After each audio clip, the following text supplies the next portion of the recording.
best time they can. Chicago and South Louisiana get together. Oh, that's like they don't typically meld, but when they do, come on. Shoot, you guys are all drinking by age 13. That was my bill this weekend at the member guest.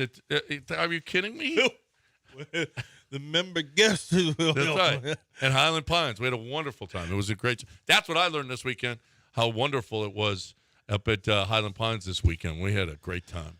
Dr. Dre, what'd you learn this weekend in one sentence? Brought to you by Free Reign Coffee. Hey, Double Rod. This is not about what I'm learning, but this is what Dale's buddy Manny needs to learn. Alex Bud's skill sucks. How do you get thrown out from in foul territory running a first base? How do you have a run-on sentence that's like 4 sentences? Okay, 1 sentence. How do you not know the rules of this game? Okay. Yeah. How did? Oh, by the way, Jose Abreu had another pop-up drop that thankfully Jose Altuve was standing there. Oh no! For one day, he had more errors than hits. Yeah, but it wasn't an error because Altuve got the runner at second, luckily, on his pop-up drop. Yeah. On his pop-up Somebody drop. sent that to me. They were all excited. Yeah. They're like, oh, my God, it's happening. It's happening. He's ahead of the ratio. It's happening. That's so bad. Anyway, hey, can we get off? Okay, Dr. Trey, can we get off the team? They won 2 games in a row. Well, that's like if you're a Power 5 team, you're struggling, and then an FCS school comes to town. Oh, look, that is kind we of beat up on them. Okay, great. Everyone should feel great about the team What do now. we got next? Cleveland? Yeah. Guess what? Yeah. When we come back, I'll reset my thoughts on Texans draft very quickly for those who are joining us. And undrafted. I got a list of the undrafted free agents. Oh, okay, because I haven't seen all their undrafted. How many do they have? They got a few. Okay, I'll give you who I know. And you probably will give us and tell us, because you did tell us about the Yankees. Yeah. I like the name, too. Janky twins? Yeah, the Yankees. Yeah, they're the Janky twins. I love that. One is better than the other one. We can't keep you both. Yeah. This is going to be fun. One of you is even more janky than the other. Yeah. Get your janky ass out of here. Time to talk about Free Reign Coffee because they sponsor. Thank you, Free Reign. Time to talk about, what do I have right here? Oh, my Free Reign Coffee. What did I have? And I left my Free Reign mug in your office, Lance, apparently last week.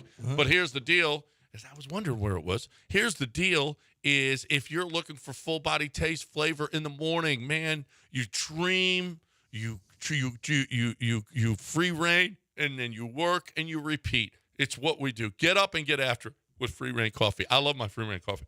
I love the Texas pecan. You can love whichever flavor you like. That's fine. Whatever it is. Friends, this is your coffee. This is Texas. It's San Angelo. It's Rip from Yellowstone. It's just what you want in the morning to start your day. You haven't tried it yet? Because it's not bitter like that other coffee that you get. They've got all the stores all over the cities. It's not bitter like that. It's a beautiful, full-flavored, wonderful way to start your day. You're looking for, I think, the best coffee that I've ever had. You go to 975coffee.com, put in promo code ESPN20 and get 20% off. 975coffee.com, ESPN20 is the promo code.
Still to come, Charles Barkley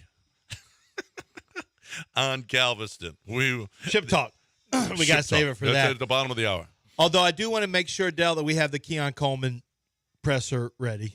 Is that in ship talk too? No, there's no reason to. He's not talking trash to anybody. He's just from Opelousas, Louisiana. Okay. He was a good high school basketball player. Two things I learned is, well, I already knew this one because I learned it during the draft season when I was looking up some video on Cooper DeJean. He was, man, he could dunk now. He was a good high school basketball player. And so was Keon Coleman, who ended up getting drafted by the Buffalo Bills with the first pick of the second round. Both of those guys had some good basketball tape. But Keon Coleman's from Opelousas, Louisiana, and you're going to hear South Louisiana it's one of the most captivating. He's at his initial press conference. He's got a yellow jacket on. And I don't know, Dell, if you have it now, just give me the thumbs up. Okay, you didn't have it. He's got a yellow jacket on. Dell's catching it right now on Twitch, apparently. The stream's down. And people just say he's doing a terrible job. Yeah, you're doing, Dell, that's you're what the streets are saying. Yeah, because I control whether computer crashes or not. Yeah, it's all on me, you dummies. It kind of is. I don't listen to what Twitch says because they're stupid. Whoa, wow, wow. They could be your friend. Every time I think you're going to be friends with them. Charles Barkley was nicer to Galveston than you are to Twitch. Every time I think you're going to be friends with them. Our version of Twitch is the Galveston water of online communities. Oh, my no. God. That you are, Dell, you're just going to catch it now. F you, Dell. I don't care. RJ greater than Dell. A bit aggressive, Dell. Shots fired. I never Here they monitor come. Twitch anyway. Here they come. Let me get it only Twitch. happens when Dell's running the board. Yeah, because if you're not watching through the day when we're like part 4 of the day. I don't know if you idiots know this, but every time you see part 3 or 4 throughout the day, that means the computer crashed and we had to restart the stream. You can't hold RJ's jock, Dell. I wouldn't want to. That's weird. Right offense nude, Dell. This coming from a dude that lives in League Shippy. What does that have to do with where I live? What does that mean? That's stupid. Told you they're dumb. We are the Galveston version. Wow. Oh, one person, yeah. Wow, this is ugly. I didn't know that Dell versus. I mean, the shots are fire. It's like going. You're the Galveston of producers. Why do you have to fight with these people on a platform? Did they attack me first, or did I attack them? The 16-year-old at Cabana Live. Just. Are we making jokes about that? Didn't say well, that. nobody got killed. Everybody's fine. Tank's out of the hospital. We're good. He got arrested. Okay. And he got kicked pretty hard in the head. Well, he should have gotten kicked in the head from opening fire. Look, real quick, Astros sweep in Mexico City. Is it a sweep if it's 2 games? Well, it's a soft sweep. Yeah. No, it was 2 games. It's a real sweep. Okay, so we were going to call it a 2-game games. sweep. Well, I'll take it as a sweep. Okay. We run Mexico City. We do run the Mexico cartels City. do. Mexico City is orange. Well, the cartels run Mexico City. But. The cartels, but then also Altuve. He runs Mexico City. Abreu's. Both Abreu's run in Both Mexico Abreu's and Jose Altuve run Mexico City. Keedy. Can I? Oh, he actually is Mexican. Apparently, Jeremy Pena was out and about, and he was the one that they would put front and center for all the people out there to promote the games, and he was beloved. Jeremy was beloved, even though he was making out with Kyle Tucker apparently or something. It wasn't a makeout. It was just an intimate exchange for whatever reason. I've got other videos. The Astros have been like this for a while. Yeah. They're friendly now, where it was Altuve and Bregman and Carlos Correa and Georgie when those 4 were at some press conference for somebody. They love each other. That's great. That's fine. They're friendly. That's fine. Okay. I'd rather have teams that like each other. Right. All right. We said we'd do this too. Joey Loperfido's coming up to the big school. Joey Loperfido's coming up, and we'll see what they do, who goes down. Trey Cabbage came up for a couple of games and it looked pretty good. He had a hit, so that was nice. He's got a 500 OP. He's got a 500 batting average. And how did Renel Blanco look? I saw the numbers. It was fine, but how did he look as a starter the other day? Who? Renel Blanco. Renel Blanco looked great. He had 8 strikeouts, 2 walks. Yeah, he looked good. He gave up a couple runs, but and he gave got up a couple bailed runs. out. What, 5 innings? In 5 2/3. Yeah. He got bailed out because of Rocky missed third base. Yeah. Rounding home. Trying to get home. Yeah. That was a big play. Dude missed third base on the way home. And end of inning, instead of you guys still score a what run. A screw up. Yeah. Texans added UNC running back British Brooks. Don't know British. I was going to write him up, and I decided not to. Tariq Barnes, linebacker. Don't know him. You don't know Tariq Barnes? Nope. They added the twins, Jaden and Jackson Jenke. Yep. They added linebacker room, Texans signed linebacker Max Tooley from BYU. I can't remember if I saw him, but it doesn't ring a bell. They also added undrafted free agent Feldarius Payne. Yeah, love Feldarius. I put a tweet out about him. Feldarius Payne is a really interesting How come he pass didn't get rusher. drafted? I mean, you look at that tape and go, holy crap. I know. That's what I couldn't believe. Daniel Jeremiah calls me like a week before the draft, and he goes, hey, I got somebody for you to watch. He said, have you seen this kid, this pass rusher? I said, Feldarius Payne? He goes, yes. He goes, he said, I was telling Tom Telesco about him with the Raiders. He called a couple teams, and they didn't even know him. I told 3 teams about him myself. One of the teams may have signed him, but I can just tell you this. One of the teams did sign him. It was the Texans. That's right. And so he's got unbelievable get off. He's really quick. There may be a little, like he may have a little bit of attitude or immaturity or whatever, because he had been formerly at Nebraska. But if you go look at his stats, his tackle for losses, his sacks this year, it's like, hey, he's got production. He tested really well. He's great getting off the ball. I don't know how he didn't get drafted. Honestly, he's like 200. Now I will say he's like 286 pounds.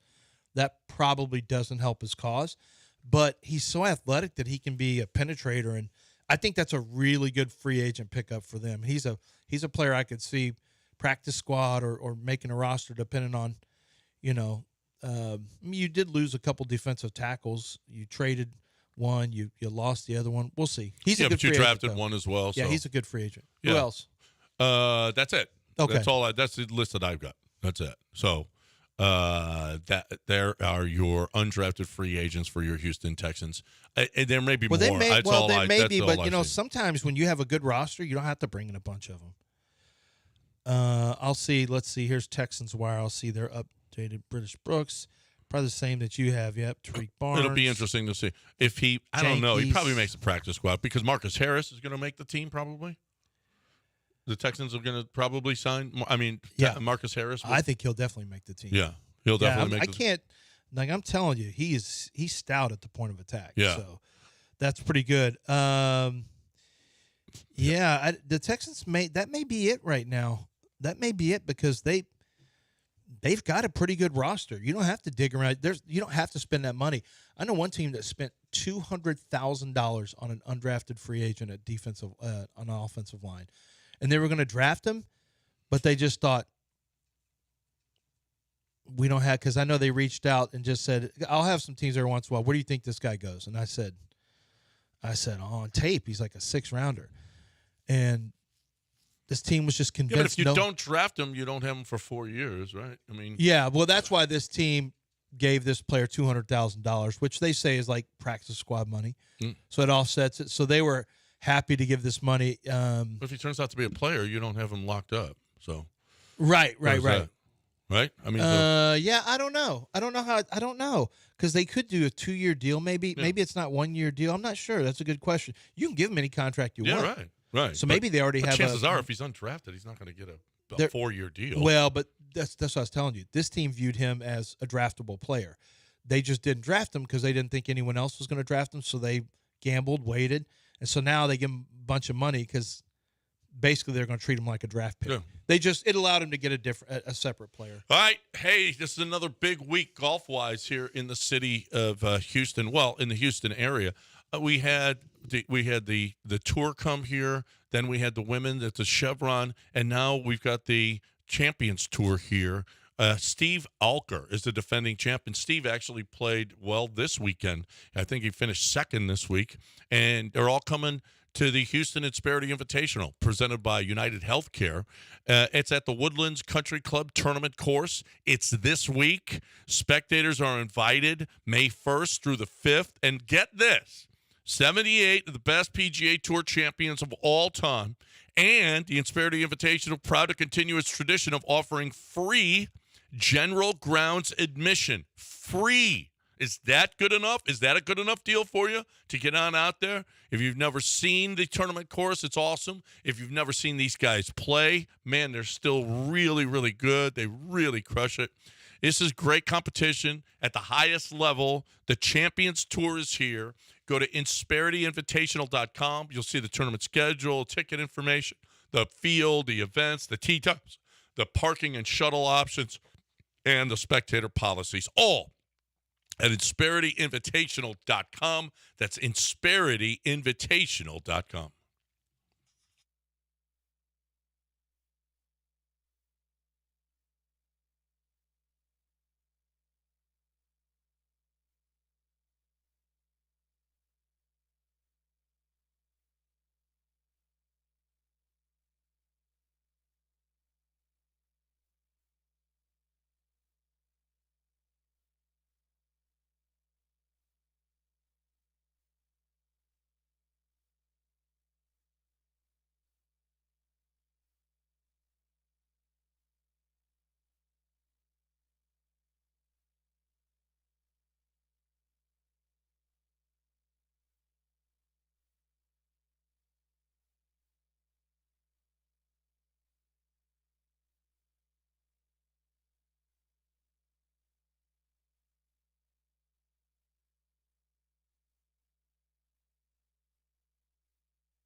John Daspit is just around the corner for you.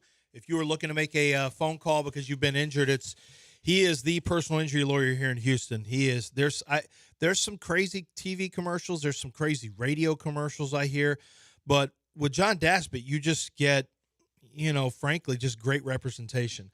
He came over from Fulbright Jaworski. He brought some of the lawyers over with him so he could start his own firm, work for Fulbright, who is a huge, renowned firm. He got his law degree at University of Houston, 2 undergraduate degrees at University of Texas. He went to high school here. He's from here. He's about Houston and about the state of Texas. 10 offices around the entire state, and they help everyone who has personal injury issues, who have been hurt due to someone else's negligence. And he's going to be there to fight for you, to fight against that lawyer on the other side for the insurance company who's trying to do nothing but squeeze that settlement. Because trust me, they go back and celebrate when they're able to get somebody to sign a check really quickly and you don't get paid for your physical therapy, you don't get paid for your pain and suffering. Oh, they have a celebration. How terrible is that? John Daspit is going to celebrate with you and for you if you have been injured. He's going to make sure that the insurance company pays for your injuries and pain and suffering. It's John Daspit and the Daspit Law Firm. 713-CALL-NOW. That's 713-CALL-NOW.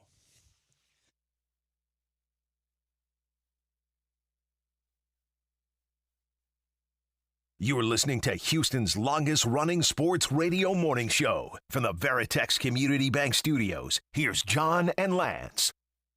Ship Talk is coming up here, although it's not usually Ship.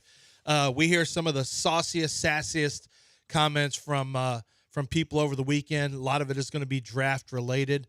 I think you will hear Chris Ballard speak up for Adonai Mitchell, who fell to the second round in the 50s, I think 52nd to the Colts. The Georgia wide receiver?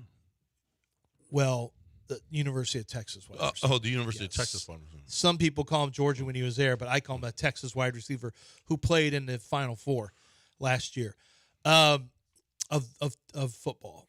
So Mitchell gets drafted. He didn't have a super happy look on his face. He gets drafted, and his mom has to hold his arm up. Everyone's celebrating around him. She's holding his arm up. And it's like the little kid, like, he flop around. He wasn't smiling. He didn't look happy. Maybe because he went later than it's not a cult thing. It's because he was really, really, really pissed off. Yeah. He thought he was going to be a first rounder. Yeah. And then he watched Leggett go, Ladd McConkey go, like receiver after receiver go in front of him. And it wasn't, maybe there was something there about the Colts, but he was just really upset that he had not gone until the 52nd pick. Maybe it's Anthony Richardson's going to throw me the ball. Oh. Well, you better have a catch radius. Well, he's going to be a little erratic. You know what? And we got La Raza coming up because he missed out on what did you learn this weekend in one sentence. I guess mine would be, and I didn't have one other than Highland Pines was awesome this weekend. I really feel bad for Michael Penix. There is not one person, I've not seen one person have anything positive to say about that. Do you understand draft a black quarterback got drafted in Atlanta and everyone's pissed off? Not one person said. But it has nothing to do. Everywhere you go, you look who lost in this. Has nothing to do with. Oh, I know. Well, on the air, I just said, and I had to think like, what are you doing? I'm supposed to be positive about stuff, or it's like I don't. And I just said I'm trying to figure out what the Falcons are doing. I don't know what we're doing here. I honestly don't. Bucky's like, well, we're getting a quarterback, and I'm like, Buck, what are we doing? Seriously, we just got Kirk. And then I'll say that I read Fontenot, I read his comments. Kirk Cousins reached out and had a conversation with Penix. I wouldn't have done it, but I understood what he's saying here is they just think he's going to be special. They think he's going to be special, and they didn't want to pass on special even though they had Kirk Cousins. And if they have to wait, they have to wait. And I get it. That's fine. It's awfully – that takes a lot of discipline. I give him a lot of credit. You're swinging that sack around, and you got a lot of discipline to be able to sit and draft a quarterback you think is great when you have so many needs in the 8th pick of the draft. I hope they're right, because everybody has been down on this pick, and I hope at some point Michael Penix shows that everybody and Fontenot can go, you see? I likened it to Duke lacrosse. It's probably not. It's probably a bad analogy. How in the world did we get there again? Well, because everybody was just jumped all over him. Well, that was wrongful prosecution. Well, right. Wrongly but accused. Everybody in the media had already found them guilty. You could say that about J.J. Watt then. You could have used him instead of Duke lacrosse. You could have said, remember when everyone yelled about J.J. Watt, who was a football player who was drafted? Not everybody did, though. Josh Allen. A lot of people hated the Josh Allen pick. Daniel Jones. Yeah. Well, Daniel Jones, they were right. Yeah, that's right. Sometimes it's hard. Yeah. Sometimes you go, what about, remember Daniel Jones, that 1 year he had? Yeah. Remember? Let's get La Raza in here. ¿Qué pasó, mijo? ¿Por qué estás tan tarde? ¿No estabas para qué aprendiste este fin de semana? Claro que sí, güey. Johnny Gabagool. Last night.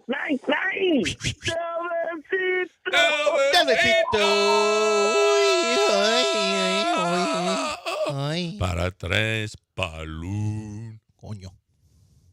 Gentlemen, good morning. Well, shout out to Michael Penis out there. He's doing his thing. Don't worry about him. He'll be all right. No, yeah, gentlemen, I learned over the weekend 2 things. I learned that the tainted meat helped the Astros win in Mexico. And also I learned that it doesn't matter if you can't read. The NFL will take you out there and they can look embarrassing like Jamal Charles. He can read. He's got a speech impediment. San Fran City? I didn't know that was a place. He's got a speech impediment. We know this about him. Speech impediment. You're a terrible person. Coaches. We know this about Jamal Charles. La Raza. And then you yell out, go Chiefs at the end. No. I couldn't hear it. So I'm on a broadcast. I can't. Well, actually, I could hear some of it.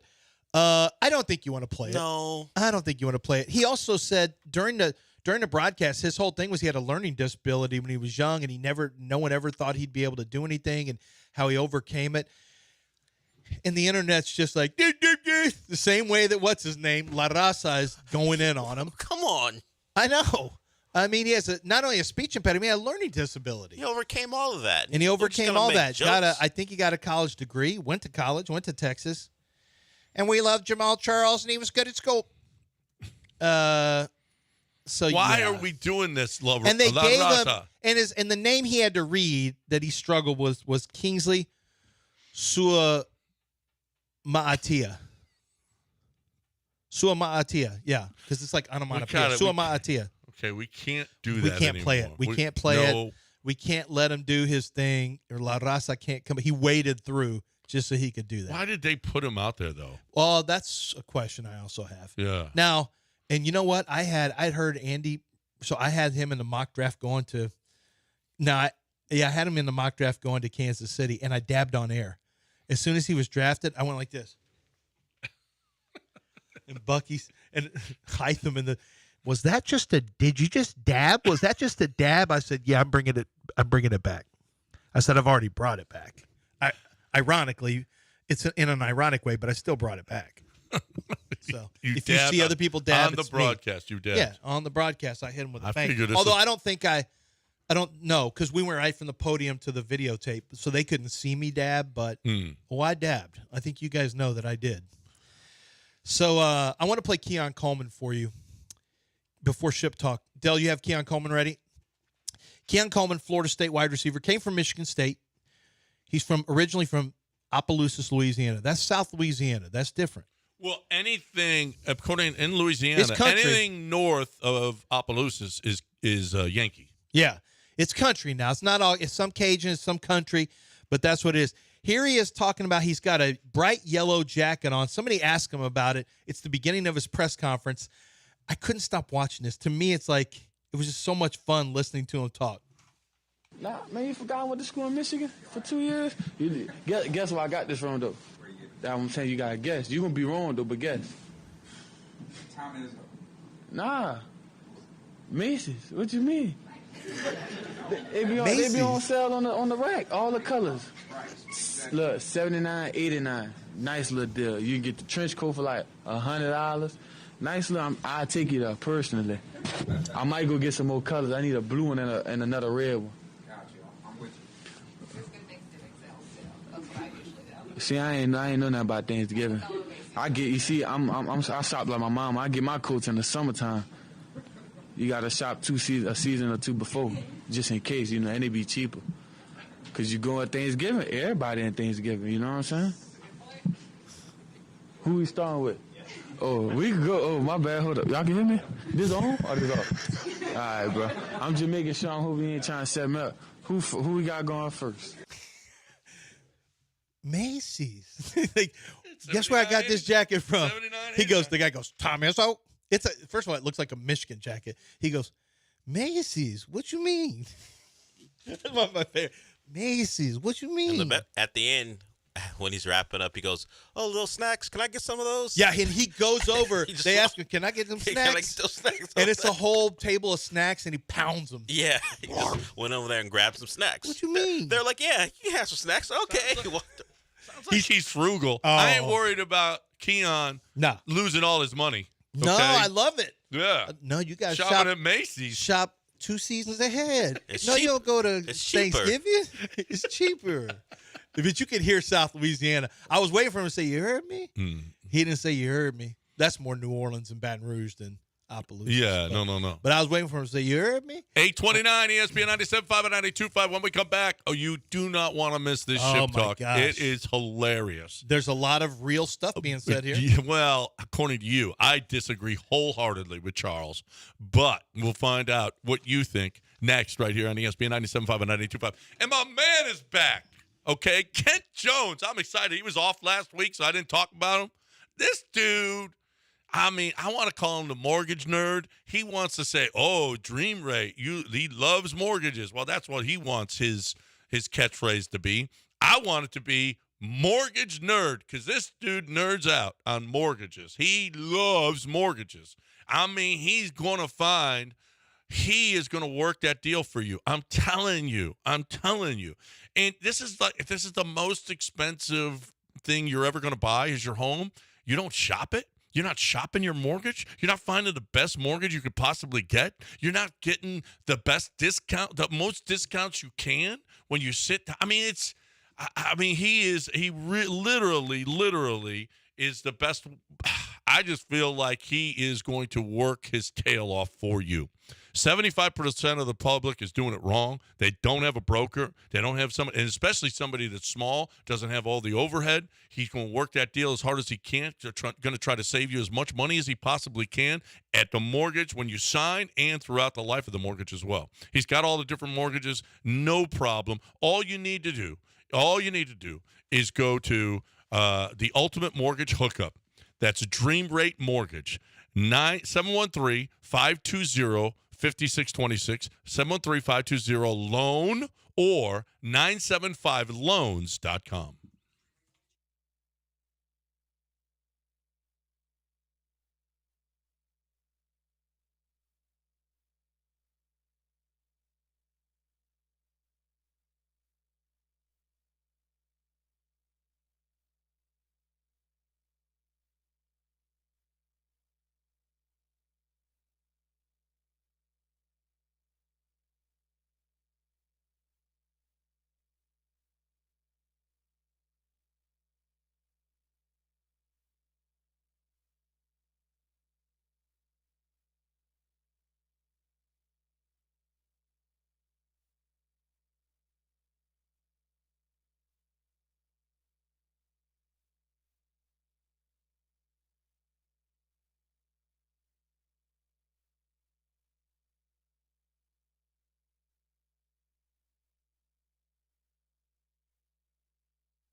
Let's talk about Gulf Coast Chevy Buick GMC, a chance for you to get into vehicles that maybe you didn't think you could. If you go to lantzcars.com, the first thing that you're going to find is the splash page right there on the front that will show you a lot of the different opportunities for you. A lot of the different what are the sales going on right now? What are the oh boy, I got my voice. Hold on.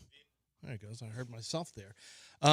You can find the different offers they have right now. $2,750 cash allowance on a 2024 Chevy Silverado 1500, or you can get 1.9% financing for 72 months. Check the inventory out at lantzcars.com. If you're interested in a Chevy Equinox, which is a smaller vehicle, $1,500 cash allowance plus $1,000 cash allowance as well for current Chevy lessees and owners. This is another just sweetener they have, and I haven't even gotten to the fact that you can also choose 1.9% financing on that vehicle. Finally, Chevy Blazer, the EV LT all-wheel drive 2024. You can get this on a qualified lessee for just $469 a month for 36 months, $29.39 due at signing. This is a chance for you to really lower those payments. So whether it's lowering payments, whether it's finance rate being where you want it to be, or whether it's just getting the colors and the features that you're looking for.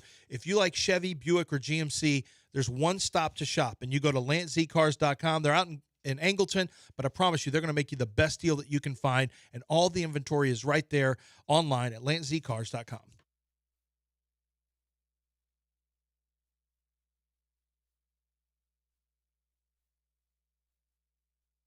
You are listening to Houston's longest-running sports radio morning show from the Veritex Community Bank Studios. Here's John and Lance. All right, welcome back here on ESPN 97.5 and 92.5. I'm Fidel to take over the show with Ship Talk. It's our weekly segment. We named it after Jackie for a while, but I don't know if it's still named after Jackie. Sure.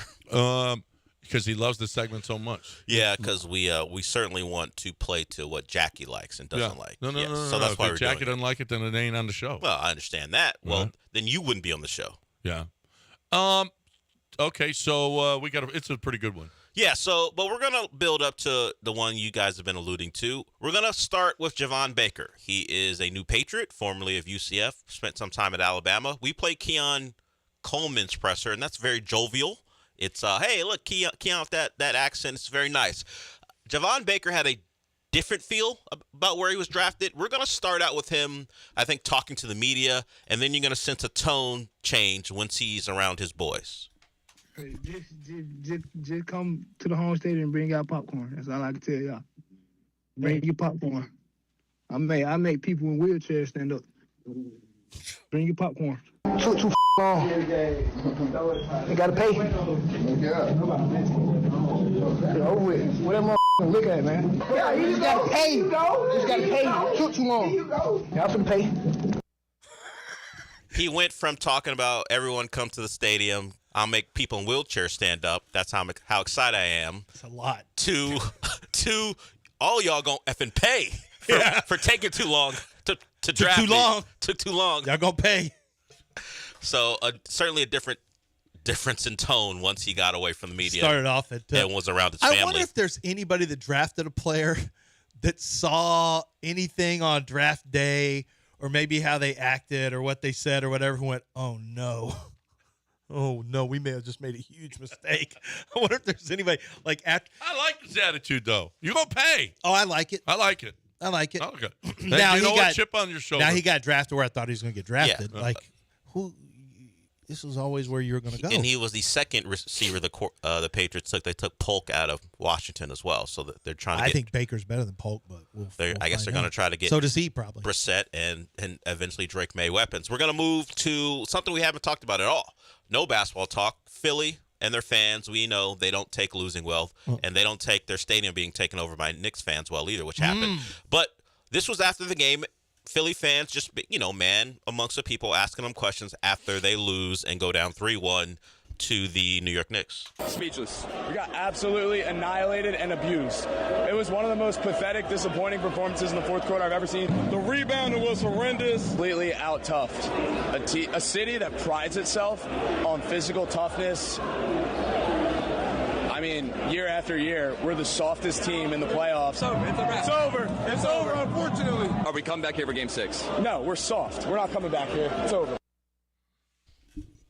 Joel Embiid, look at his fourth quarter performances. Is he wrong? I don't see them winning in New York in Game 5. No. And he's right. They're soft. Except Joel Embiid is dirty. Well, he's grabbing other guys by his ankles. Oh, they've shown there's a super cut of just a series of all the things he's done to other players. It's unbelievable. I had no idea he was such a villain. I mean, he could have definitely played in the 90s now. Yeah. I see Joel Embiid, and I mean Joel Lambier. Yeah, that is who he is. He is Joel Lambier. He's very talented, but he also just has a tendency to trick it off. Mm-hmm. And how about our boy James? James Harden came up in the clutch against Dallas. Well, it wasn't an elimination game. I know, but big basket after big basket after big basket. Big. He played well. Of course. And it wasn't settling for threes, Dale. Did you notice he was always going to the paint? I noted that during the game. Now, he's not as explosive as he once was, but getting to the lane, hitting that runner over and over again was a big deal. And, of course, Keith tweeted at us. But Keith, once again, it's not an elimination game. No, yeah. So knock it off until he actually does it then. We're going to go to something you're probably going to enjoy, Lance. Your enemy, Jurgen Klopp, is on the verge of leaving Liverpool. It'll be the end of his run there. And we're chasing him out. Of course. We won the Merseyside Derby. I mean, get your ass up out. The city is blue, just so you know. At least for a week or so. David Moyes, who coaches for another team in the Premier League, has gone through battles with Klopp. If you don't know Jurgen Klopp, he has one distinctive feature on his face, or at least inside of his mouth. He got money, and then he went with the teeth too big.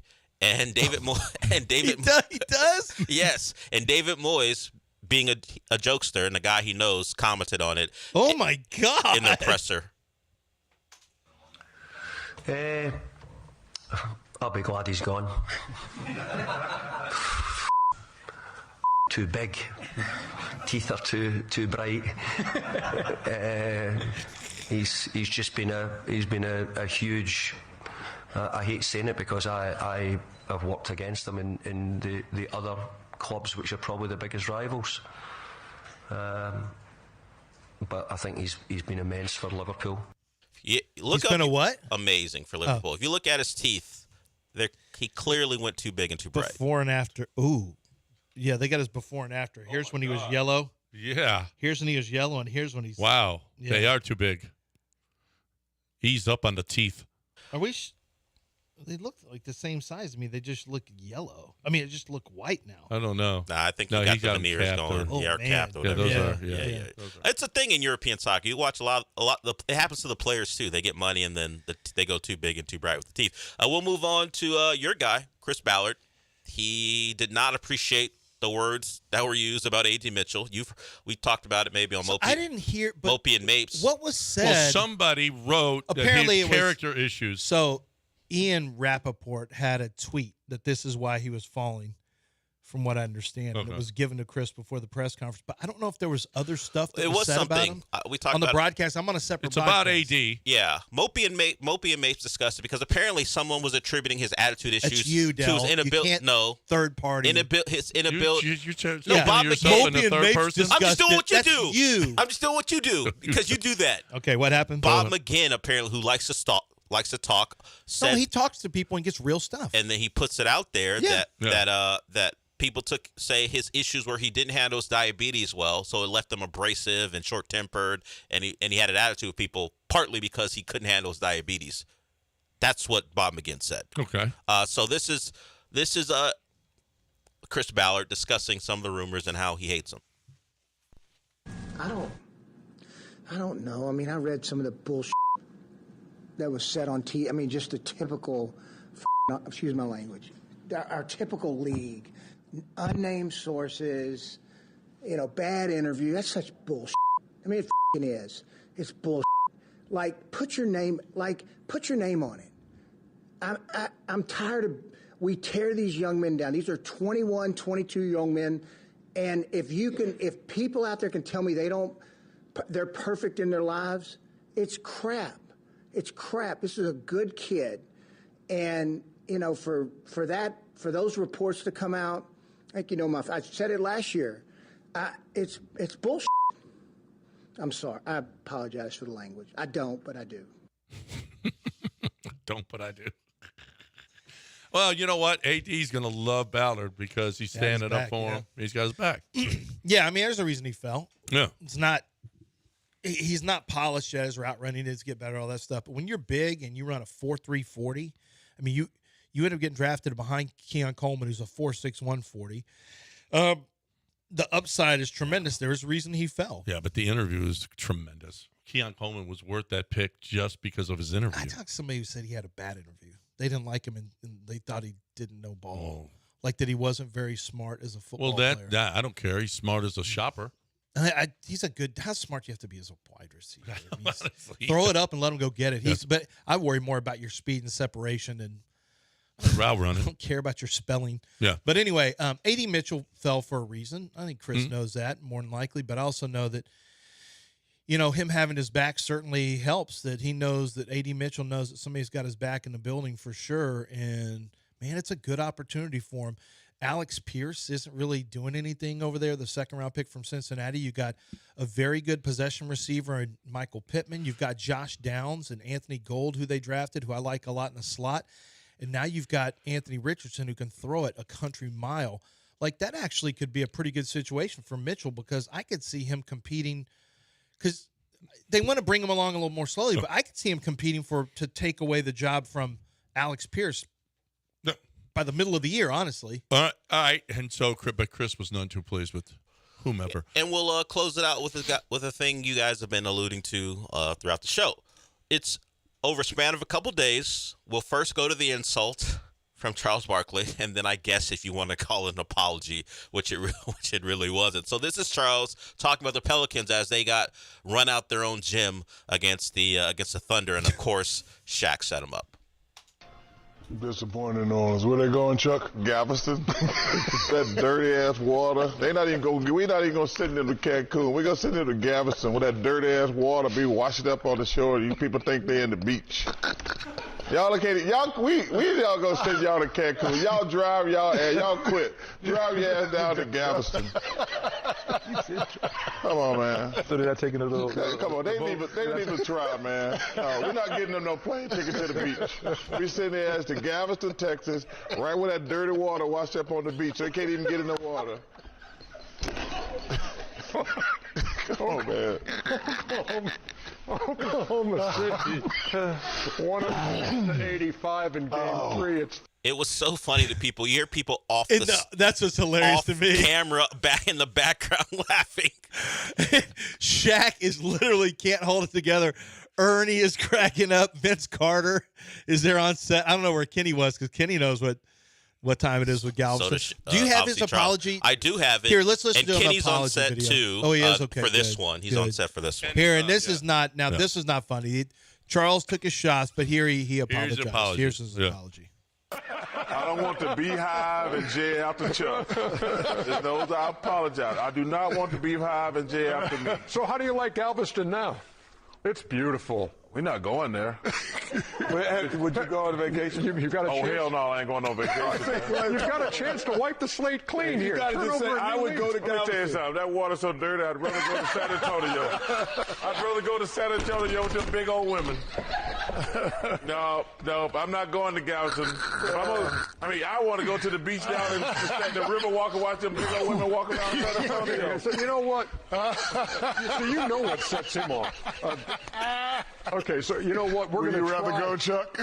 San Antonio. You know, that's what they invented Victoria's Secret, Chuck. Why is it secret? Because them women down there, they can't get in them cute little underwear. They wear bloomers down in San Antonio. Oh, my God. No. Oh, my God. Shaq is famous for his hating of San Antonio women. He's apologized before, but he doesn't mean it. I mean, Charles. Yeah. But Charles doesn't mean it. No. I like that he started to apologize because he went Beehive, which is Beyonce fans. Right. And Jay, I know he meant. They don't need that Beehive. Jay-Z. No, but then he's like, I'm not going to that dirty ass. You go vacation. How about Shaq loves it? He just tries to push him in that direction. Vacation there, Chuck? Okay, I can't spot a lie in there. Galveston, you can like Galveston and still admit that dirty ass water is everything he said is true. I don't know. Sorry. I like that dirty ass, trash ass city. Yeah, I don't know. I mean, why we got to pick on Galveston? Well, now, Chuck would know. He spent time in the city. You know what? Tillman's got to have him down there. No, they used to work out there. Remember that? They went down to Galveston. He knows about Galveston. That's where they were every year before the season. Tillman's got to have him down, put him in his beautiful hotel there, let him see. But how's that change the water? Yeah. Well, remember that there's like 2 days a year where it's blue. Yeah, but the hotel ain't going to do that. He's got to get him there for those 2 days. But you got to have him down when the water turns blue for those 2 days. I forgot. Yeah, Raheel took pictures. Said, I can't believe this is Galveston. Yeah. But I don't believe it. It could have been doctored photos. No, there actually are. Yeah, I saw 3 body problems also. It's probably the Santee creating where you think you see it. So I'm not believing this. What, you don't know if you see a shoe. By the way, the Santee thing, this is going to be too deep. This show, that reference. Deep. Now, Baby Reindeer, since it's #1 again for like 3, it's very rare for a show to be #1 in Netflix for 3 straight weeks. It's still there. But even Raheel said, this is even too dark for me. He said, I can usually handle these shows. This is a lot. I can't. And the fact that this is the guy, John, that it's the guy who started it and he wrote it, and that's his story. And now everybody apparently thinks they found Martha, and they've been outing her on social media. And now they're trying to find the other guy that was giving them the GHB. Like, people are going on this tirade now trying to find. I don't know what that is. The what? That's roofies. Oh, remember really? what he was drinking? You didn't. See it. Oh, you're lucky. Yeah, don't worry. We go to Molly plus roofies. I've never heard of that combination. So, yeah. Though there's some GHB. What usually happens when you get GHB? Roofies. Yeah. When somebody roofies you, does something bad usually happen? Yeah. No, it's just for the first time yesterday I saw Paperboy. Have you ever seen that movie? Zac Efron and Matthew McConaughey and Nicole Kidman. Well, something happens to Matthew McConaughey in this movie. Oh my really? God. Wow. Yeah. Wow. I don't know if you've seen it, you know what I'm talking about. Time for you, if you've got an injury, to talk to Lance about QC Kinetics. Yeah, QC Kinetics helps you out with knee injuries, hip injuries, back, shoulder, whatever it is. When you have pain, arthritic pain in the joint, when you have pain that is just a consistent problem, it's a chronic pain, it really has an impact on your quality of life. If you're not thinking about it, you eventually will when you try to move, when you try to get up out of a chair. Long drives are probably an issue for you once you're about an hour and a half in. And, may have an impact on how you fly and how you travel, or if you're even playing golf anymore, if you're playing basketball. Why don't you go with the method that actually works? Instead of just steroid shots, which are temporary and begin to not have as much effectiveness, why don't you just go ahead and work with QC Kinetics? They take the body's healing power, they concentrate it, they put it back into the joint, and it begins to restore and repair damaged tissue and lost tissue in the joint. And this reduces inflammation. This gives you an opportunity to have more agility and more mobility, and best of all, you can get back to being much more active. It's highly successful. The success rates and reviews are very, very promising, and there's 4 locations here in Houston, so you really don't have any excuses anymore. Make sure you get in there and just at least go through their free consultation. It's QC Kinetics. Go to qckinetics.com. That's qckinetics.com.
Time to talk about Chastang Ford. My people over there love what they do. I love their business. I love their business model. They're so successful, 80-plus years in business. I was talking about that a little earlier with Air Team, is how long they've been around. But 80-plus years, the Chastangs have been selling cars in the city of Houston, and you don't last that long. But they passed it down from generation to generation, as this is how we do business. We do the best we possibly can. They did it with the commercial, on the commercial side. The number 1 Ford dealer for commercial vehicles in the city of Houston. I mean, how do you do that? You do that, and businesses will tell you, we want the bottom line. We want the best service. We want the best price that we can get for it. We want the best vehicle that we can get, and we want to customize the way that we want it. That's what Chastang does for the business side, and that's what they do for you as well on the retail side. So no matter what you're getting, they're not going to add on. They're not going to mark up. They're going to give you the best deal that they possibly can with the best financing they can. Listen, you're going to feel like you're part of the family. I do. You will too. ChastangFord.com at 610 at Homestead, not Hempstead, 5 minutes from downtown Chastang Ford.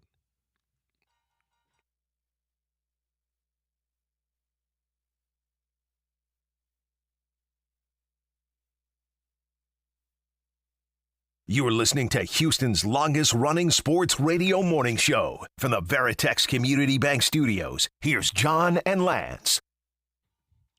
All right, welcome back here on ESPN 97.5 and 92.5. 713-780-3776 is the number if you want to get in here. But Gilbert's got some thoughts on the Astros from this weekend. Let's get Gilbert in here, see what his thoughts are. Hey, Gilbert. Hey, how's it going, gentlemen? Good. Hey, did you see Colleen Hey, Wolf? how you doing today? Did you see her on TV? Did you see Colleen Wolf on TV this weekend? No, she didn't go on TV this weekend. She was on TV, yeah. Was she? She was on Detroit? Yeah, she was in Detroit. Well, no, okay. Did you get that picture, Lance? So Gilbert, no, I wasn't there. She wasn't there. She wasn't with you in She wasn't there. Los Angeles? But Nope. I'm sure she could get you that picture. Nope. Yep. She was in Detroit. So actually she wasn't I don't think she was on the broadcast itself. So if Gilbert watched, he would not have seen her. I think she was doing some like pregame stuff. You see Colleen Wolf was in Los Angeles? What's that, Gilbert? You see her in Los Angeles? He didn't. No, she was in Detroit. I was in Los Angeles.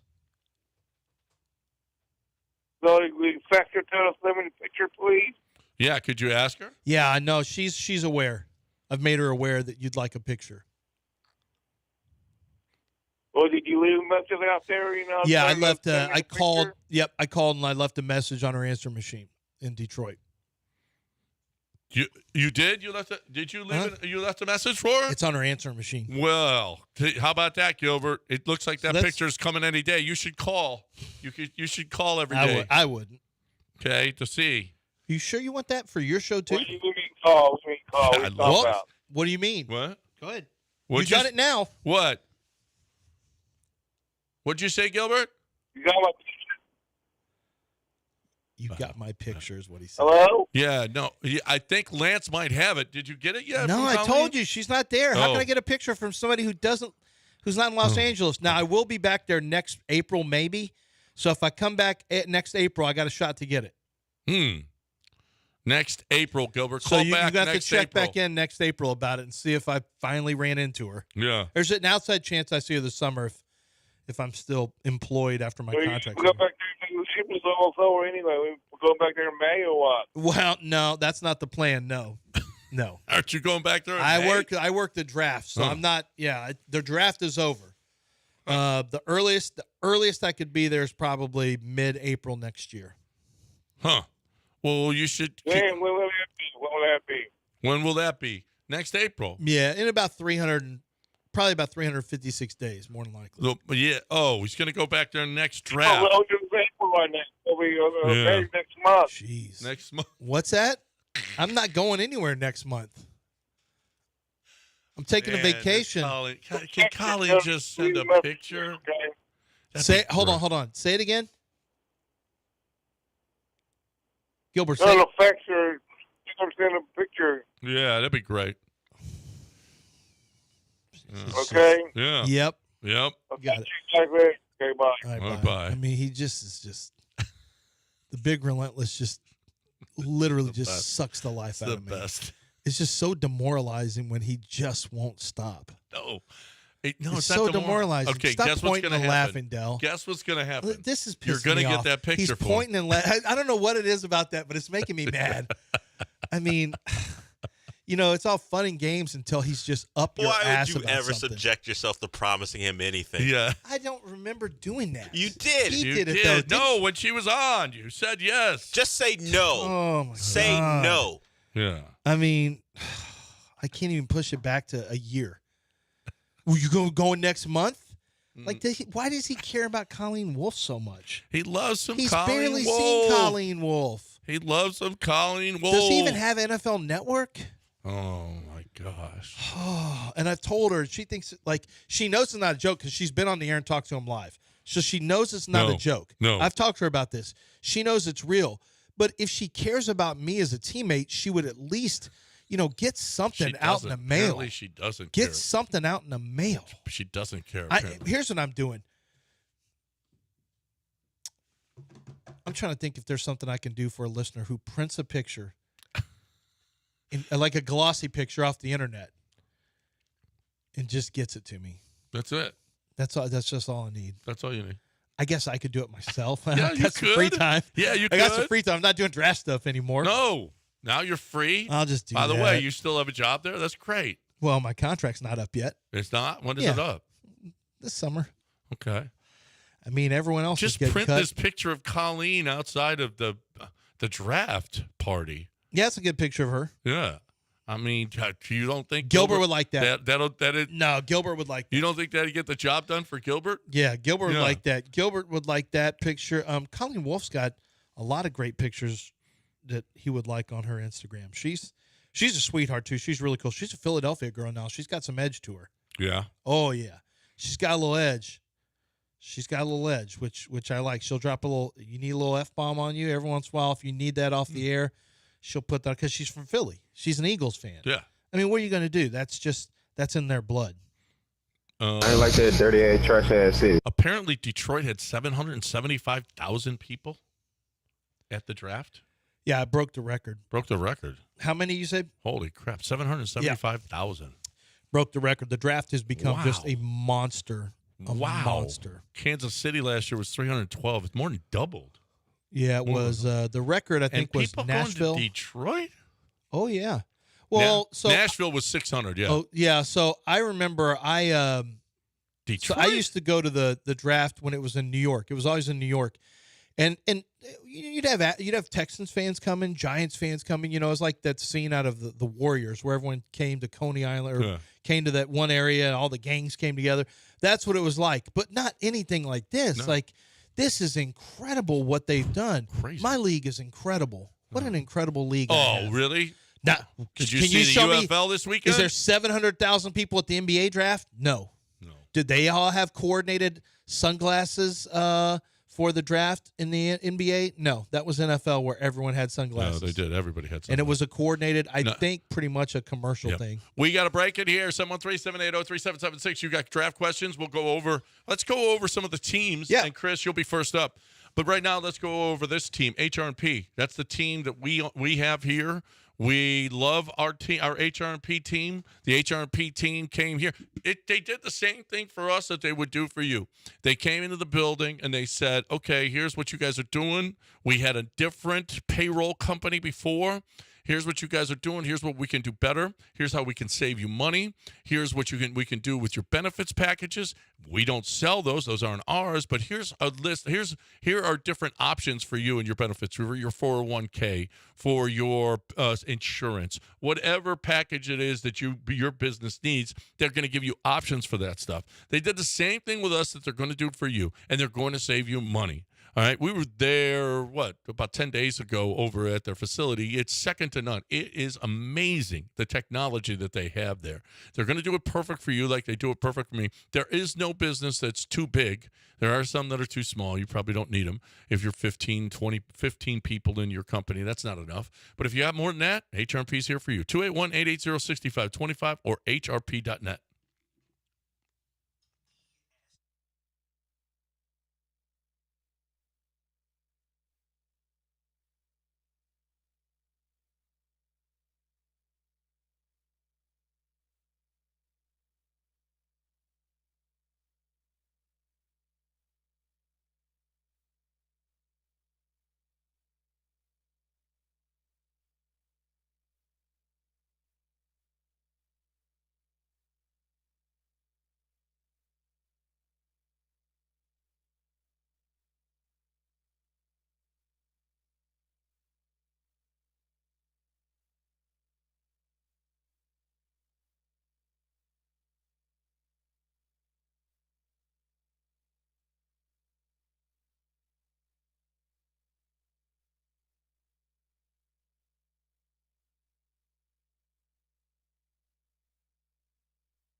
You're listening to Houston's longest-running sports radio morning show. From the Veritex Community Bank Studios, here's John and Lance.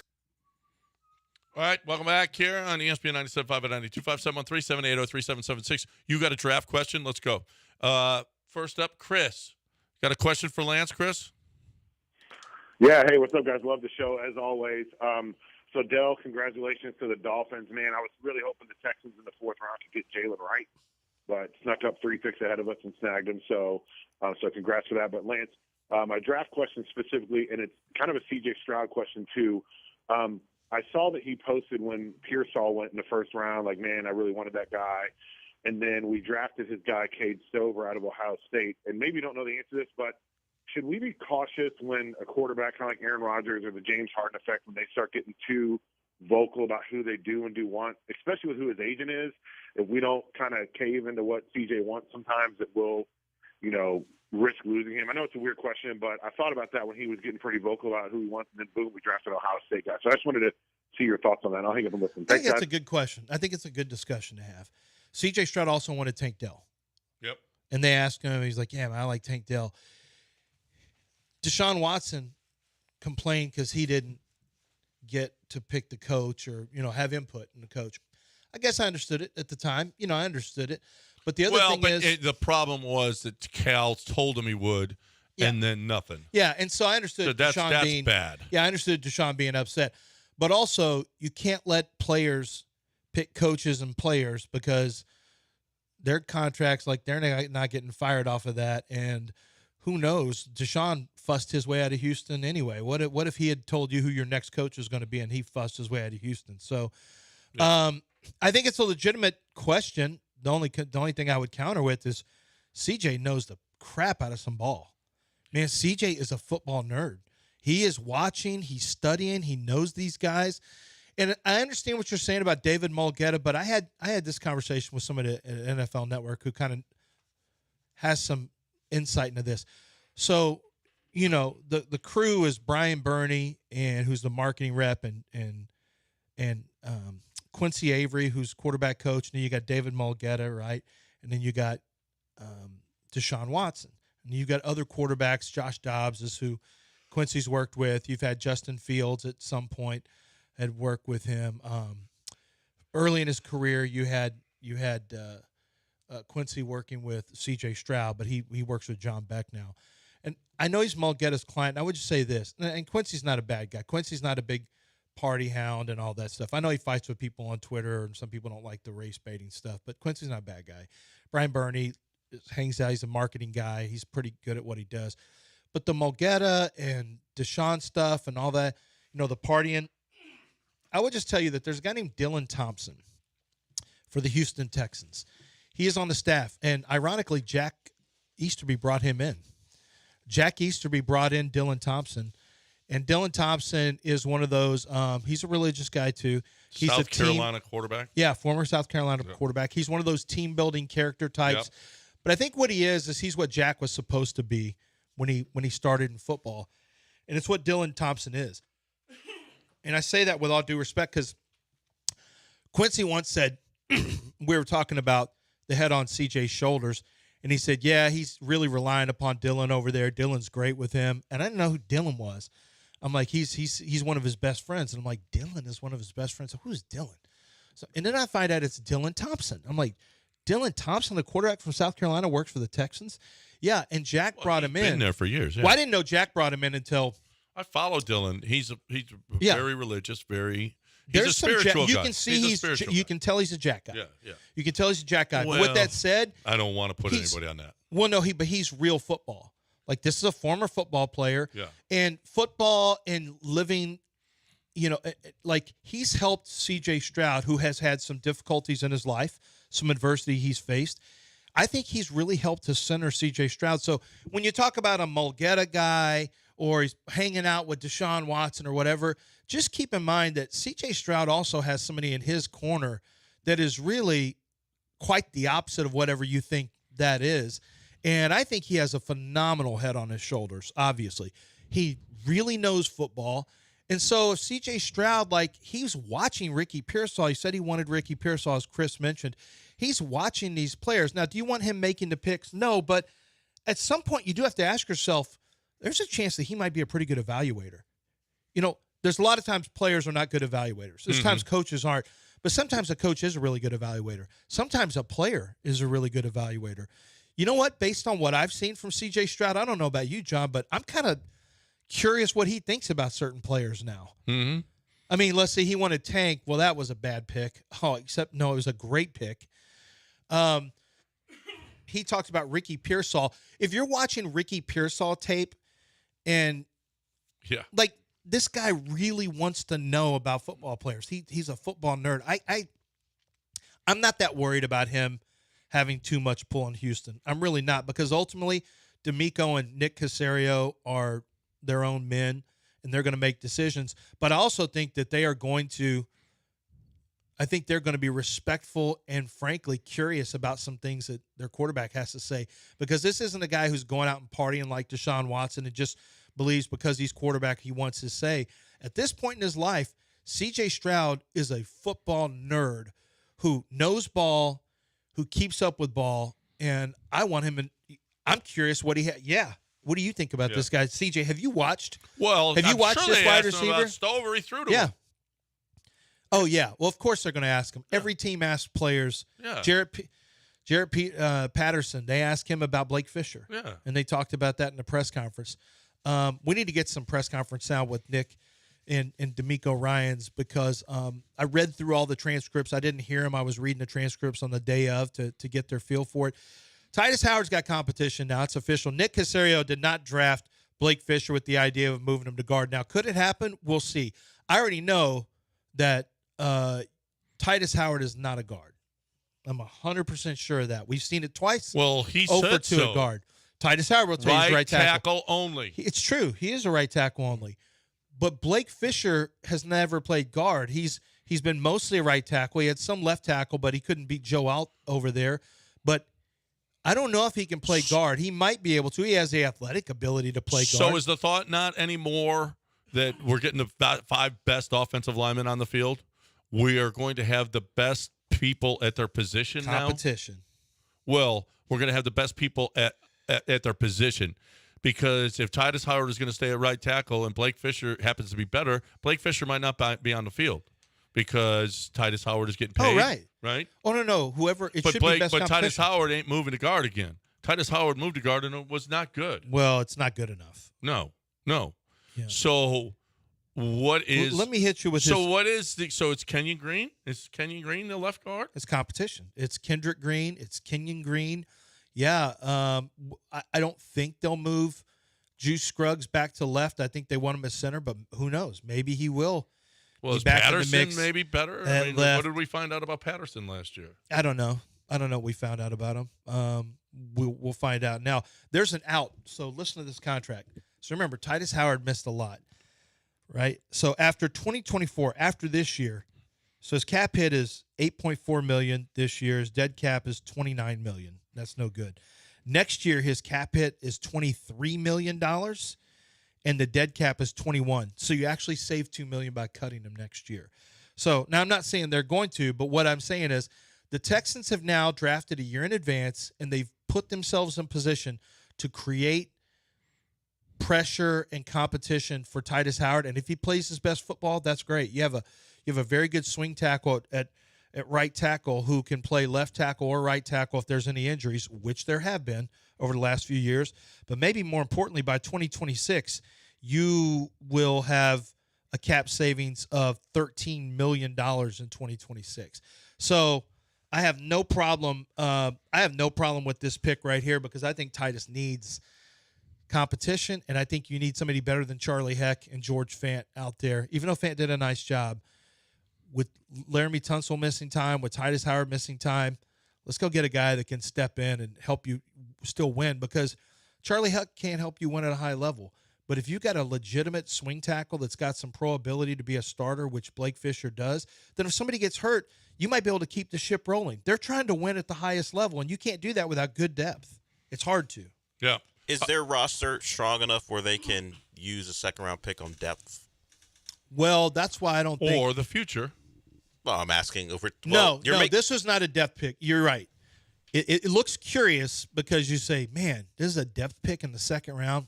That's not a depth pick in the second round. What they're basically telling you is they're going to try to find a place for him. It may not be this year, but that's why I think Titus Howard's days may be numbered, because if Titus Howard doesn't stay healthy this year and have a good year, they can move on from him, save $2 million next year by making him a cap casualty. There's a possibility. That's 2 first-round misses on the offensive line over the last 6 years, 5-6 years. Wasn't a miss. We're into a second contract. You're into it, but you were one that said he shouldn't have gotten a second contract. No, I wouldn't have.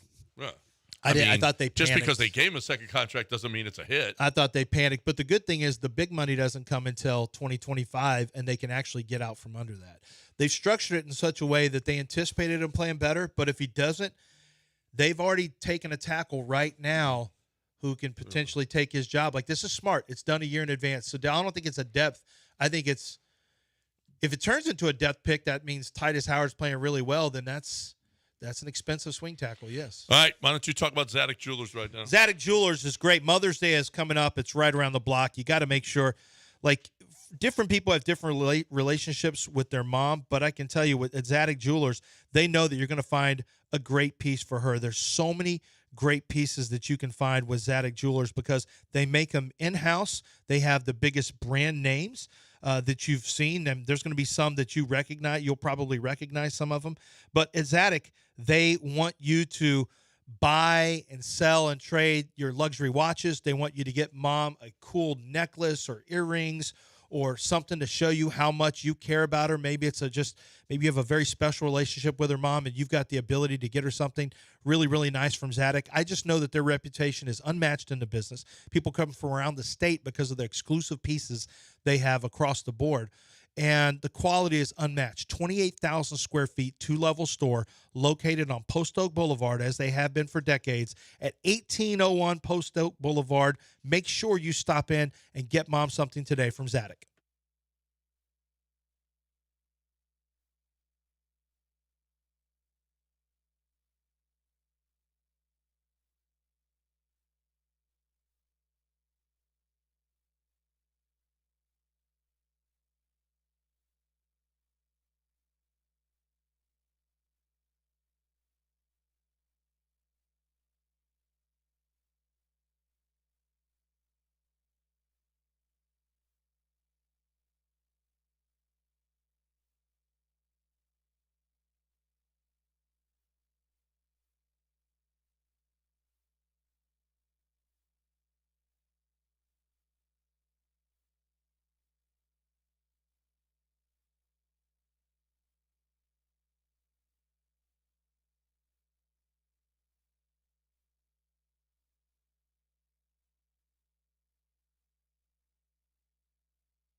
Time to talk about my peeps over at Can't Stand a Do Blend, and I love what they do. And I was out, we had golf this weekend, and man, there's guys out there dipping, and I'm just like, guys, dudes, come on. I mean, you can do it, but I mean, it's just you're really hurting yourself. You really are. I mean, it between your cheek and gum, you put tobacco and nicotine in there every day. You think that's going to work out for you? You think that's going to be good for you? No, it's hurting your jaw. It's hurting your teeth. It's hurting your everything. I mean, tobacco day in, day out. No. How about hemp in a pouch made of hemp with CBD oil? So you swallow it as opposed to spitting it out because it's actually good for you. It's actually decent. You get the same sensation that you would get when you're dipping, right? Because you got that between your cheek and gum. You got the same flavors that you love. Go check out all the flavors they got at 975dip.com. Listen, I mean, if you got this habit, it's just it's not good. It's not good. It's not good for you. There's nothing good about it. So try 975dip.com, 975dip.com.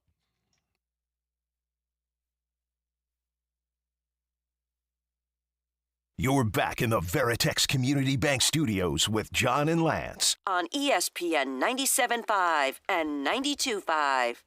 We've got a featured restaurant to highlight this week. It's Highway Cantina in Edo, a great Tex-Mex destination before and after ball games, and certainly for Cinco de Mayo. Thanks, Highway Cantina, our featured restaurant this week. There it is. Thank you to... I think anybody's featured restaurant needs to bring us. Yeah, if you're going to be restaurant of the week, you need to bring us food. Yeah, it's kind of should be a thing. I think that's a thing. You think Highway Cantinas are they open at this time of the morning? It doesn't matter if they're open. Get up and bring us food. Well, there's prep stuff going on right now. You want us to talk about you and your Highway Cantina? Cantina. Yeah. Well, every show will be talking about them, so they may bring food. Other shows. They may bring food to another show. Me and Del care about that because we're up here longer than you. I'm up here all the time. No, you're not.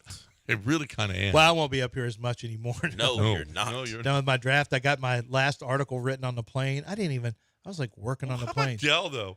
How about Dell? Oh, by the way, the guy who knocked on he wasn't knocking on my door. He was knocking on the door next door because that's where he was staying because his kid, so he goes and works out at 5 or 6 in the morning. There was another knock at 6. I'm like, what? On Saturday. I'm like, what the hell? And I open the door. He goes, oh, sorry about that. I had my kid just falls asleep. And I said, oh, did you? I said, okay, did you knock the other day? He goes, oh, did I wake you up? I'm like, no, I thought I woke you up because I was doing a radio show.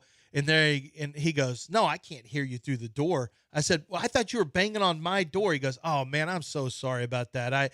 I'd gone and gotten a quick workout, and my kid. And you went this whole time. And you were like scared. I wasn't in the scared. Hall. Yeah. I thought.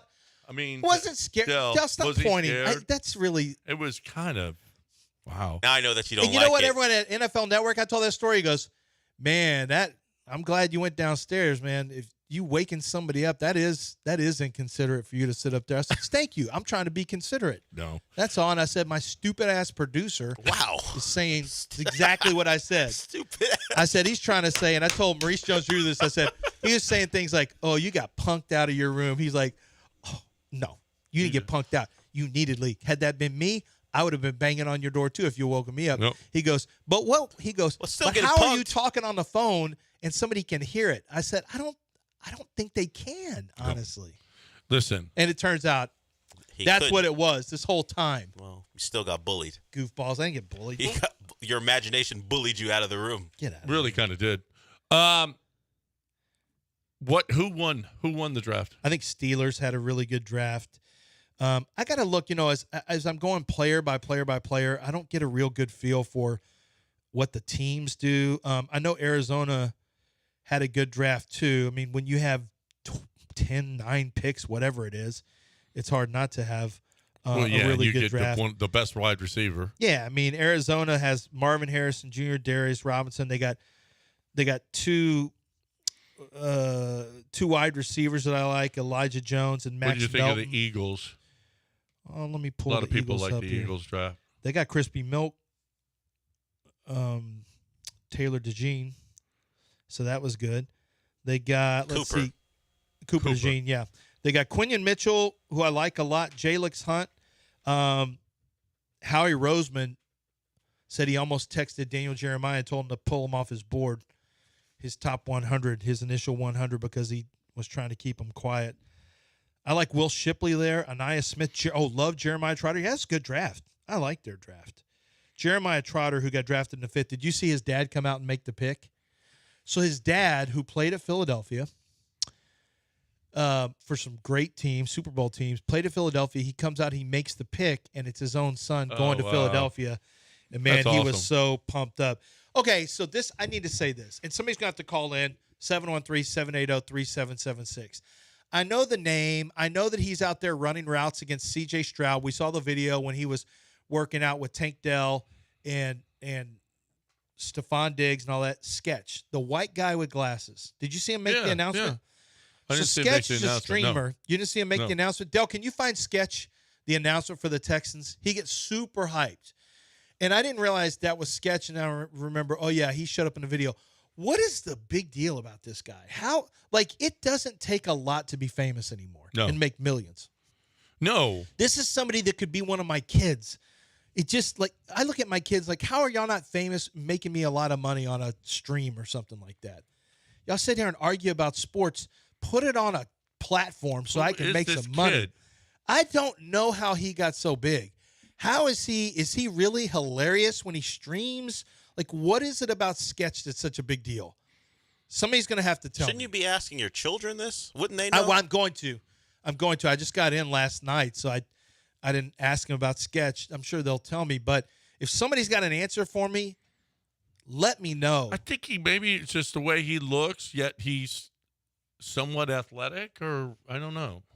Is there something about it that makes him? I don't know. I don't know what's why he famous for. Being a streamer. Well, what and does that look, there's mean? lots of What does that famous mean? streamers. Well, it means you play He plays video games and talks to people and you online. talk. Yeah, a camera's on your face. So the screen is you playing a video game. Then there's a small box. And here is Sketch. So imagine this. This kid is like probably about 5'9" white kid, glasses, short hair. 5'9". The Texans could have at least sprung for a new C.J. Stroud jersey. You think he's shorter than that? Yeah, Yeah. it's an old. He should be wearing a new C.J. Stroud jersey. Basically, everybody who announced the Texans pick was from Mexico City. Basically, the entire thing, other than Sketch. And Sketch, who's this white kid from here in town, I guess. He's got a buzz cut. Doesn't look like he'd be. You wouldn't even Sketch influencer. He's what he was labeled on this. You would never even know. Well, it's just another, like, this is what this is Hannah and the marketing. This is actually the marketing team saying, hey, we need to have Sketch make an announcement, because they've got all these rappers now re-involved with Houston. And now I guarantee you the Houston marketing arm, whoever's taken over, said we got to get Sketch, because this is younger fans are going to love him. Here he is announcing the pick. I will give it up now. He had some energy.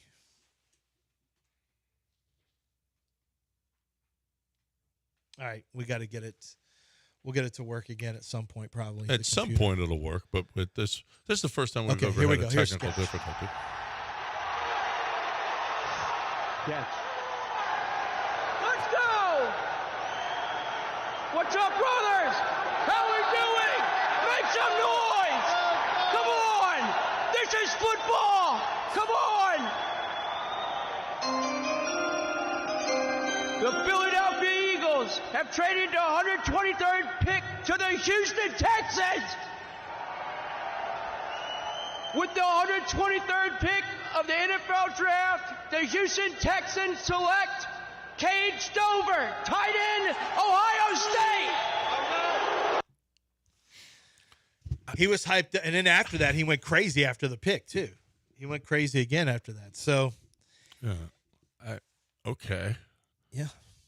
I mean, is it because he's so nerdy looking? He has 100% more money than us, and it's probably not even close for our lifetime earnings. Probably. Because he plays probably Roblox or something, or one of these games, Minecraft, and he's building stuff on Minecraft, and then all of a sudden his bank account's got $3 million in it for the month. Yeah. I could see why Cal would really like him. Oh, why? Cal plays video games. Cal plays video games. So apparently 9:30. Sketch is older than you think. How old? He sounded older. Yeah, he did, actually. He's not a kid. According to Wikipedia, he's either 25 or 26. Yeah, he doesn't look like he looks like a kid. He doesn't sound like he looks 17, 18. He does look he's just a Twitch streamer based in the city. Has over 84 million views on his YouTube channel. Yeah. I mean, really? Work as hard as you want. It doesn't matter. 408,000 subscribers overall.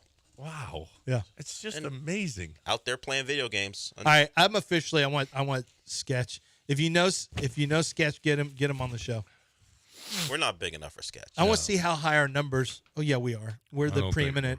I'm the preeminent draft guy, and John is the godfather of Houston radio. I've heard it on promos before. So, we're big enough. Somebody get Sketch's ass in here. We're going to talk ball with them, and then we'll have some breakfast tacos for him or something like that, and we'll see how high our numbers go. Our numbers will be through the roof if we would get a Sketch on. Do you think our base is going to be thrilled with Sketch? Well, there will be some ugly talk probably in the you think in the stream, like in the Twitch. Are you Twitch imagine? Will be. We'll get not a lot of new viewers and listeners. Well, shouldn't they be his people, Twitch people? We got He's some. on Twitch. He's on Yeah, Twitch. We got some, if you're a sports fan, we got some. You don't have to just be a Twitch streamer. I mean, we've got that's true. All the Twitch streamers probably love him. Shouldn't they love him? He's a Twitch guy, more than they like you. That's for sure. Well, oh man, I mean, that ain't tough. Feelings mutual. They hate Dell. That's fine. I mean, I don't know what this is. I mean, they come after me and I respond, but I don't think about them until you guys tell me they're saying something, and that's fine. We know they're clownish. Yeah. Clownish. 932 ESPN 97.5 and 92.5. Hate that one, YouTube, when you start fighting. Time for you, Lance, though, to talk about our friends over Texas Star Grill Shop. Texas Star Grill Shop is I've used their products for going on about 15 years now.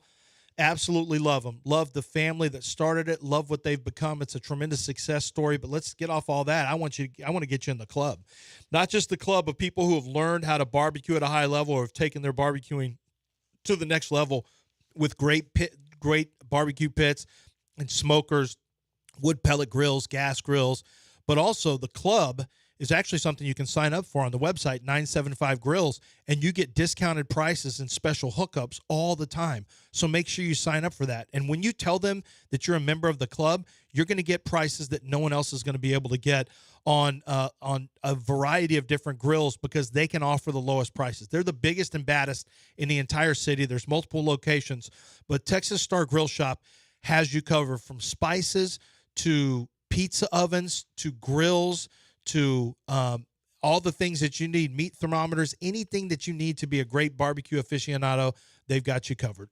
Just check them out for yourself online at Texas Star Grill. The Texas Star Grill Shop email, or rather website, is 975grills.com. That's 975grills.com. Make sure you join the club.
You're listening to Houston's longest-running sports radio morning show. From the Veritex Community Bank Studios, here's John and Lance. Oh, is this true? Fromber, Verlander, Javier, and Blanco. They started half of the Astros' 28 games.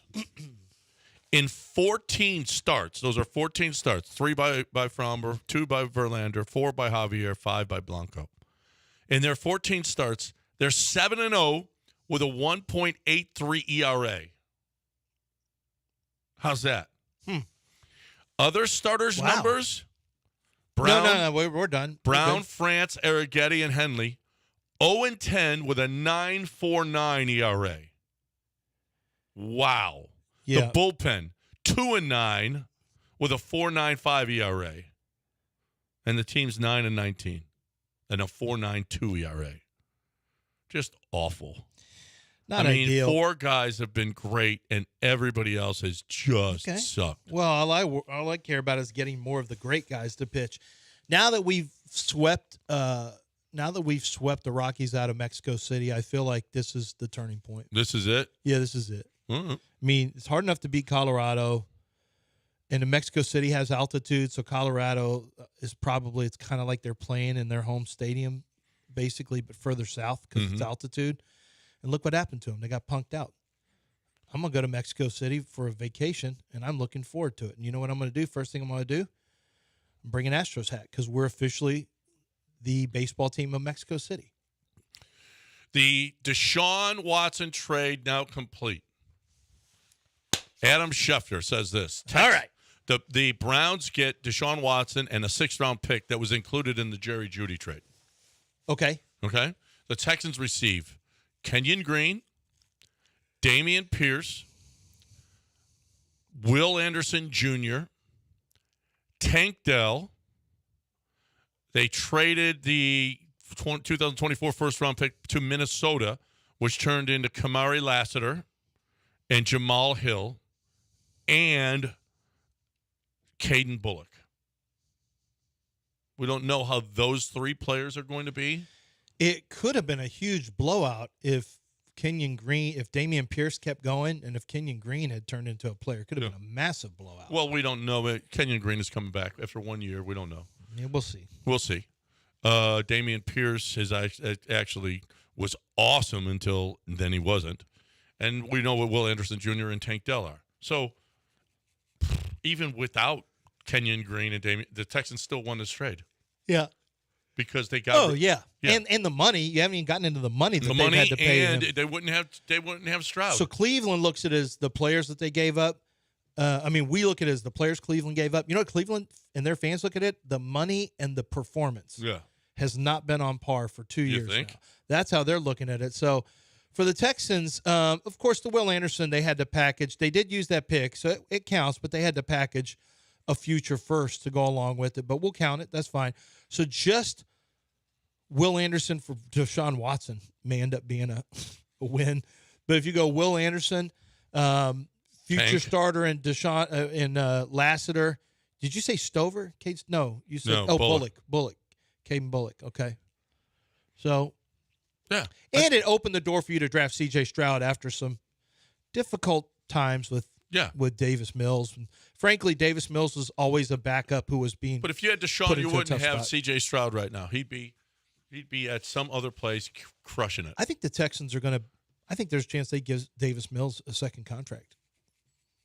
Yeah, as a backup. Second contract now for backups is going to be about $3 million a year. You could give him a 2-year, $6 million deal. It's usually more than that.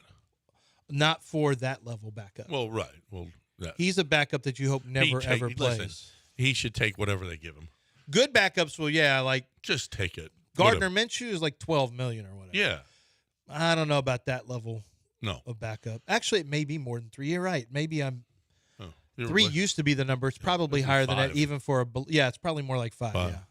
So Nick Caserio. So been talking about Lassiter, the cornerback position. Nick Caserio addressed Listen, they signed a bunch of guys, C.J. Henderson and Jeff Kuda, and I mean they just a bunch of Lonnie Johnson, and I mean they just got a bunch of guys, but they also picked up Lassiter. So here's after Lassiter was drafted. Here is Nick Caserio talking about the cornerbacks. We'll see. It'll be competition. I mean, Jeff and CJ play a lot of football at a high level. So, I mean, they're both big and fast. They've been here in the off-season program here for the last few weeks, so they're working hard. DK, we re-signed Desmond. So I'd say Miles Bryant's a guy that has kind of a Swiss Army knife safety to nickel flexibility. Say Lassiter, kind of corner to nickel corner. Bullock, safety to whatever else he could do. So you're going to need, 6 to 8 defensive backs that can go out there and play. And, I mean, look, you're going to have to cover people. So you're going to have to be able to run. You have to be able to cover. You have to be able to tackle. I mean, somebody's going to have to chase Worthy down the field when Mahomes is launching a ball over his head this season. So, I mean, you need 5 or 6 defensive backs. It's a space game. It's a speed game. It's a tackling game. So what happens relative to opposite Derek, we'll find out. So there's nothing that's predetermined. So we'll have a better idea, I think, in training camp how that's going to transpire. But there's a good chance we're going to probably have 5 or 6 corners on the roster. 2 or 3 are going to play on defense. Whoever 4, 5, and 6 are going to be backups. And how diverse are their roles? Going back to Coach's question here, kicking game to defense. So it'll be an interesting exercise here, but I think we've created a significant amount of competition in that area, which is a good thing. How much are we going to be talking about the lack of production or inefficiency of that other side? Is it going to be a problem this year? Ask that question again. Is that other corner position? Yeah, it could be a problem. Yeah, it could be a problem. That's probably. I mean, you've got some guys with traits and athletic ability in Akuda and C.J. Henderson. They're high picks for a reason. They haven't gotten it done for a reason. I think what you're hoping is D'Amico can get them in a system that feels right. Maybe he accentuates a positive for one of those guys. I mean, they're not available for that money, $4.5 million or whatever, on a 1-year deal. They're not really available if they were better players. So they've both been massive disappointments. I had big grades on both of them. I thought C.J. Henderson was one of the smoothest corners I saw. I don't know why he failed. There are some instinct issues with Jeffrey Okudah. That usually doesn't go away, so it's probably always going to be an issue. But I think I think it is going to be something that could be tough for the Texans. Yeah, and I do wonder if Kamari Lassiter ends up outside because he's got experience playing outside. I wonder if he ends up outside and you just have Desmond King playing the nickel. I don't love your speed in that regard then with King and Lassiter. That would concern me because that's not a very fast group. But, I mean, you got a good football player. You basically – and Nick has actually given more football answers. Have you noticed that? Like he's given us a little bit more than just the word salad stuff he gave. He just wants to get a good football player, and he clearly cares about – so think about this. Bill Belichick, when he was with Belichick, brought in a lot of Alabama players. Belichick is very good friends with Nick Saban, and he trusts that when they come in, they're already wired a certain way and all that. I don't think it's any surprise that you've got an Ohio State guy for the Texans. You've got an Ohio State and an Alabama guy last year who were your first 2 picks. You end up getting a Georgia guy in the second pick. Like, I think Nick, there's something to the fact that Nick Caserio likes players who've come from certain types of programs. Big schools, playing big-time football, winners, leaders, dogs. Matter of fact, he addressed the toughness of Lassiter. I mean, Lassiter's played a lot of big football. Lassiter's a tough dude now. Yeah. He'll come up and hit you and run support. Yeah. You got him or no?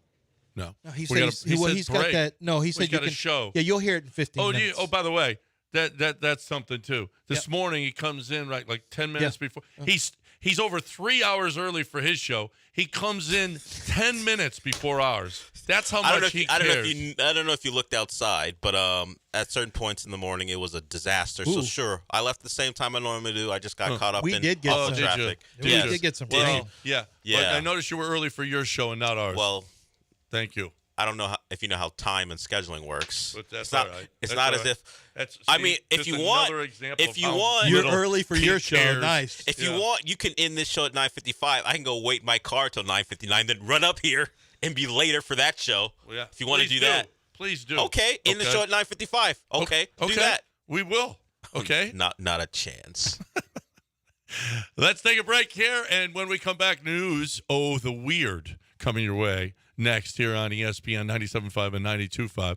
Time to talk about own well. Time to talk about your property taxes. Time to talk about how much you're spending on your property. Because the government, well, they're screwing you. Okay, there is the government is always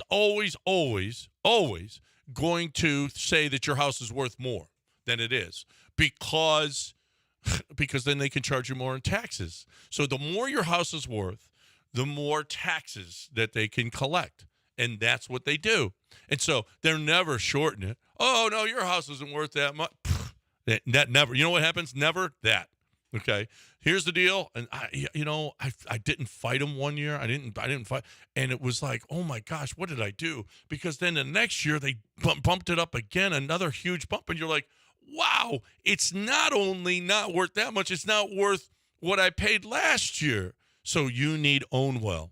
No stress, no big time investment. As a matter of fact, you don't pay anything up front, no upfront costs, savings or free, guaranteed. If you don't save, you don't pay. Local experts backed by cutting edge technology.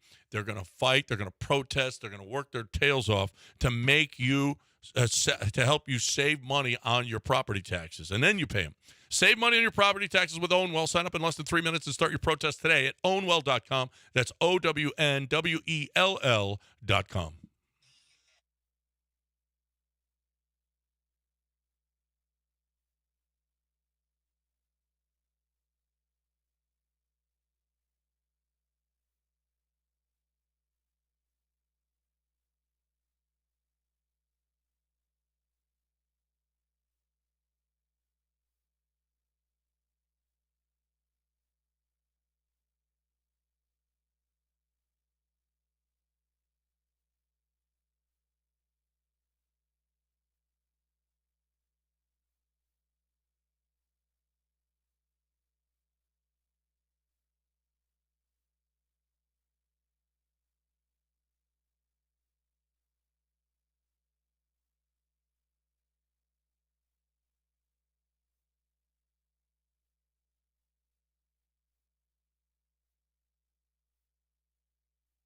Yeah, Kamara provides toughness. He provides, you talk about energy and the way he plays the game, like he loves football, and it shows on the tape. It jumps off the tape. He's a versatile player. He can play inside. He can play outside. But you talk about a guy who's a leader, a guy who works hard. He's everything that our team is about. We talk about everything being relentless and attacking the day with the relentless mindset every single day. That's what Kamari brings. Well, thank you for Just that. Cut off all the narratives. There it is. There you have it. Did you guys watch the snooker championship? The guy in the background biting his son's ear? I'm hoping son. I saw that. I didn't know where weird. he's from. I hope it's his son. Yeah, I think so. Just look at him. They look kind of similar. He's younger. He has glasses. Yeah. It was weird. That's a visual, though. Yeah. I don't know if my mic was on the whole time. So I don't know if it's like, that's a visual thing, though. That's not news of the weird. That's just something that creeped you out. They're on the set talking, and behind, there are people standing there watching, and this guy, an older guy, bites the ear of the kid, and it's really creepy. It's really creepy. Well, that's news of the weird. It's weird. It's kind of what Bregman and Pena were doing. You think? Well, that's what it was? That's what it was? I mean, it wasn't a bite of the ear, but it was like a nuzzling on the neck. I don't like my players. I didn't see that. I don't know if I want to now. People said, since those two started their relationship, their Astros are 2-0. Yeah, I know. Maybe it's just the water in Mexico got them going. I don't know. Maybe the altitude. Whatever. Made them lightheaded. Have you guys ever heard of sexsomnia? No. Okay. It's a sleep disorder. Yeah. Apparently, people have relations while they're sleeping, and they don't remember any of it. Wait, what? Well, and sometimes it's just you by yourself doing, having relations. Uh-huh. And you don't remember it? They don't. They wake up and they don't remember. Then how do you know? But Did you watch it? No, their partners say, "Dude, do you know what you were doing?" That's always the best when you. Or you just it doesn't happen when I don't remember. Once you're married, it doesn't happen. But when you're dating and you really wake up and oh, look what's happening. Yeah, that's great. Well, it's not Man, only that. those were the good old days. Sometimes you attack your self. Yeah, and others. And others. Oh, well, that could get you a case. But they don't remember any of it. But you or catch you just a case say you for don't that. remember. I guess. Yeah. Right? No, I don't remember that. You can legitimately catch a case. You can't. Yeah, I mean, you could catch some hands doing that. Mm-hmm. So what else do we have here? Upset over husband gifting TV to sister. Wife allegedly gets him killed. She's on trial. Yes. She was upset. Have you? No, I don't know this. I don't know how you're going to ask a question. Have you ever tried to have King Butter killed? No. Oh, no. Have you gifted any of Mike's wives? And First of all, number one, TVs are not super expensive. No, that's really not that smaller big ones. a deal anymore. I mean, I'm not you don't want to give your sister a $700, $800, $900, $1,500 TV. Right. But you can get something for under $200. Well, and plus, this was in Barabanki. Yeah. Uttar Pradesh. So maybe a TV is worth a lot. Maybe so, and maybe also Although I'm pretty sure you those know what? people. If you hate your sister-in-law, maybe there's just some beef there between sister and sister-in-law, and you know what I mean? Huh. I mean, wife and sister-in-law. Maybe there's some. Maybe there is some beef. Well, enough to have him killed. Did she have him, or she got caught? She trying had to? him killed. So that's he's what the dead? allegation is. Yeah. Oh my gosh. Yeah. Over a TV. Well, and this was on her wedding. He gifted a TV on her wedding. So yeah, I guess. Well, was it a 4K? Ooh. Well. Or was it one of those 8Ks? Did he cheap out? What are we doing? Yeah, how nice was it though, John? Yeah, She may have had a point here. Apparently, okay, this is an AP story. True. Myth of superhuman strength in black people persists in deadly encounters with police.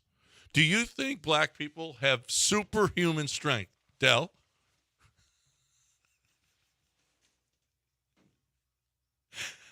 Why are you lying? Are you facing that fake brick facade? What are you doing? Lance is up against the wall.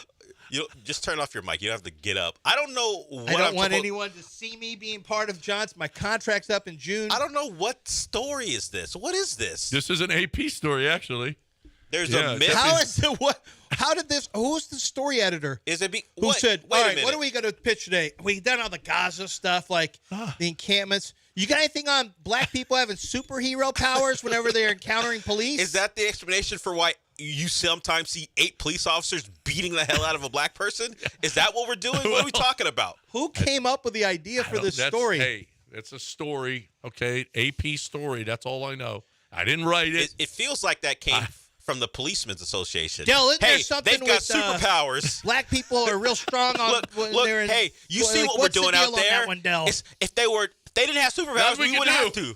What do you want us to do? Yeah. If Dell were the superhuman copy strength. editor, this is what he would have said in that building. I don't want to do that, but I want to do white people smelling like white teenage boys smelling like puppies. dogs Yeah. on the range. Yeah. You sure that's from the AP or from the Policemen's Union? What are we talking about here? Oh, no. A Kansas man who killed his wife used the insurance payout to buy a sex doll. How about that trade? No, wait. He killed his wife? Yeah. Okay. Yeah. He can't. All right. he Okay. killed So his obviously wife. that's terrible. Obviously that's Yes. terrible. But I want to ask you this. However, what if his wife had died of natural causes or something terrible had happened? She had a policy on her, and he did the exact same thing. What are your thoughts if there was not a murder involved and it was just an unfortunate event, and then he bought a sex doll? Would you be judging him then? You know what? This is probably better. There's not much talking going on here. There's not, I don't know what his relationship Well, he might not be able to be It couldn't have been the best of relationships, seeing as how he killed her. Well, yeah, obviously that makes my question null and void.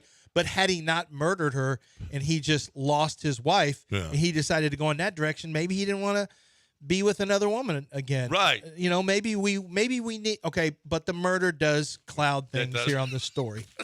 It's my supposition Although it was probably best that he went with a sex doll as opposed to another human being. Well, yeah. Because then she would have got arrested probably for something like conspiracy or no, he would have killed her too. she would have got killed too? No, yeah. So the sex doll, she's not going to. No. She's not going to talk back. Or So they anything. really Deserve this wasn't about the sex doll. It was really just about him being involved in a murder. Right. Yeah. So the sex doll best wasn't for really everybody if this dude doesn't have another human to talk to. Right. Right? Am I right? I think you're probably right. We're done. Opie and Mape show is next. At least the sex doll won't talk back. Is that what we boil it down to? Has she talked back? Hey, are you surprised? No. Mopey and Mapes are next right here on ESPN 97.5 and 92.5. Hey, how about this? You have a prostate issue. You're going to the bathroom way too often. You don't know what it is. You don't know what the problem is, but the chances are that you have an enlarged prostate. If you have an enlarged prostate and it's not cancerous, okay, then Doc Manavis is for you. Doc Manavis, I went to see her office a couple of weeks ago, and it's fantastic. It's a wonderful, wonderful situation right on I-10, right there at Durham, right there over there. And it's just a beautiful facility in which she's got resting areas for you. She's got she's got a dancing area for herself while she's doing in between when there's some time off. The doc will do some dancing. But what she does most is this: she gives you an IV, and it decreases the size of your prostate. And it's so much easier than it used to be. It used to be surgery and an awful surgery, and it's not anymore. What it is, it's so simple. You need Doc Manavis. If you have an enlarged prostate, you need Doc Manavis. 975prostate.com, 975prostate.com.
Welcome into the show.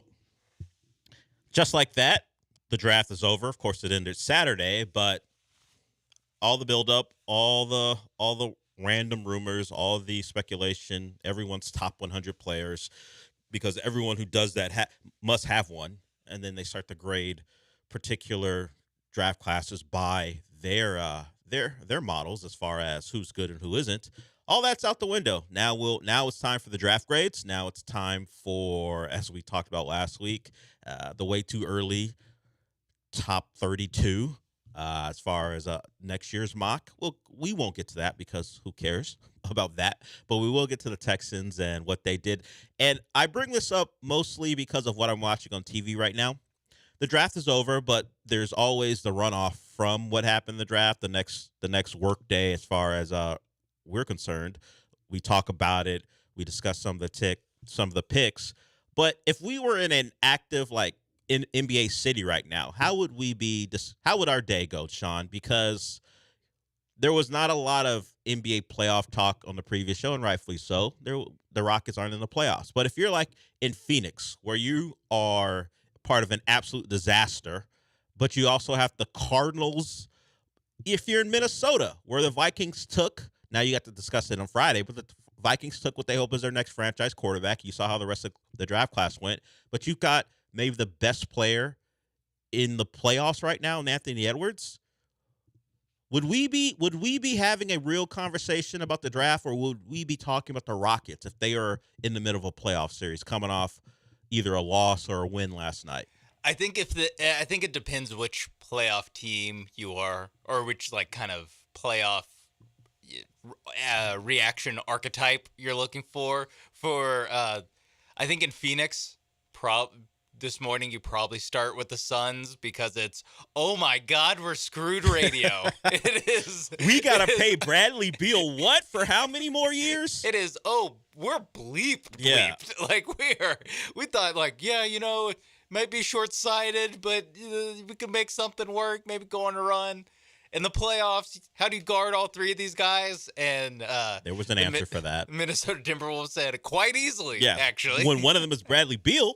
Yeah, he'll take himself out the game. Yeah, we don't have to worry about it. I think in Philly or in Phoenix, I think the lead is the playoffs. Maybe Minnesota too. Because like you said, most of their work was done on Thursday night. But I think it kind of depends on the place. I think everywhere else, I think it's probably maybe New York.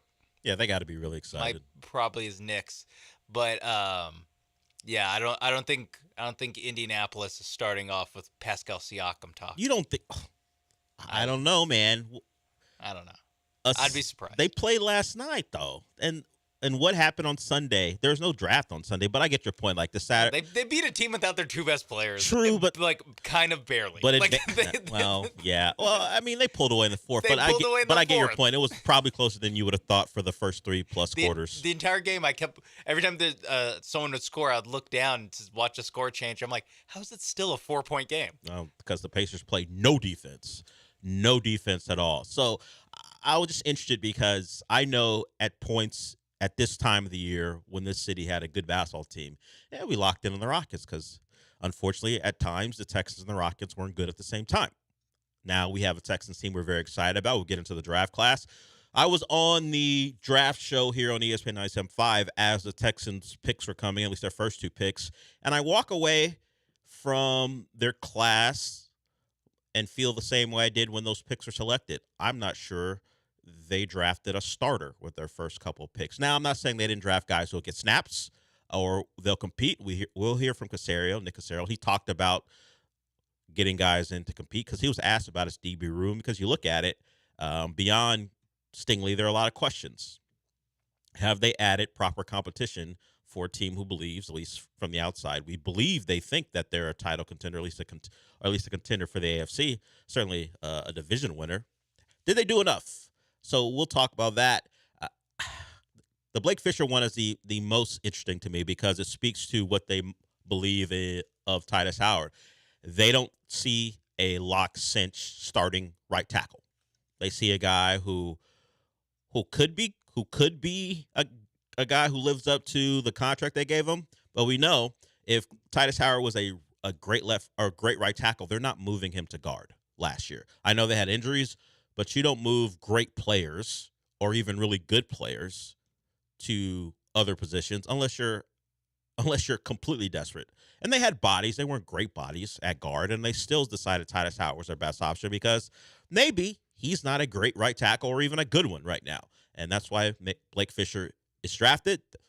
And if we're going to speculate beyond what Nick Caserio said in the presser, it feels like a guy who's going to get a shot to maybe not win the job. There's a lot of money invested in Titus Howard, but make it known to everyone in the building that he should or he could have the job after 2024.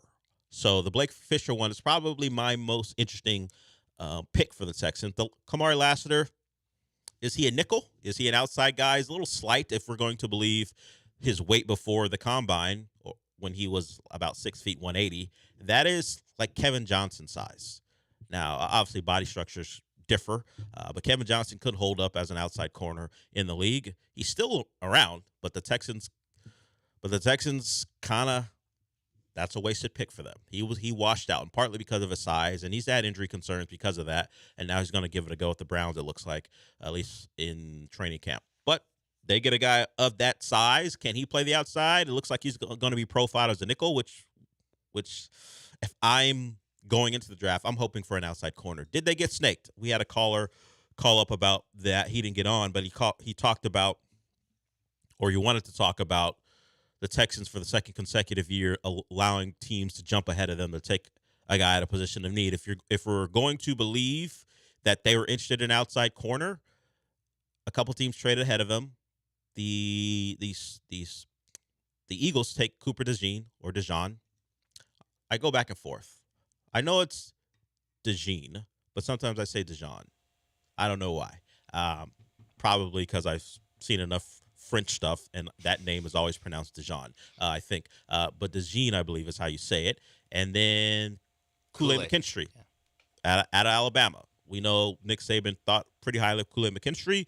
The Texans, at least under DeMeco, have an affinity for Alabama players in the draft. They took a couple last year. The thought might have been, hey, if Kool-Aid's on the board, you need an outside corner, you go take him. And instead, they got snaked.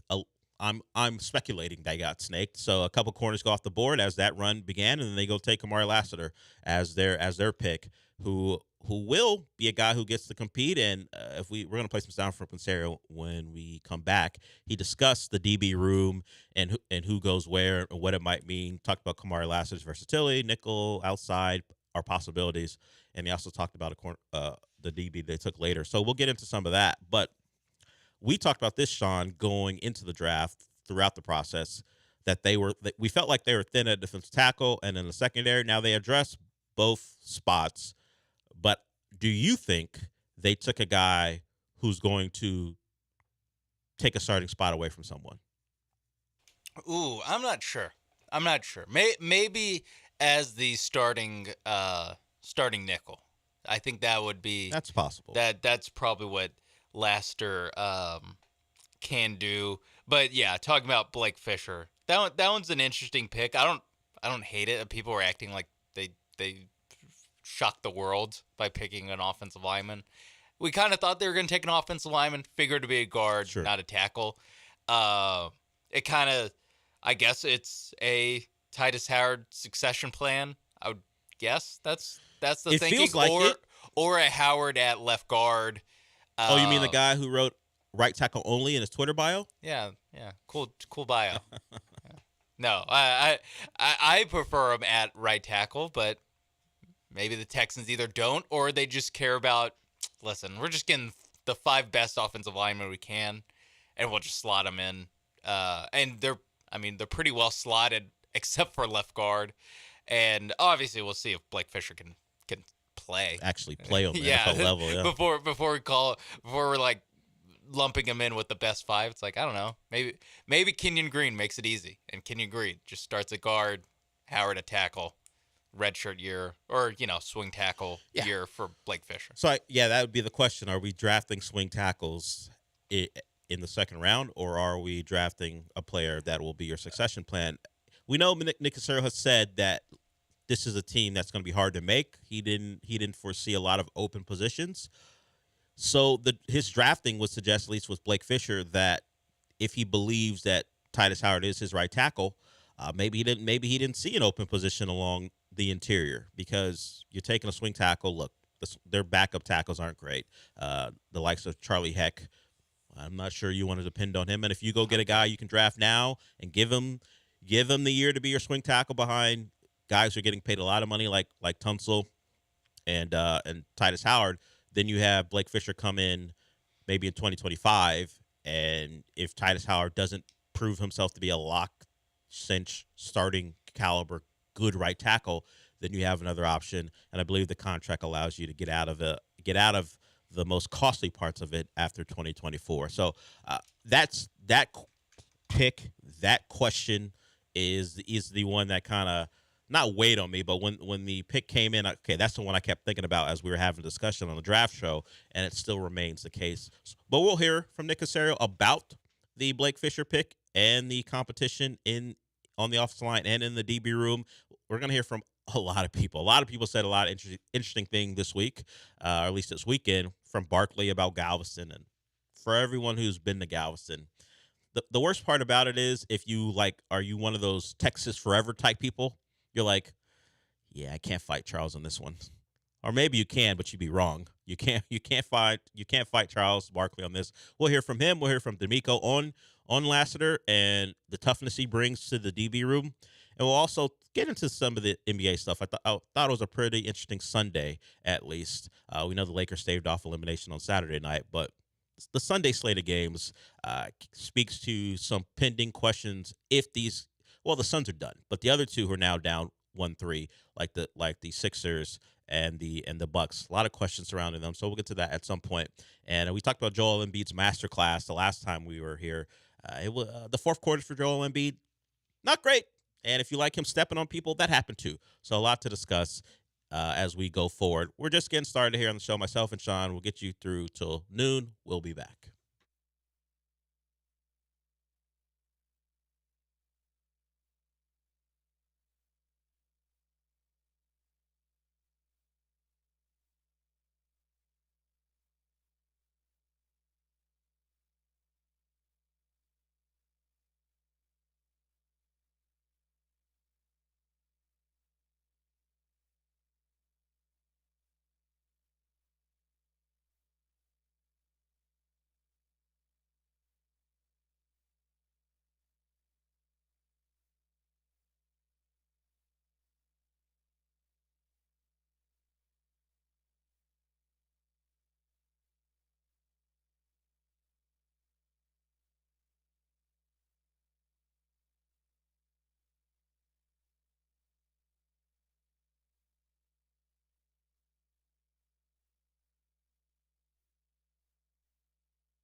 This is the Del Olaleye Show. On ESPN 97.5 and 92.5. Broadcasting live from the Veritex Community Bank Studios, here's Del Olaleye.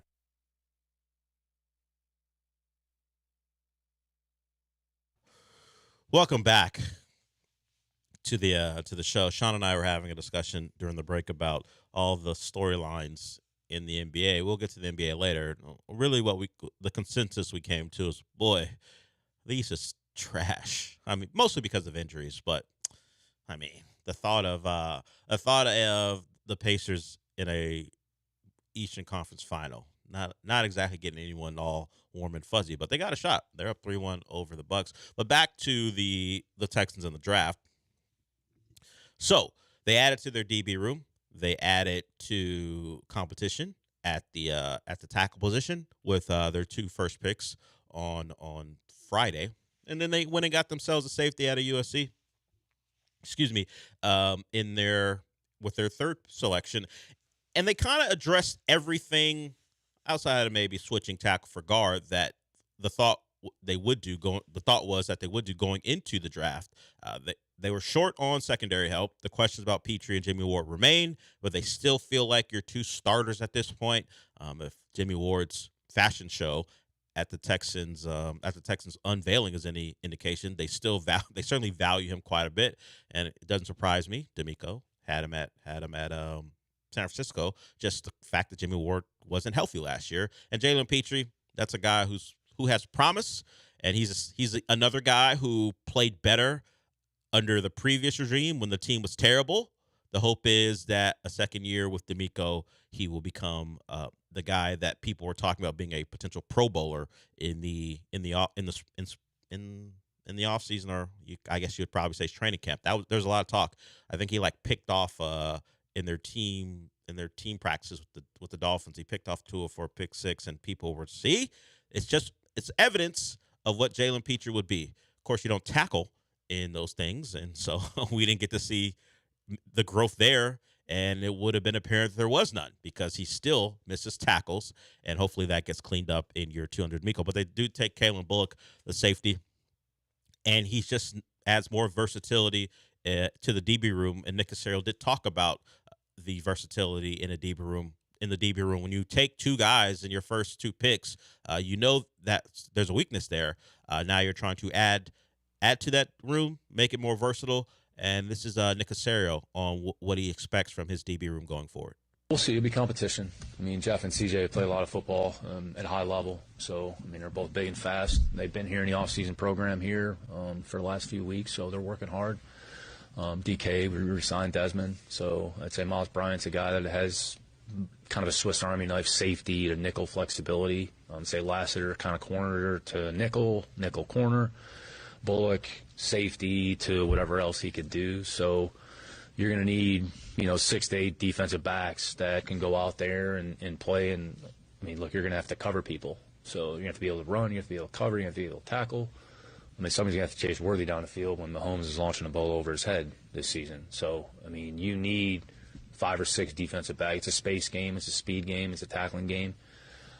So what happens relative to opposite Derek, we'll find out. So there's nothing that's predetermined. So we'll have a better idea, I think, in training camp how that's going to transpire. But there's a good chance we're going to probably have 5 or 6 corners on the roster. 2 or 3 are going to play on defense. Whoever 4, 5, and 6 are going to be backups. And how diverse are their roles? Going back to Coach's question here, kicking game to defense. So it'll be an interesting exercise here, but I think we've created a significant amount of competition in that area, which is a good thing. That's the key word for him, competition. They're creating competition because if he's right and there are not a lot of open spots available on this roster, then you go get guys who might be able to pry a spot open. You just don't go get guys who for depth. And if they're not good enough, then they become depth. But you want these guys to at least push guys you think are clear starters, because obviously the team gets better when you have guys who could start in other places but aren't starting for you. I just wish he hadn't lied to me to start. When have Jeff Okudah and C.J. Henderson played a lot of good football? How far do we have to go back? College? High school? Yeah. College, right? We got to go back to college because it can't be the NFL stuff. Look at some of that Ohio State tape, all right? Way back when, that got him a top 5. Yeah. Made him a top 5 selection. Go watch the 2020 Fiesta Bowl, all right? You tell me if he played well or not. I have to go look back. I have to go look at T. it. Higgins in hell. Did he? I don't know. I felt I like hope so. didn't Clemson win that game? Did he have him in that? But it was close. It was a close ball game. It got the fireworks started late in the third and fourth quarter. I just don't need that added. They've played a lot of good football. That's not true. They played a lot of football. Yes, just say they've played a lot of football. They're experienced. They've got a lot of snaps under their belt. I would appreciate that. That's the truth. And then an idiot like me, well, see, he didn't say they play a lot of good football. So either way, I'm having this conversation. That's the beauty of sports radio. Yeah. Either way, we win. Yeah, either way, I win. But I don't need you telling me things that aren't true. Unless you're saying, no, look at his huddle tape. He was great. That's why Ohio State wanted him. Then I'm like, he's dead on. But there's a reason these guys are on your team and not on the teams that drafted him or on the second team who took a chance on him. It's because they haven't played a lot of great football or even good football. But you're giving them a shot because of their tools. And I understand it. It just isn't comforting when you start out with a lie. That's all. And DJ Bieneme, a guy who's a frequent guest on this station, he talks about Kamari Lassiter as a guy who could potentially compete for that outside spot. He's seemingly profiled as a nickel corner, at least by some people who do this for a living, the draft guys. But he played outside at Georgia, so he does have experience there. Can he hold up? He's a willing guy as far as tackling is concerned, so that's good. So the versatility will be there. We heard Caserio talk about not wanting to peg a guy as this or that. So we'll see. But if it's the Okudah Henderson combo as far as competing for that outside corner spot beyond Derek Stingley, I'm going to hope Lassiter wins that job. Because if it's those two, maybe the magic of D'Amico changes them into good corners. Because right now they're journeymen who the Texans are taking a shot on because of their physical attributes, not their actual play. Yeah, I wonder if because the Nick Caserio went through a little bit of the roster math that he was thinking as far as you need 6 guys and 6 DBs you can play. Are they just hoping that one of the two? Is that how they're figuring it? Is that they're hoping competition? One of Okudah and Henderson, it would be a lot to ask for 2 good corners out of those guys.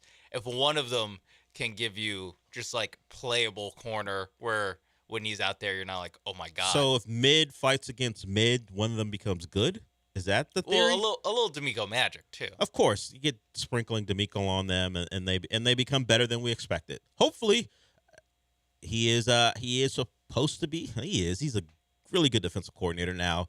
He's certainly the head coach, so there are more responsibilities. But you just hope in this system, maybe they were just in systems that didn't fit their attributes, Stingley, and they can't. Well, system or health. For Stingley, who knows what he would have been if he simply could have been healthy before. But yeah, we just wipe away all the previous regime, and we decide the Texans started their franchise, at least this version of it, in 2023.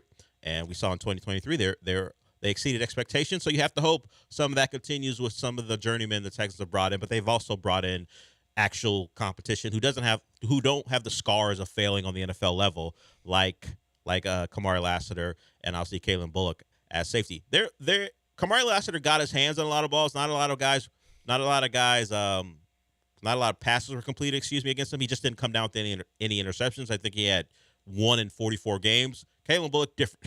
He had 9 interceptions and would be something that would certainly be much better than what Petrie and Ward combined for last year. They only had 1.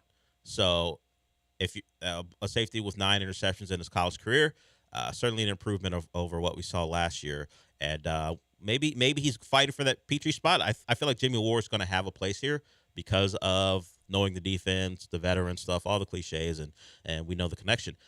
The Petrie feels like a guy who could lose his spot if Bullock comes in here and performs at a high level during training camp. I don't feel like Petrie not being D'Amico's guy. I don't feel like that helps him. And if he's going to, and he can't prove he's learned how to tackle in training camp, But let's just watch a couple preseason games, and if that's still a thing, I could see him losing that spot. Yeah, or at the very least, Losing snaps at least. Yeah, it's a rotation with those three. Sure. I could see, and if you're drafting him in the third round where you don't have a lot of talent or depth in the safety room, I would hope that Kalen Bullock, as a third round pick, could find his way into the rotation relatively early. And if he's going to bring that ball hawking nature from USC to the Texans, more power to Caserio for making a draft pick that can take the ball away. You always want those. Right now, you only have one guy proven to do that, and that's Derek Stingley. Add another guy, that's even better. We haven't talked about this team at all because is it because they're in a different country? I don't know. But the Astros have made a couple moves beyond winning those two games against Colorado and Mexico City. I don't know what to take from that other than you kind of beat a lesser version of yourselves. Yes, the Astros more talented, much more expected of them, but you beat up on a bad baseball team, which I can't say is a departure because the teams they've played, partly because they're playing the Astros, are probably exceeding expectations, from the Cubs to the Royals. Getting to play the Astros has helped, but they finally played a legitimately bad baseball team, and it showed. They bombed the Rockies, and their pitching. They pitched really well, particularly their starters. We'll give you some of the numbers for the starters, and it's stark contrast between the guys they expected to be in the rotation and the guys they didn't. And it's pretty clear when the Astros are healthy, that rotation's going pretty good. And when they're not, it's a disaster. Now, if only we can get more consistent hitting in places that don't have the altitude of Mexico City or against the roster that is the Colorado Rockies. That combination was lethal for the Astros getting going, and they won a couple in Mexico City and kind of dominated. It was interesting to see one of the reporters who normally covers the Dodgers talk about how Astros fans showed up, and he doesn't see that type of dedication from Dodger fans at Dodger Stadium. So just a little random shot for Dodger fans while comparing them to the Astros fans who got the compliment. So they win 2. That's it. They won 2. That's all you can take from it. They played a bad team. They won. They did what they had to do, and they got good pitching, which is great. And we'll hear from a guy a lot of you like to blame, Jeff Bagwell, who, oddly enough, still believes in this team. We'll hear from him coming back, and I'll give you those numbers on the Astros pitching. And by that, I mean the guys they want to pitch versus the guys they don't want to pitch if they had their way. We'll talk about that when we come back.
You're listening to the Del Olaleye Show. On ESPN 97.5 and 92.5. Live from the Veritex Community Bank Studios, here's Del Olaleye. Welcome back to the show. The Astros take 2 from the Rockies over the weekend in the Mexico City series. 12-4 and 8-2. Blanco got a little bit of help when a Rocky decided touching third base on his way home wasn't what he wanted to do. You could see him struggling to try to find it as he was circling third, and it would have been 4-3.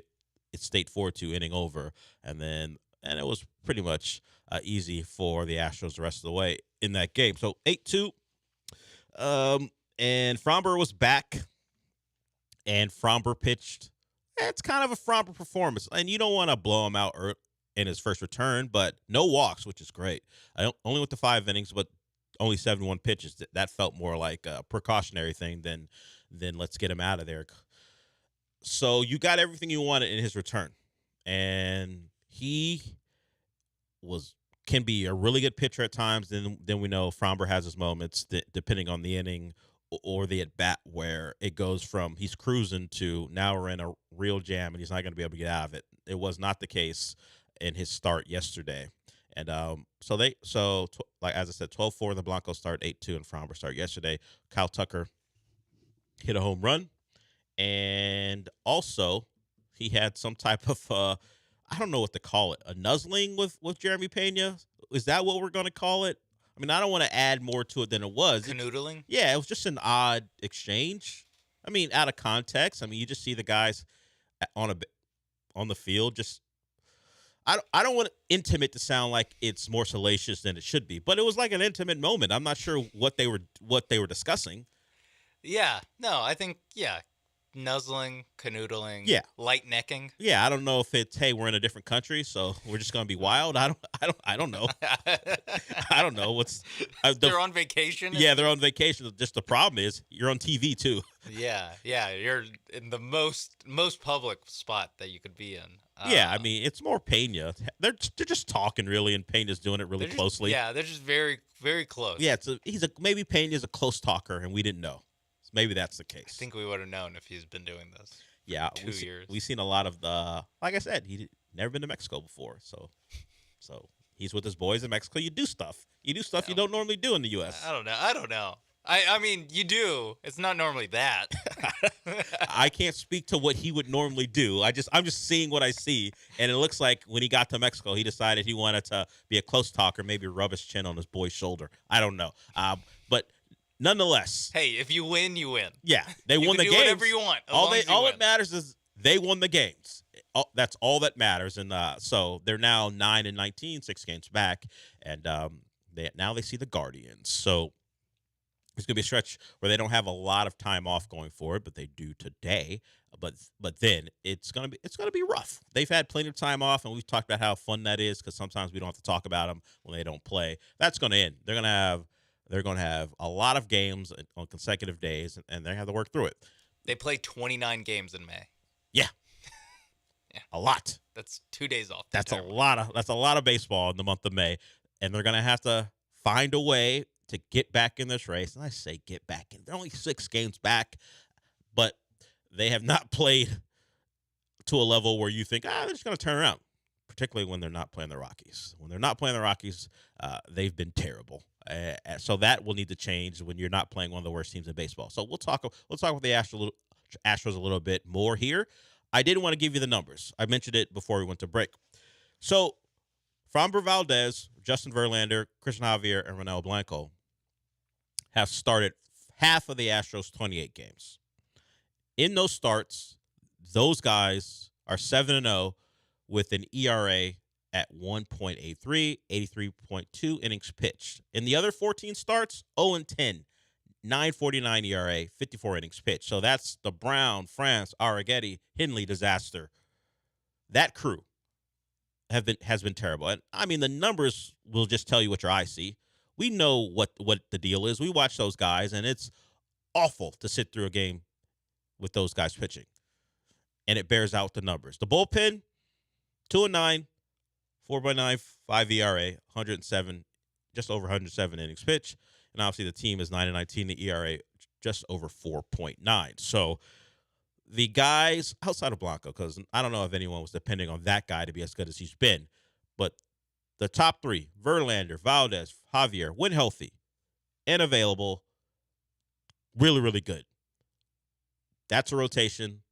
Not that we're surprised by it, because it's been a rotation that's helped you win a World Series or two. But that's a rotation that you can lean on and go, okay, that's a basis for why this team can be really good going forward. The hitting certainly has to come along. Hitting it with runners in scoring position has to come along. But if that's your base, you got to feel pretty good. The unfortunate thing is you have to get around the other two starts, or you had to get around those other starts, and that's been a killer.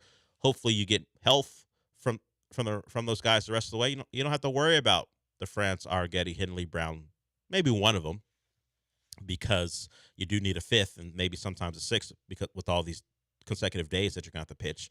But right now, you got to feel really good about that top four and what they've been doing, and you just hope they keep it up.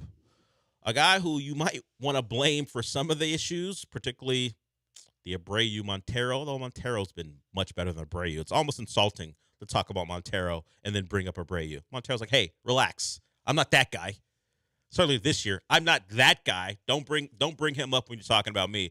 But a guy who y'all point to for the reason the Astros are struggling is Jeff Bagwell. He wasn't in like he wasn't at the stadium, but someone got a hold of him and asked him about this team and if he still believed in them. And oddly enough, Jeff Bagwell still does. All I know is that these guys have been through a lot over the last 7 years in their whole career. See, babes? And I got faith in them. I really do. This team is not going to quit. I promise you that. They're probably a little bit embarrassed of how they played. And hopefully that embarrassment will turn into anger, and anger turns into some wins. Is that how baseball works? You get angry and you get better? I don't know how the dynamics. I always felt like I don't know if it's a cerebral sport, but you're up there one-on-one against the pitcher. And does angry make you more focused? Who knows? But Jeff Bagwell believes in this team. Do you guys, Sean, do you hold Jeff Bagwell's belief? He didn't say back of the baseball card, but he might as well should have, because he pointed to the history of the team and why he still believed in them. I mean, what does believe in them mean? I believe they exist. Yeah, I know they're not I know they're not imaginary. Yeah. I know they're out there. I believe in them, but I don't know if they win the division. Yeah. Can I say that? Because they've kind of dug themselves. Do you believe they finish over 500? Yeah, they can. Well, yes, it's possible. They're mathematically, yes. It's just they're capable, sure. Yeah, they're in that. I made the comparison before this weekend. This feels like they're gonna kind of 2016 Astros this thing, where they get off to like a terrible start, and then they play well for the rest of the season. But then because you started so terribly, you missed the playoffs. Yeah, and now that was under the old wild card situation. I don't know if they would have made it with 3, but point still stands that no matter how well they play, they're gonna be in trouble come September, because they've played so badly the first month of the year. Yeah, the Astros are lucky they're in a 14-team playoff. Yeah, back in my day, season's over. Yeah, it's been over because we count a team out at the start of May. Or late April, excuse me. Back in my day, that's how we did it. Yeah, if you're not back in that 6-team NL Central. Yeah, there are a lot. So many teams. If you were 10 games back at the end of April, you're out of it. Or 10 games below 500, you're out of it. But hey, if we're going to pretend like we know when a turnaround is going to happen, let's hope it started over the weekend where they dominated those Colorado Rockies in Mexico City. Eric, I see you. We'll get to you on the other side. We'll get more in some sound from the draft. Chris Ballard has some things to say about one of our favorite guys here. He's one of the main characters on this show, A.D. Mitchell. We'll talk about what Chris Ballard had to say about critics of A.D. Mitchell. We'll hear from Charles Barkley, his thoughts on our great city of Galveston and more of the beaches of Galveston. And look, Charles has never been more dead on, to be honest. So we'll talk about that when we come back. And Eric, we will get to you as well.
Broadcasting live from the Veritex Community Bank Studios, it's the Del Olaleye Show. On ESPN 97.5 and 92.5. Now back to Del Olaleye.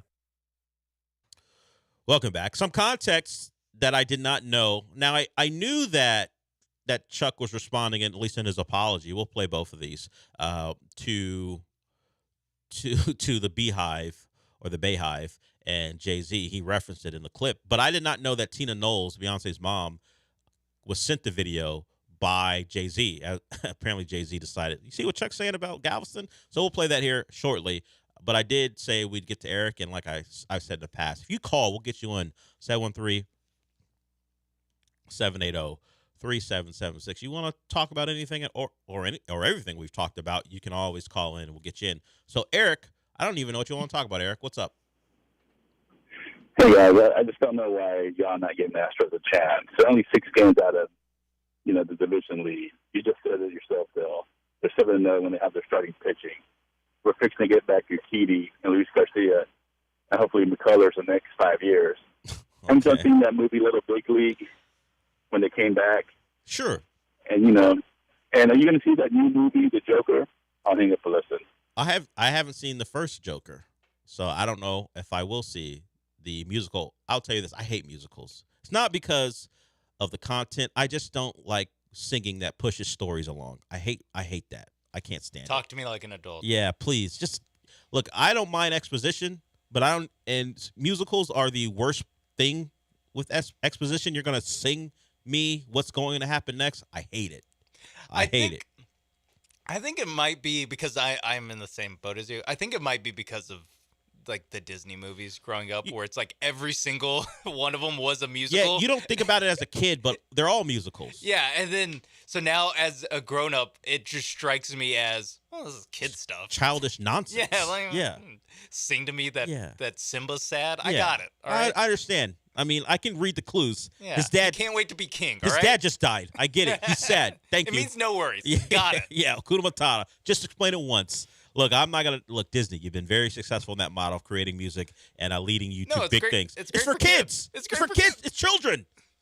We're saying it right now. If you love a musical, you're kind of childish. I don't need Joaquin Phoenix singing to me about how he's sad that he's the Joker. And does Lady Gaga need to be Harley Quinn except that she can sing? That's why she's in the movie. She's only in movies where she sings. In the Bradley Cooper movie, I forgot what it was called. Star is Born. Because can she be in a movie where she doesn't have to sing?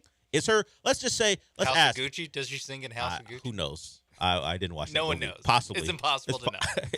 No, it's possible. I'm just not gonna find out. I would say, will she be in a movie where her remarkable voice isn't needed? That's all.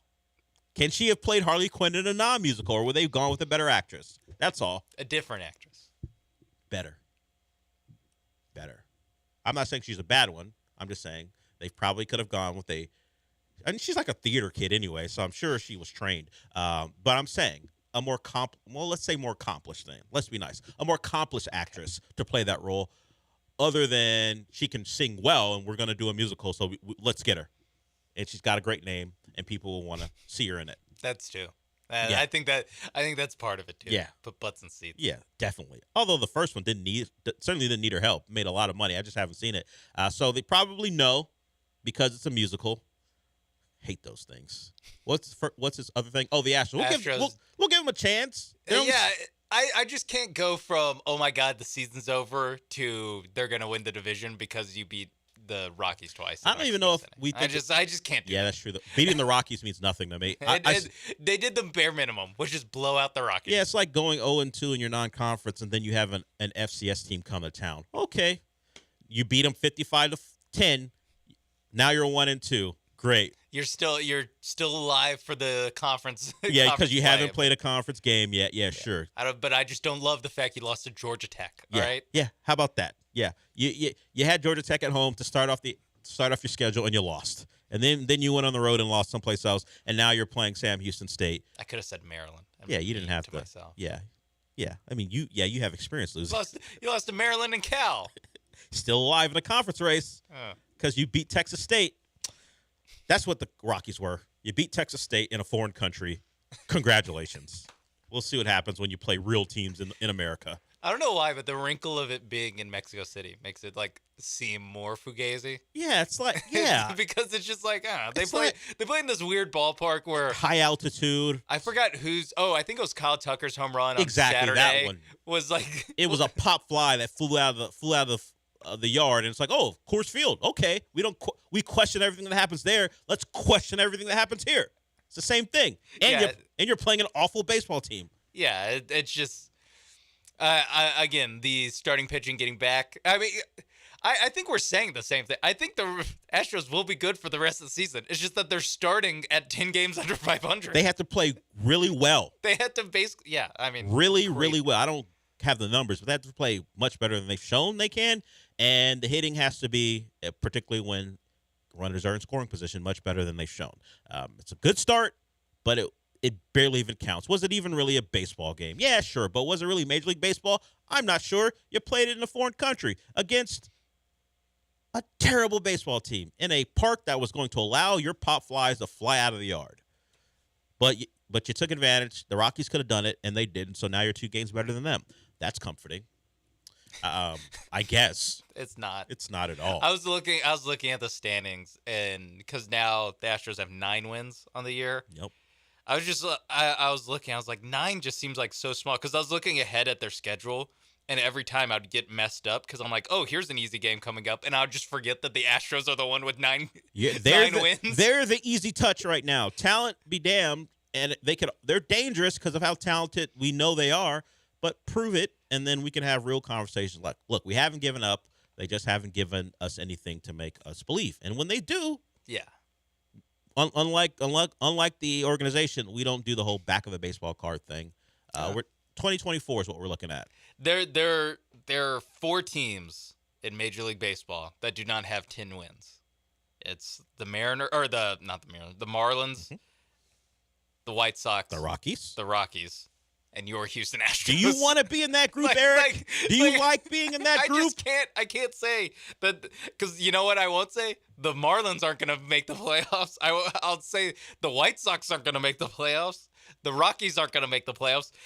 Heck, I'll go with the next best teams, the 10-win LA Angels. They're not making the playoffs. The Oakland A's, out. Yes, so we're banking on past success, and that's great. But the month of April suggests that past success means nothing until they turn it around. So we're good believing in them, but show us. And then we will actually have substantive conversations about what this team could be going forward. But at least when they're healthy, starting pitching-wise, they're pretty damn good. And I guess you can bank on that, Eric. Appreciate you, though, Eric, for turning the conversation back to the Astros. Why don't you believe in them? Because they've given us no reason to this year. Yeah, I can watch the games. I got my eyes. And speaking of our eyes, we know what Galveston looks like, but because of our conversation with Eric, I don't want to go way past the break. We'll talk about Galveston, what Charles Barkley said about it, particularly the beaches, when we come back, and that'll lead us into our NBA discussion as well. Because it was an interesting day, we've got teams on the brink. We've got one team done for, and already barbs are out. If you don't know, the Suns are already talking about the failure that was their year, and there's plenty of blame to go around. So we'll get into that. We'll talk about the Sixers and Knicks, and we'll talk about the Bucks and Pacers, and we'll also get into Sir Charles and his thoughts on the beautiful shores of Galveston. We'll be back.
Something we haven't gotten to, mostly because it happened in the middle of the night, and at least the story broke in the middle of the night, and we found out he was going to be okay. Tank Dell.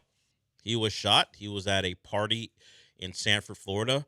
If you don't know, Tank is from the Daytona Beach area, so he was back home visiting his mom. At the time, he wasn't with his mom. He was at a party, and apparently a scuffle led to gunfire. Tank was one of, 10 people who were shot, and no one was seriously hurt, which is amazing. The video is out there if you can find it, not necessarily of Tank being harmed, but of others and the assailant or the alleged shooter being handcuffed, and he's on, typically how the police will do it, handcuffed, hand behind his back, and they have him stomach down, face down on the hood of the car, and you see all these people walking up to him saying, hey, once you get out, we're going to find you. Certainly a scary situation all around, but no one seriously hurt, it appears. Just minor injuries, certainly for Tank and for others, which is, as I said, kind of remarkable that's how that played out, considering the number of people who were at this party and the fact that 10 people could have been harmed and no one was seriously hurt. So thankful for that. Thankful that Tank will be okay. He's already out of the hospital. The Texans have issued a statement. The typical thing that everyone says, we've been made aware. We're aware of the situation. And then they kind of gave you a breakdown of what actually happened as far as Tank's health. They've been in contact with the family, and Tank Dell will be okay, thankfully. And that goes for everyone who was involved. 16-year-old kid involved, and he is the alleged shooter in this scenario, which I'm not going to pretend like I'm surprised. You hear 16, you're like, oh, wow. And then you think, well, this is the world we're in. Why would I be surprised that a 16-year-old would be involved in a shooting? It's not any more crazy than anything else I've heard involving gun violence. But this one turns out where we're going to have people surviving, everyone surviving, and that's all you can ask for when something awful like this happens. So there's no transition. Just forgot that this happened, and certainly want to let you know if you hadn't heard about the incident in Sanford, Florida. Let's move on to something a little less grim. This happened. See, the context of this is the Thunder had just wrapped up beating the Pelicans to go up 3-0 in New Orleans. The Thunder kind of not talked about because this series has been not interesting really since game one, where they were pushed, but they found a way to win that game. The Pelicans were in game one in Oklahoma City. Oklahoma City had all that time off after securing the 1 seed. The Pelicans had to play 2 play-in games, so they were up to speed as far as playoff basketball, and it looked like the Thunder were a little sluggish. They found a way to win, and they've run away ever since. Brandon Ingram, speaking of guys who are going to catch some slander, Bradley Beal is one of those guys. Brandon Ingram is another. He's been ineffective as a guy placed into the number 1 role after Zion got hurt. And after their win, their blowout win in New Orleans to go up 3-0, Shaq, because he loves to set up Charles, and on Inside the NBA, they have their gone fishing stuff. So they were already talking about the Pelicans being done for. And this is Charles Barkley's reaction to the Pelicans being down 0-3. Disappointed in New Orleans. Where they going, Chuck? Galveston? That dirty ass water. We're not even gonna send them to Cancun. We're gonna send them to Galveston with that dirty ass water be washed up on the shore. You people think they're in the beach. Y'all gonna send y'all to Cancun. Y'all drive y'all quit. Drive your ass down to Galveston. Come on, man. So they're not taking a little. Come on, they need to try, man. No, we're not getting them no plane ticket to the beach. We send their ass to Galveston, Texas, right where that dirty water washed up on the beach. They can't even get in the water. Come on, man.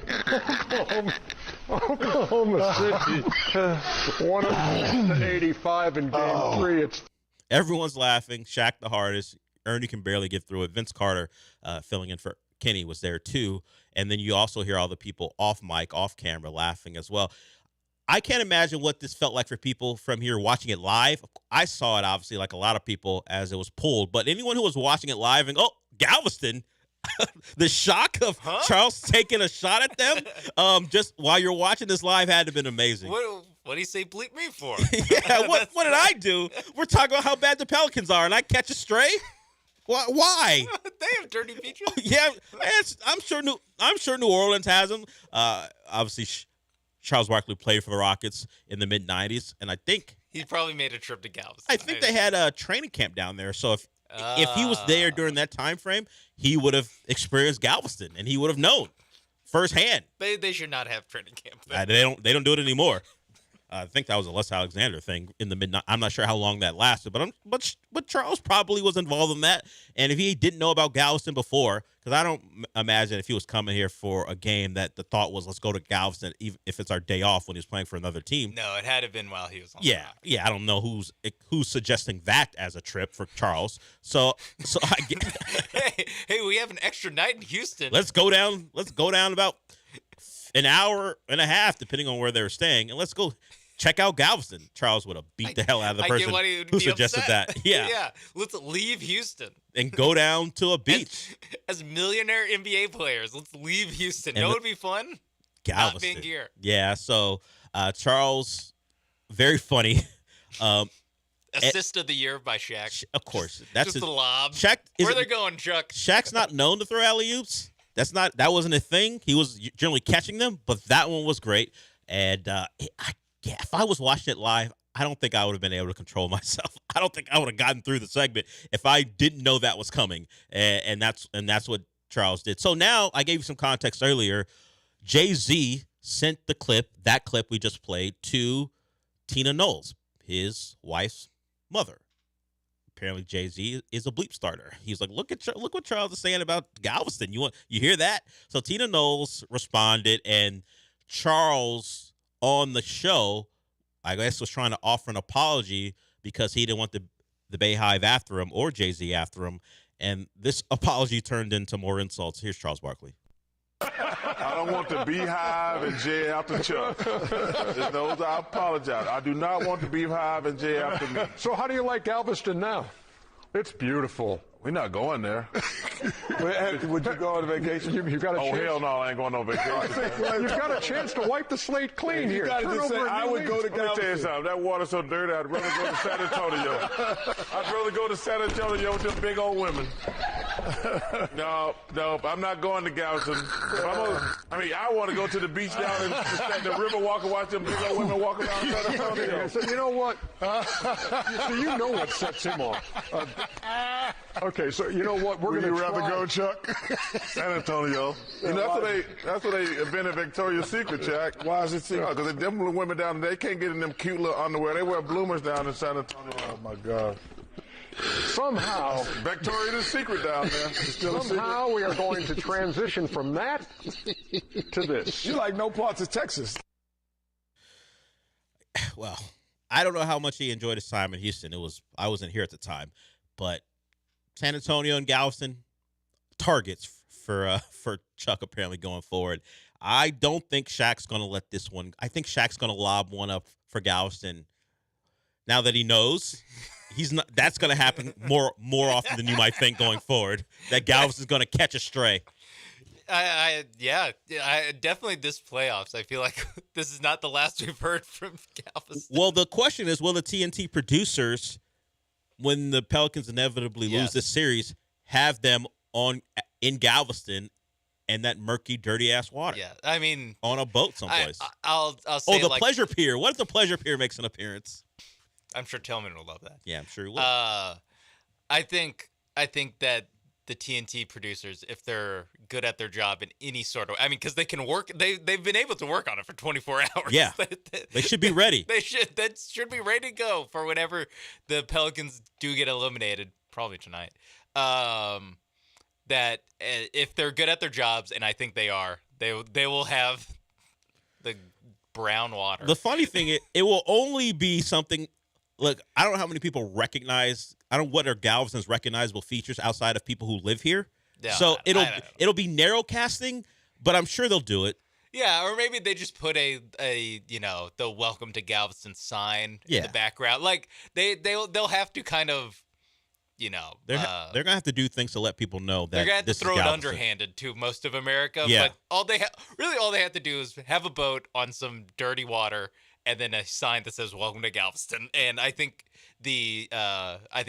Shaq and Charles will take it from there. And doesn't the Pleasure Pier sign have like Galveston on it or something? I mean, that might be. Look, you could put Brandon Ingram on a Ferris wheel or whatever the hell is out there. I don't know, or playing. I don't know what. Don't they have like carnival games on at the Pleasure Pier? Something like that. We go to Schlitterbahn. Yeah, something. Yeah, something.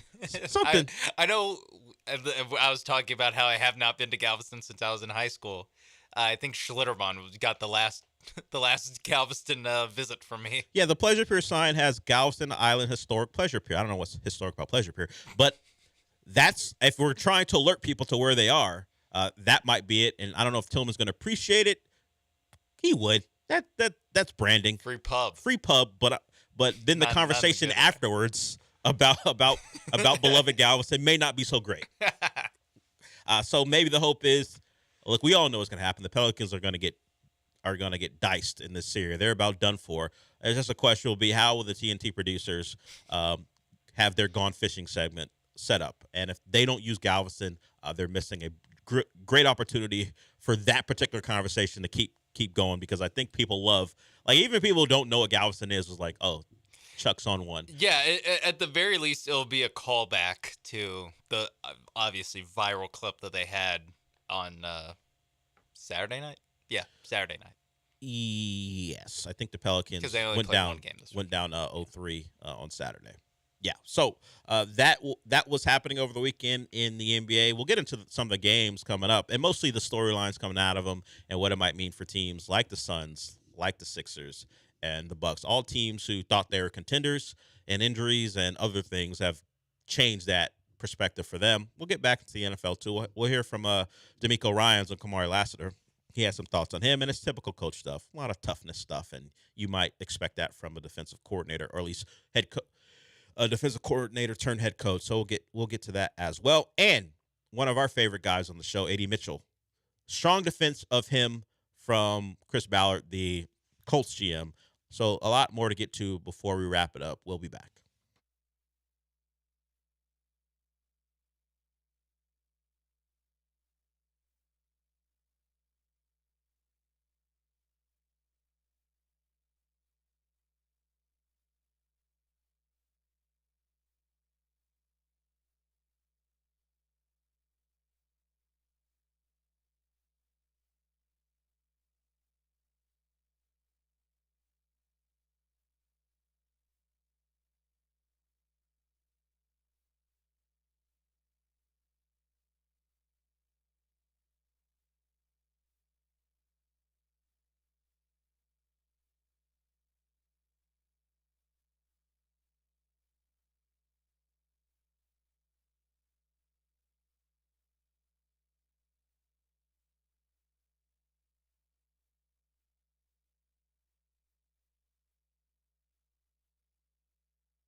The Del Olaleye Show continues. On ESPN 97.5 and 92.5. Live from the Veritex Community Bank Studios, here's your host, Del Olaleye. Speechless. We got absolutely annihilated and abused. It was one of the most pathetic, disappointing performances in the fourth quarter I've ever seen. The rebounding was horrendous. Completely out-toughed. A city that prides itself on physical toughness. I mean, year after year, we're the softest team in the playoffs. It's over. It's a wrap. It's over. It's over, unfortunately. Are we coming back here for Game 6? No, we're soft. We're not coming back here. It's over. Those were Philly fans after the game. I'm surprised they could find any. Considering how many Knicks fans are in the building. Knicks fans are loud, annoying, particularly if they're beating you. And the Sixers go down, and they're now down in that series 3-1 against the Knicks, who can close them out at home in the next ball game. The numbers, if we are going to hold Joel Embiid accountable, he was the guy who was not thrilled with the Knicks fans taking over, and he only has his own organization to blame. Apparently, the Sixers organization put those tickets on the secondary market. Should have known full well that Knicks fans were going to buy them up. So they weren't just floundering on the team site. They threw them out there. Secondary market had them, and Knicks fans bought them up. So Joel Embiid, look to whoever decided that was a good idea in your own organization for why there are so many Knicks fans in the building. I mean, I know you're trying to make a buck, but it didn't help the environment, and the Knicks fans enjoyed that fourth quarter. Joel Embiid didn't enjoy the fourth quarter. He's a combined 3 for 18 from the field in the fourth quarter in the series. He was 0 for 5 yesterday, and he couldn't get a rebound. The Knicks kept getting offensive rebounds in a game that, didn't feature a lot of points. Jalen Brunson goes for what he did, and the Knicks still scored under 100 points. 97-92 the final on that one. Jalen Brunson, great.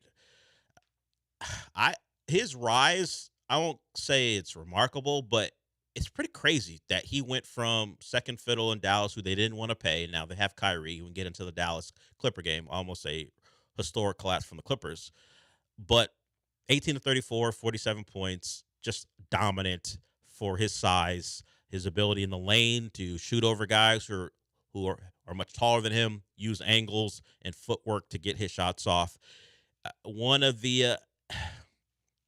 I think if Dallas had their way, they probably would have paid Brunson what he wanted before that offseason came about. And then his dad, who is Rick Brunson, who is a member of the New York staff, told him all the things about New York and why it was great. And he went and made that decision to join the Knicks and kind of changed the trajectory of their franchise.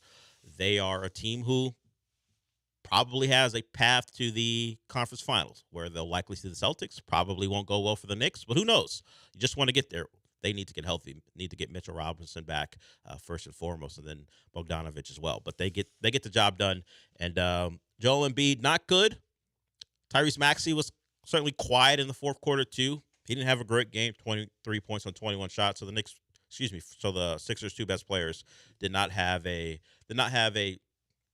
good close to that game, and it means that changes might be coming there. Not those two. Those two will be fine, but there is the specter of breaking up that team. Now, Tobias Harris is the guy who's likely to go. Kelly Oubre was on a one-year deal, who's been really good for them. He's going to want a lot of money, but that's a team probably looking at change. And they're not the only one. I mentioned the Suns. The only person saving Embiid from slander beyond his knee, because he's not healthy, so he's always going to get a little bit of a pass as far as this series is concerned. He's been good the first three quarters, is Bradley Beal. Oof. He gave up that dunk late, and it led to Anthony Edwards having the moment of the playoffs. He fouled out.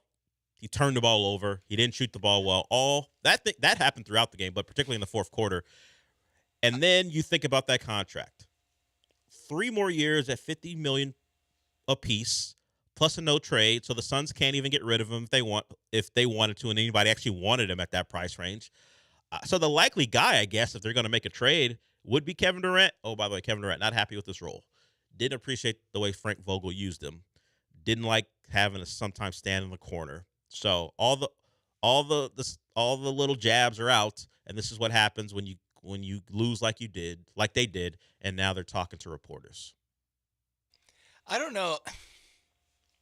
I don't know what you do if you're the Suns. Well, yeah. What do you do? Because they also. I mean, you're not going to trade Booker. Yeah, they also don't have their picks. Yeah, so you can't suck because it doesn't matter. It just helps the team who has your picks. Now, what it comes down to is, like, I guess and they're not so good that you just don't listen to them, but if Booker or Durant are like, hey, get me out of here, I guess you're just like, all right. See, the problem is I think that fan base and that organization, at least before Ishbia, I don't know what he thinks about Booker, they looked at him as just their guy, the guy who suffered through all the bad years, and then he was there when they got good, when Chris Paul got there, and now it's certainly been a disappointment the last couple years. But he feels like one of those. They want him to be a franchise cornerstone who never leaves. At least that's what the fans feel like. Look around the best players in the league. No, I'm not saying right it doesn't now. happen. Like who are the guys that? Because they're all losing in the playoffs right now. Who are the guys that just stayed with one team? They feel like it's Steph Curry. This is what I'm saying. They feel like he's their Steph. The guy, not Congrats. a guy who this organization will lean on and be like just the cornerstone for them going forward. He'll be the guy that helps them attract new players. That's why one of the reasons Kevin Durant wanted to go there, and Bradley Beal wanted to go there because Devin Booker was there. But if you're Devin Booker, why do you want to? Maybe he loves Phoenix. Some guys just love the place they were drafted by. Dame Lillard loved Portland. Yeah, true, but he was in his now he's on the Milwaukee. He Bucks. was in his mid 30s. Is Devin Booker even 30 years old yet? I think he's 27 or 28. Okay, so he's still got a long way to go before he runs from the grind. But it's at the point where do you want to wait like your Dame to run from the grind? Because now look at him. He's obviously past his prime. So if you want to be in your prime, you have to run from the grind right now. Well, Devin Booker, that's true. Devin Booker can say, I know at least my owner will spend money. I don't ever have to worry about that. Not smartly when it comes to Bradley. He's already spent all the money. He's already spent all the picks. They can't their way out. Their way out while keeping Booker is you trade Durant for players, not picks. True. That is the way to reboot this team. You're still probably gonna be. I mean, I don't know if you're gonna be worse than the 6th seed that gets swept in the first round. You might actually be able to replicate that, but you're just not gonna like.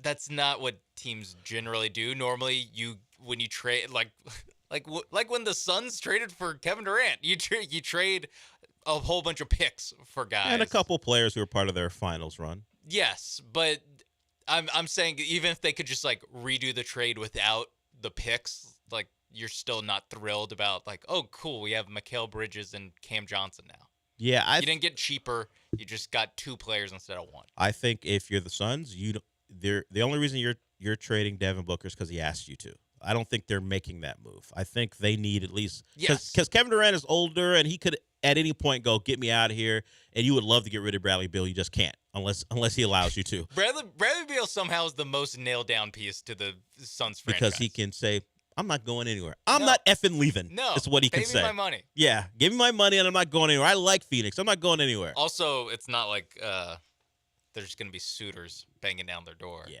I don't know the options that he has. They didn't have to give up a lot because he had a no trade, so he can kind of dictate where he wanted to go. So they didn't have to give up what you might think as far as Bradley Beal type of player. They didn't have to give up that much before this. Like Bradley Beal now his value's low because of what we just saw, but before people thought he might be worth something. So they didn't have to give up much. But they had to give up second-round picks, so all their assets are pretty much out the window, and now they're stuck with him.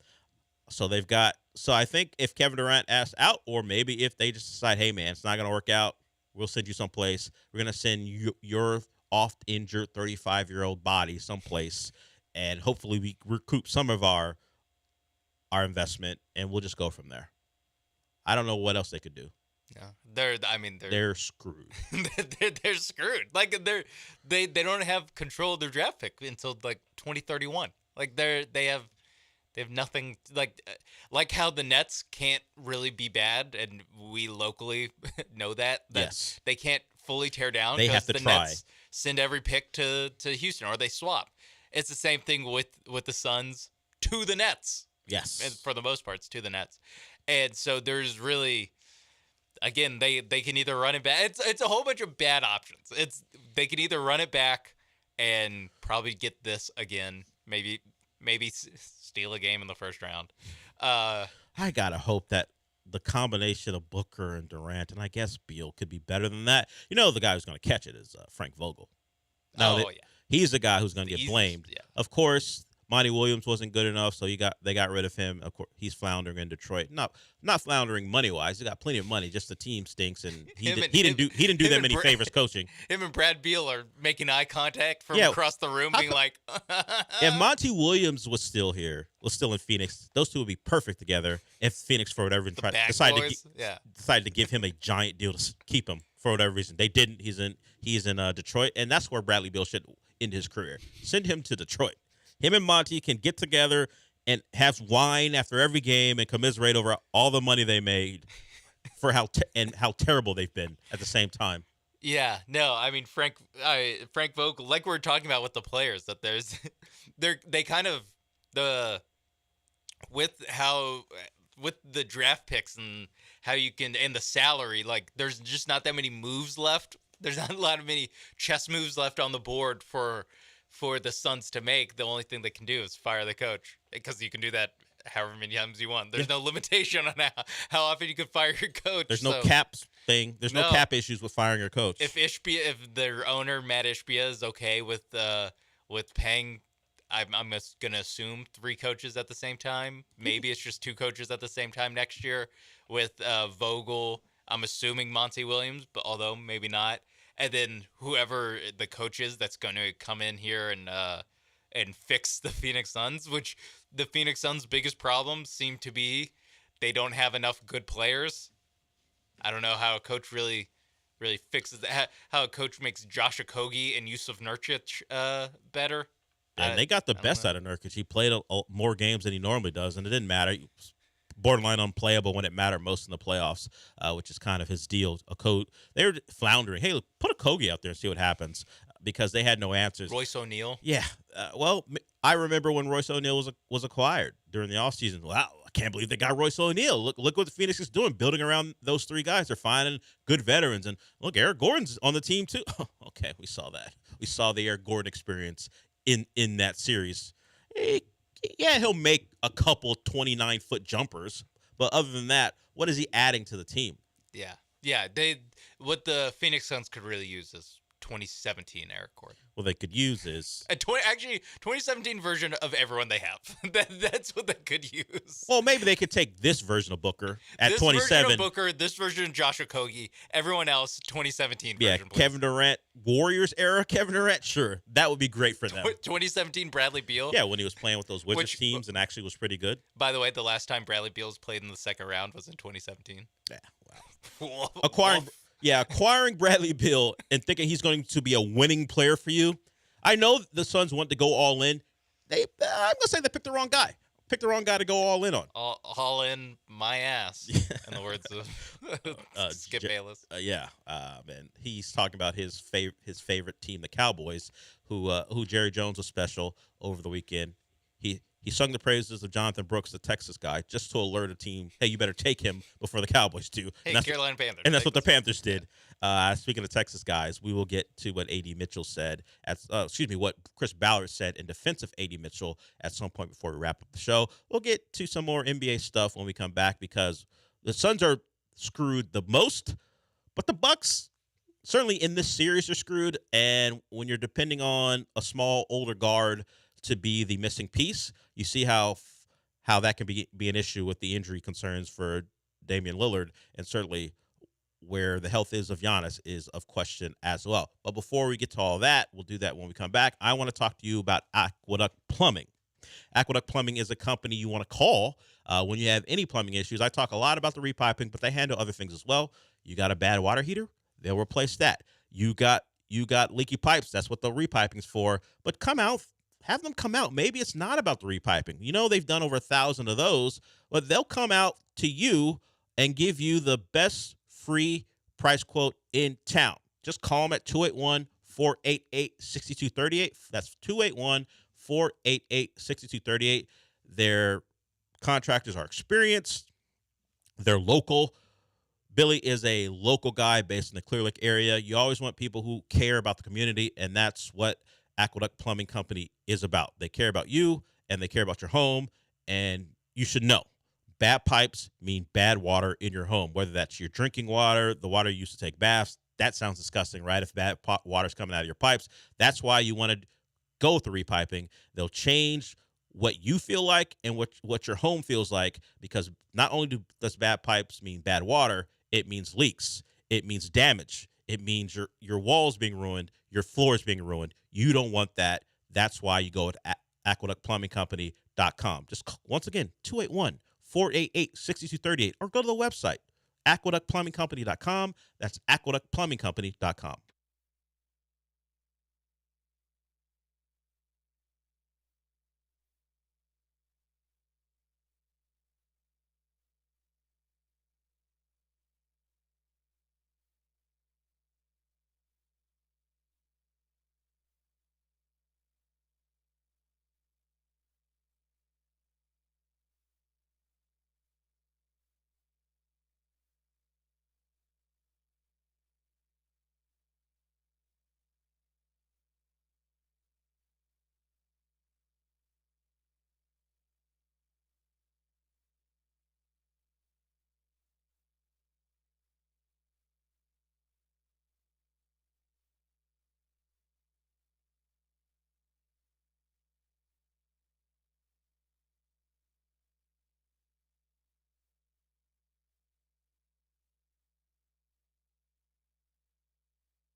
You're back inside the Veritex Community Bank Studios with Del Olaleye.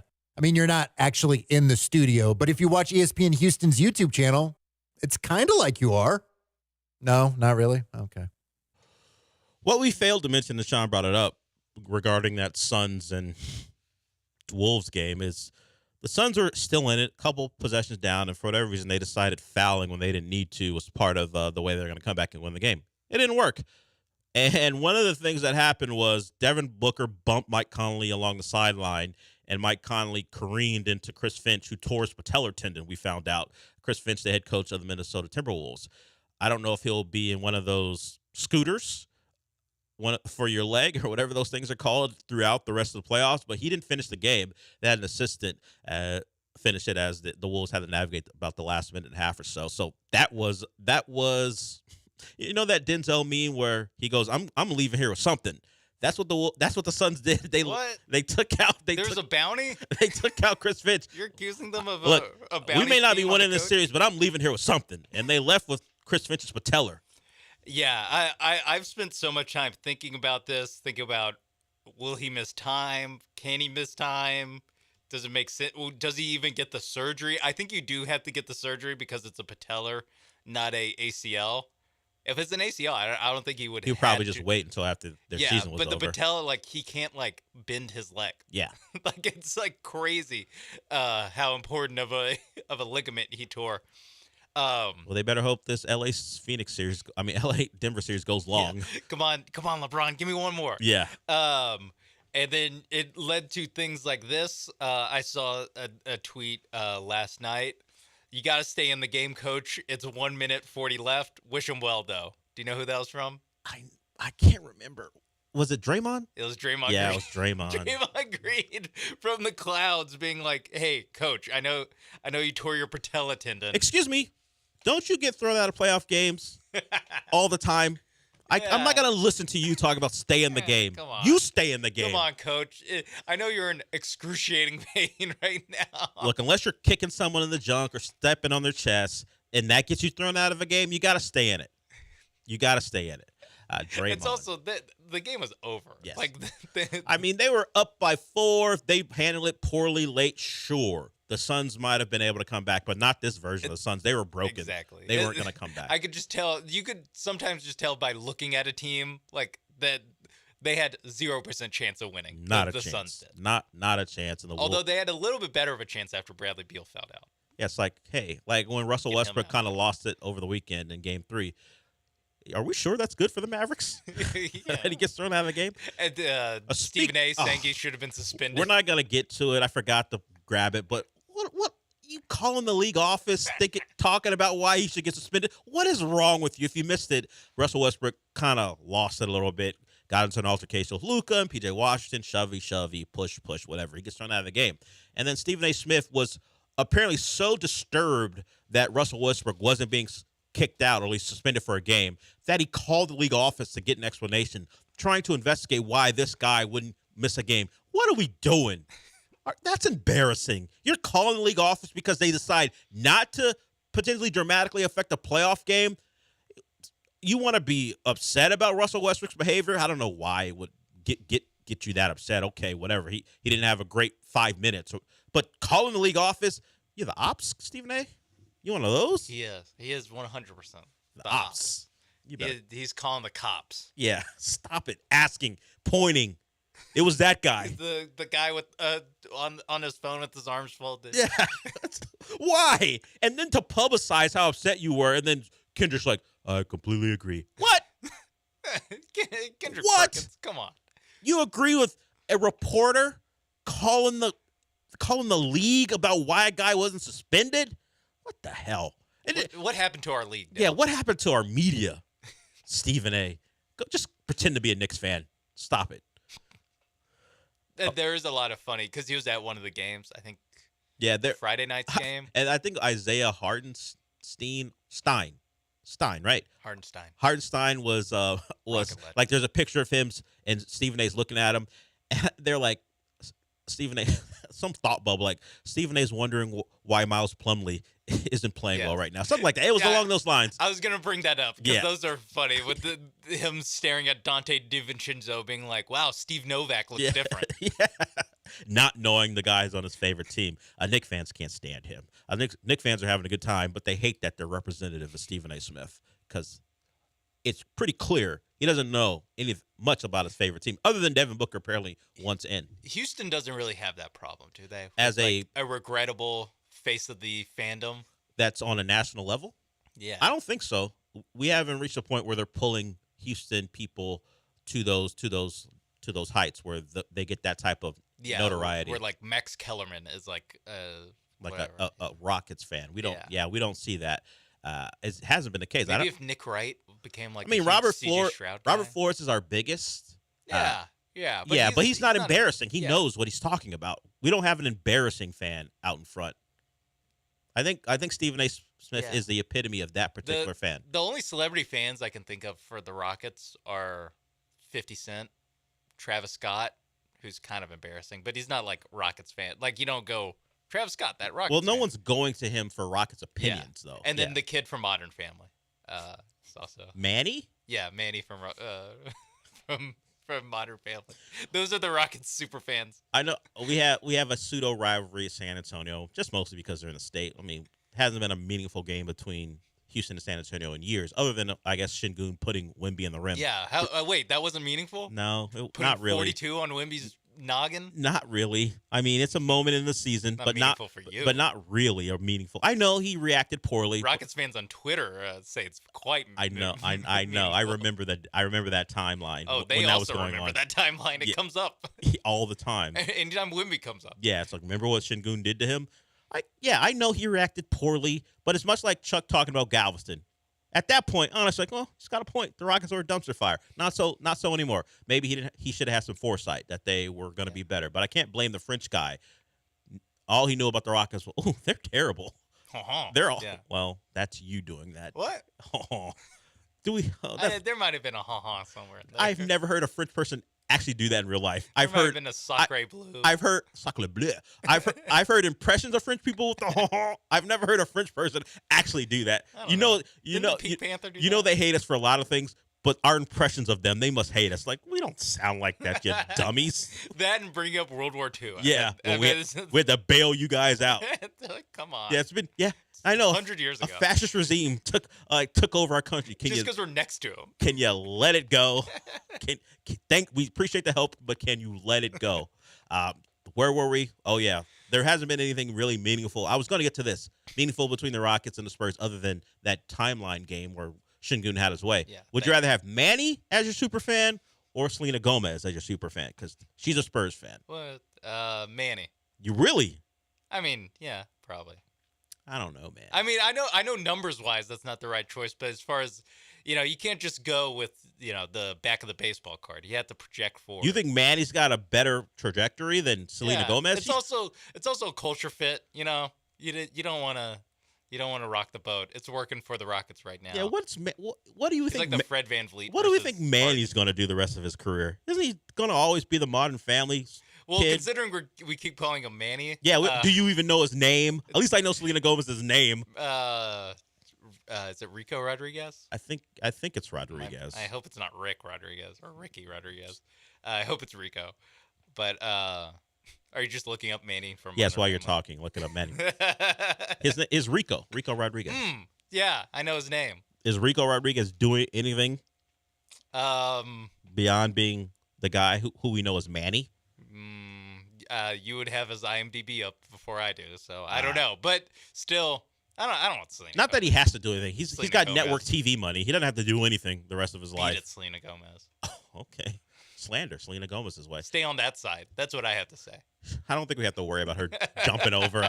I don't know how big the pull for San Antonio people to be Rocket fans is. Stay on that side. Yeah, don't. She saw that. If she's such a big San Antonio fan, she saw that Alperen Şengün 42-point masterpiece. I feel like she just goes to home games, Spurs home games. I'm not sure she's looking for the local broadcast when they're in Houston. I can't miss listening to Sean Elliott talk about this team. She would be the first person to say that. No, I'm sure Spurs fans. Yeah, I'm sure they do love him. It's like how Rockets fans love Bill Ruhl. I can miss it. I have missed plenty of Sean Elliott games, and I don't regret it at all. We got one more segment here to go. We will play what Chris Ballard said about A.D. Mitchell, because he was not thrilled with the reporting regarding the Texas wide receiver, now a Colt. We talked about it. We found it ridiculous. From the tennis rackets for hands, at least he catches footballs like that, to the more recent stuff, which was crazy, about his diabetes and it affecting his attitude. We'll hear from Chris Ballard before we wrap it up. The Colts GM will be back.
You're listening to the Del Olaleye Show. On ESPN 97.5 and 92.5. Live from the Veritex Community Bank Studios, here's Del Olaleye. Welcome back to the show. One more segment here to go before we wrap it up and Gallant and George take over. A.D. Mitchell is one of the stars of this show. You got A.D. Mitchell, you got Shogun, you've got Ryan and his OnlyFans calls. But as far as actual sports, we've talked a lot about A.D. Mitchell since the start of the show, whether it be because of Sean's love of Texas football or just some of the weird stuff surrounding him. Not because of what he's done, but because of what people said about him. Well, Chris Ballard, his new GM, used his press conference, part of his press conference, to defend his new player. He didn't appreciate how he was talked about. If you don't know, earlier in the draft process, people questioned his attitude, why he was abrasive, and apparently some scouts are attributing it to him not being able to handle his diabetes very well. But Chris Ballard kind of just talked about all the things surrounding A.D. Mitchell and why he thinks it sucks. Here's Chris Ballard. I don't know. I mean, I read some of the bullshit that was said on TV. I mean, just the typical, excuse my language, our typical league, unnamed sources, bad interview. That's such bullshit. I mean, it is. It's bullshit. Put your name on it. I'm tired of, we tear these young men down. These are 21, 22 young men. And if people out there can tell me they're perfect in their lives, it's crap. It's crap. This is a good kid. And, for those reports to come out, I said it last year. It's bullshit. I'm sorry. I apologize for the language. I don't, but I do. I love the excuse my language, and then 2 words later, he dropped another word we had to beep 45 different times before. Yeah, so that's Chris Ballard coming out strong in A.D. Mitchell's defense. And it was interesting to watch A.D. get drafted because you never know what a guy's feeling. People he looked unhappy, or maybe he was overwhelmed by the moment. He had his family there with him, but he is an Indianapolis Colt. I mean, if you're Chris Ballard, I think that's the right approach. You tell your guy, we've seen what they've said about you. That's not what we think you are, and you're going to be with us. We're going to embrace you. And I don't know what A.D. Mitchell thinks of it, but at least he knows that Chris Ballard is on his side, and of course he drafted him, so he's going to like the player. He drafted him 5 hours before that soundbite. He drafted him at the start of the second round or the middle of the second round, wherever it was. And this is after the round ends. He's not going to be like, yeah, no, we get it. Yeah, I mean, the diabetes thing scares him. Yeah, we had a conversation with them over the phone, and I could hear the diabetes. I could hear the tennis rackets clanging against each other while he was trying to pick up the phone. Yeah, so the draft process is so weird because you can't attribute anything to anyone. No one puts their name on anything. You heard Chris Ballard talk about it, so you can pretty much say anything you want, and the player has to eat it, and then he has to explain to people or at least answer the questions at some point about what this is it real, and you don't know who your accuser is. You just know that someone out there has these thoughts on you, and you just have to deal with it. And nothing's fair about the game, but that's particularly unfair that you can't even address it other than to say that's not true, and you don't even know where it's coming from. He's abrasive because he doesn't know how to handle his diabetes, and that leads to issues where he's not nice and doesn't talk and blah, blah, blah, and kind of quiet. Yeah. It doesn't matter. Once A.D. Mitchell's on the Colts roster and he's out there and if he's balling, that's all that's going to matter. No one's going to think of it, and all the stupid draft stuff will be something we never remember. I'll always remember. Oh, well, that's your guy. They're talking bad about your guy. Yeah. And you forcing me to, You sent the diabetes story to me. You can't put that on me. You sent that to me. But I sent it as look at the slander. You weren't even here when I did the story. Yeah. You were out. And you grabbed I had already grabbed it, but you grabbed this particular soundbite. You wanted to play it anyway. You can't blame me for that. Well, no, because I wanted to be like, hell yeah. I'm on. Yeah. I'm on Chris Ballard's side. So yeah, I feel. You know what, Dell? Stay on that side. Chris Ballard and I on this side. Okay, me and Selena on this side. You, Selena Gomez. I'll take the Selena Vinny Gomez Blanco. side. You Sean, me, Rico Rodriguez, and Chris Ballard, and Chris the three Ballard. Houston guys. I don't know how I became the San Antonio guy, but apparently I am. Benny Blanco's a reference to that's apparently Selena Gomez's boyfriend. Sean ain't too thrilled about him as a person. I don't know if he cares so much about him dating Selena Gomez, just that he ain't a fan of Benny Blanco. Nah, no. I just took one look at him and I was snap judgment. Nah.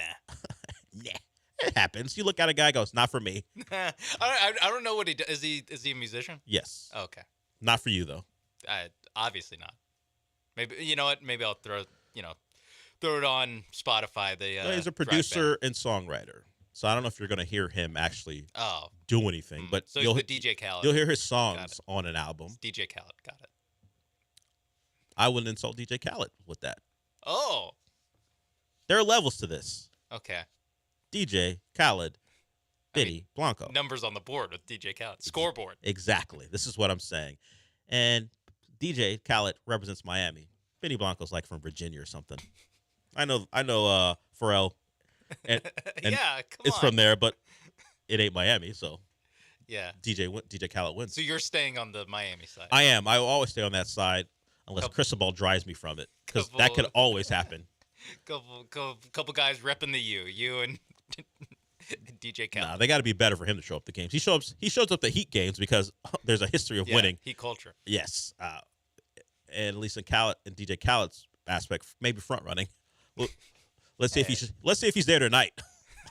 Down 2-1. Yeah, the Celtics might be able to almost nearly put that series away. So we'll see if he's there tonight. I won't be there. I'll be watching from home, and it's probably a lot of you. I don't know if anyone's flying to Miami to watch that game, but a lot of NBA playoffs to watch. No Astros tonight. They have the day off. Oh, the thing we haven't talked about, Joey Loperfido is on the Major League roster. I don't know if they've made or announced a corresponding move. I guess they don't have to until tomorrow because they're off today. But the power hitting, frequently striking out first baseman, I mean, he is what we would describe John Singleton as. It's just that we're done with him, and we hope Loperfido has a lesser strikeout rate than Singleton, which is probably not the case considering what he was in the minor leagues. But hey, you give a young guy a shot. We know the Astros don't have a real Major League first baseman on the rosters, despite the couple hits Abreu had over the weekend. That'll wrap it up for me. Gallant and George up next. I'll talk to you tomorrow.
Happy Monday. Welcome into Gallant George on ESPN 97.5 and 92.5. The 2024 draft has concluded.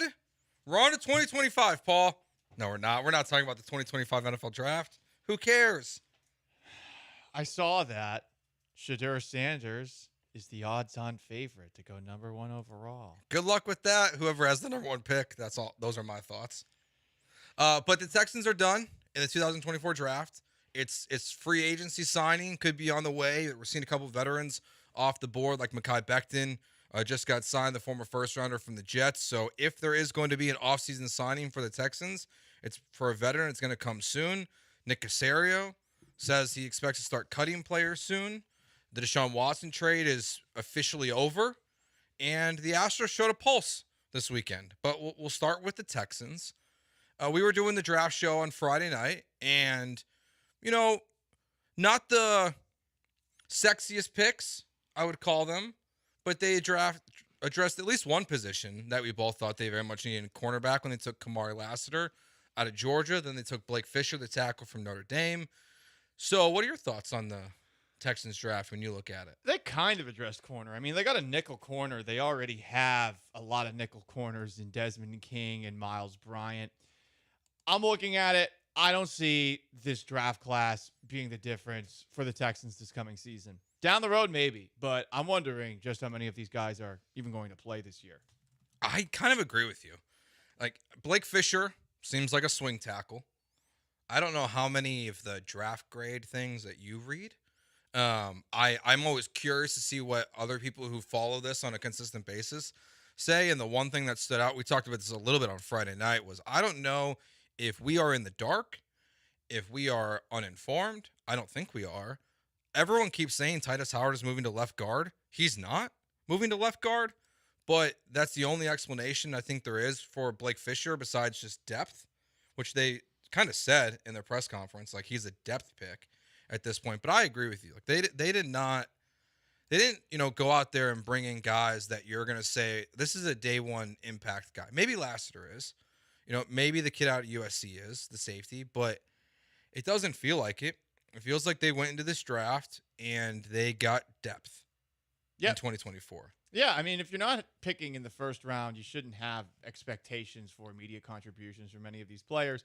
And I think the thing is that's different from last year to this year is that you didn't have a whole lot of depth. Now you're in a position where you can draft for depth. Nick Caserio said he wants to have 4 tackles. He thinks every team needs to have it. And based off of the Texans' injury history of late, he's right. But yeah, I'm not expecting to see much of Blake Fisher this coming season. Kalen Bullock, the safety that they drafted, they sounded very high on him. There's a chance that he plays a lot this coming season because it does seem like he's one of those free-range guys that actually can cover deep. And on top of that, with Cade Stover, who they got with their first pick on day 3, they seem to be very complimentary of him. So, I mean, if I'm looking at any 2 players to maybe have an immediate impact, it's those 2. But how much of one? Not much of one. Yeah, that's what the NFL draft is supposed to be. I mean, you're supposed to be adding pieces, best player available at certain spots, and you hope that they ultimately contribute at some point in time. So, not a very sexy weekend, but also not the end of the world that it wasn't a sexy weekend. Yeah, I mean, when you trade out of the first round, like this is kind of what happens. And if you're not going to be aggressive in the draft, which is kind of what we saw out of a surprise from Caserio. I mean, look, you see Kool-Aid McKinstry, Cooper DeJean go back to back, and then you take Lassiter right after that. So if you thought one of those guys was the guy you wanted, then you missed him. I think the Cade Stover pick is really fascinating. Like, this is a guy who has almost 1,000 receiving yards in 2 years, 10 touchdowns. I forgot about this, and so I was listening to some of the stuff John Harris was doing, and he reminded me that Cade Stover wasn't a tight end 3 years ago. Yeah, he was a pass rusher. Insanely versatile athlete. I mean, he got recruited out of the high school where he went to, where he had 1,500 yards rushing and 17 touchdowns. It's crazy. He got recruited to Ohio State as a linebacker. So he was really good as a linebacker just based off of that. He set the all-time scoring record in basketball at that high school he was at, and then goes to Ohio State, plays linebacker, gets moved to defensive end, gets moved to tight end, moves back to linebacker in the middle of, I think, a game where they were out of depth. I want to say it was the Sugar Bowl, and then plays tight end for the majority of his last 2 seasons there. Yeah, he's an athlete. He's learning the position, and He's someone that has some familiarity with C.J. Stroud. Yeah, maybe it's part of it's because tight end is a position where on the Texans it does seem like he can probably get some good snaps in there. It's Schultz, Brevin Jordan, and Stover's kind of the three guys there. So it does feel like, and then when you hear not just his backstory and the stuff that Paul laid out, but then how Caserio talks about him, you're like, oh my God, the Texans just draft Gronk 2.0? I think they just drafted Gronk. Yeah, let's hear from Caserio on Stover before we go to Gary. Here is Nick Caserio showing his love for the Texans' newest tight end. Yeah, whatever it is, it's elite. I mean, this guy is as tough and hard-nosed a player that they had in the program. Just kind of going back to the question and D'Amico's answer about developing players, I'd say Cade's a good example of a player who's only played tight end for 2 years, so he's certainly not a finished product, but he has the mindset and the work ethic to improve. I mean, how he was raised. I mean, this guy is everything you want in a football player and then more. I mean, he probably played hurt this year. I mean, I think he had an MCL or had an issue where, quite frankly, it would have limited some other players, but he just braced it up, and he just kept playing football. So, hell yeah. I mean, I don't want to speak for D'Amico, but I think we feel the same way. This is probably one of our favorite, football players in the entire draft, regardless of position, because of his mentality, because of his mindset. And he still is developing as a player. I mean, 2 years ago, he was playing defensive end in the Rose Bowl against Utah.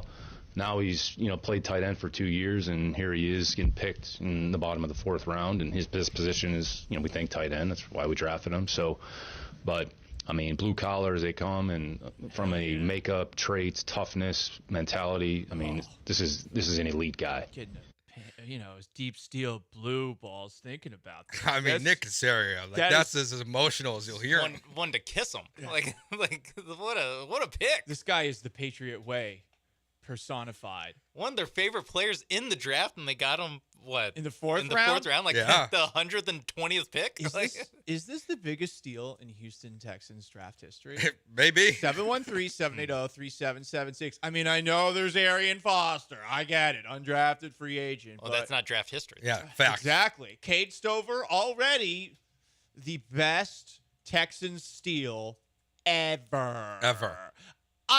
I'm not going to lie, though. I did get excited hearing Nick Caserio be that excited about it. Yeah. He was also remarkably excited about Bullock, but not to that degree like he was with Stover. Maybe there was a part of Caserio who was just happy that that day was finally over.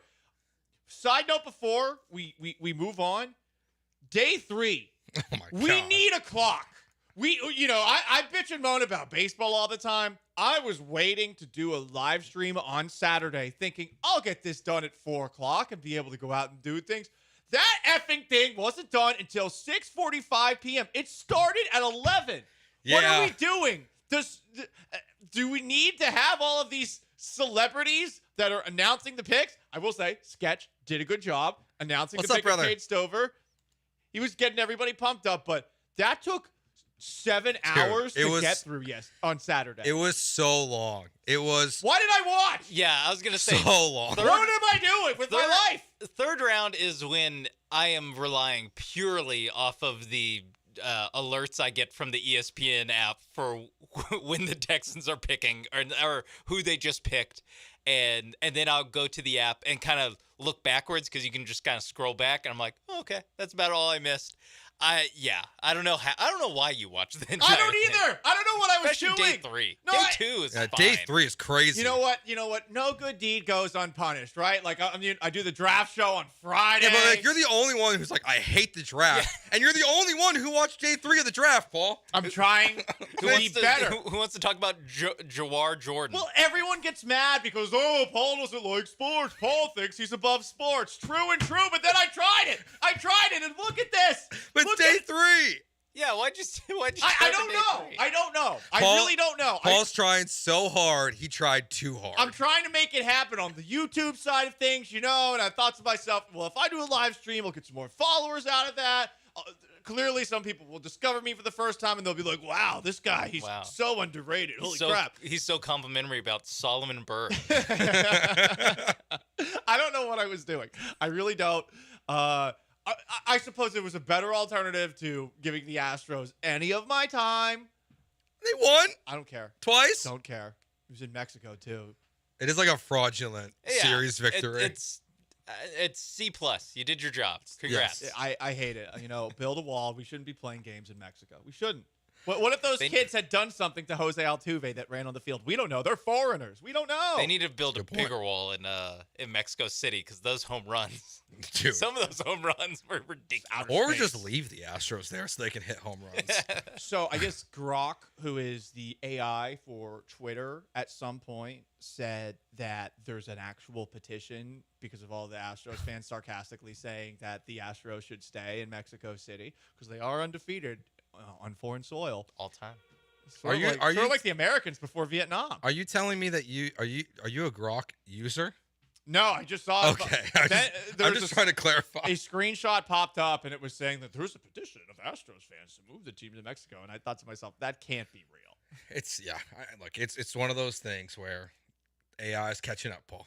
It's trying to learn what's serious, what's real. Fast, though. No, that's pretty bad. All right, we'll continue to react to the NFL draft. You'll hear from Nick Cassiro talking about the DB room, his reasoning behind taking Blake Fisher, because it does seem to be the pick that Texans fans are the most confused or upset about because they look at the tackle position and they think it's pretty secure. We'll get into that next year on Gallant George on ESPN 97.5 and 92.5.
It's Gallant and George. On ESPN 97.5 and 92.5. Broadcasting live from the Veritex Community Bank Studios. Here's Paul Gallant and Joe George.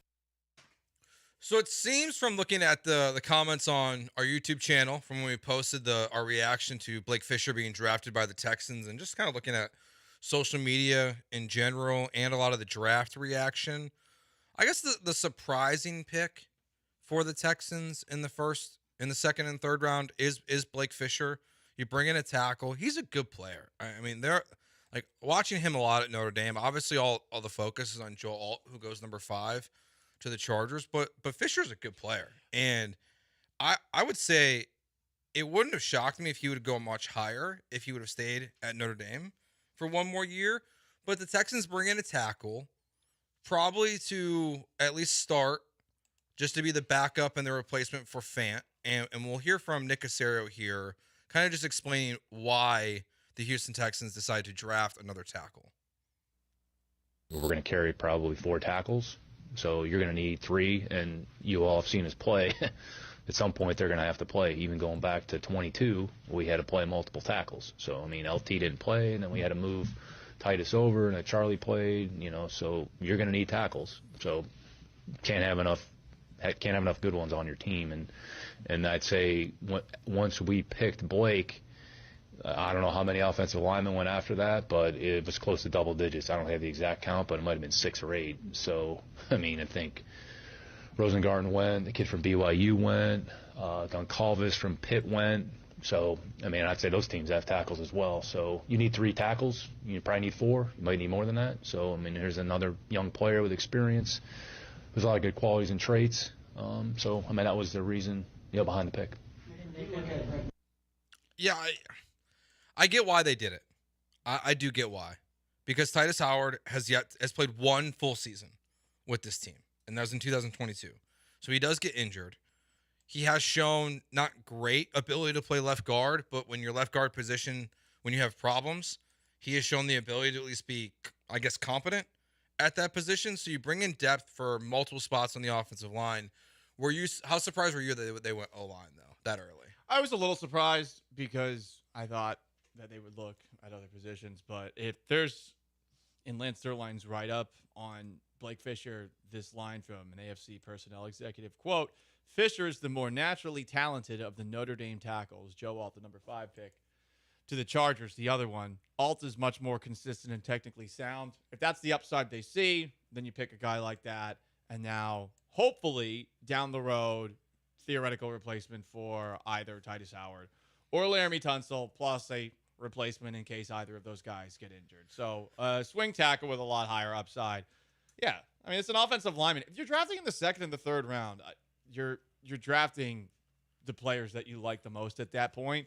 So they clearly liked him the most. I also wonder what it says just in general about Titus Howard's future with this team. I don't think that he has not been a great player. Like I personally didn't love his contract, and it hasn't really kicked in yet. Like they have an out potentially before 2025. So in theory, Blake Fisher could be your starting right tackle next year if you wanted to. They don't have to keep Titus Howard on this team. And I heard Lance and John talking about it this morning, and I thought Lance had a good point. It was like, what has Titus Howard, what has he really earned on this team? He hasn't played great. He has not been this dominant right tackle. It was a better pick than Andre Dillard, that's for sure, when they made it, and everyone crucified them for that.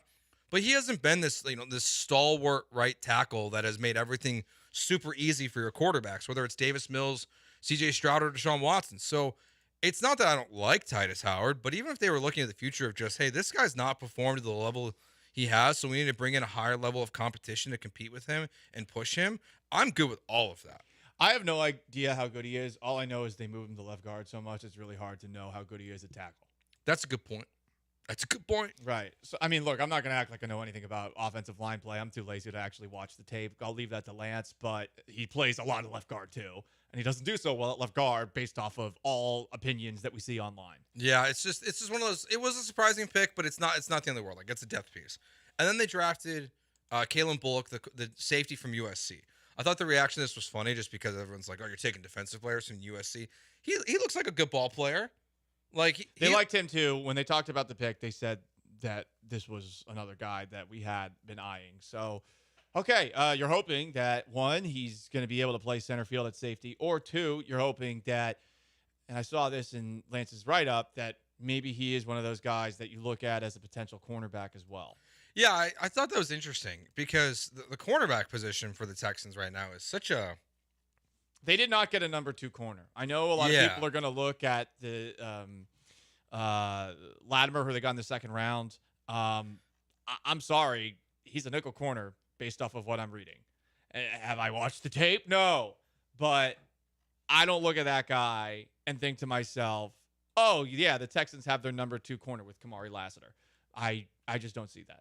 Yeah, I don't necessarily see it either. It's a wait and see kind of a thing. It does seem like he has stone hands. I was watching his combine stuff. That's why he plays defensive back. The balls were just boop, right off his hands. Yes, they were bouncing off his hands. He had one interception in 3 years at Georgia, but he did not allow a touchdown since since they played Ohio State.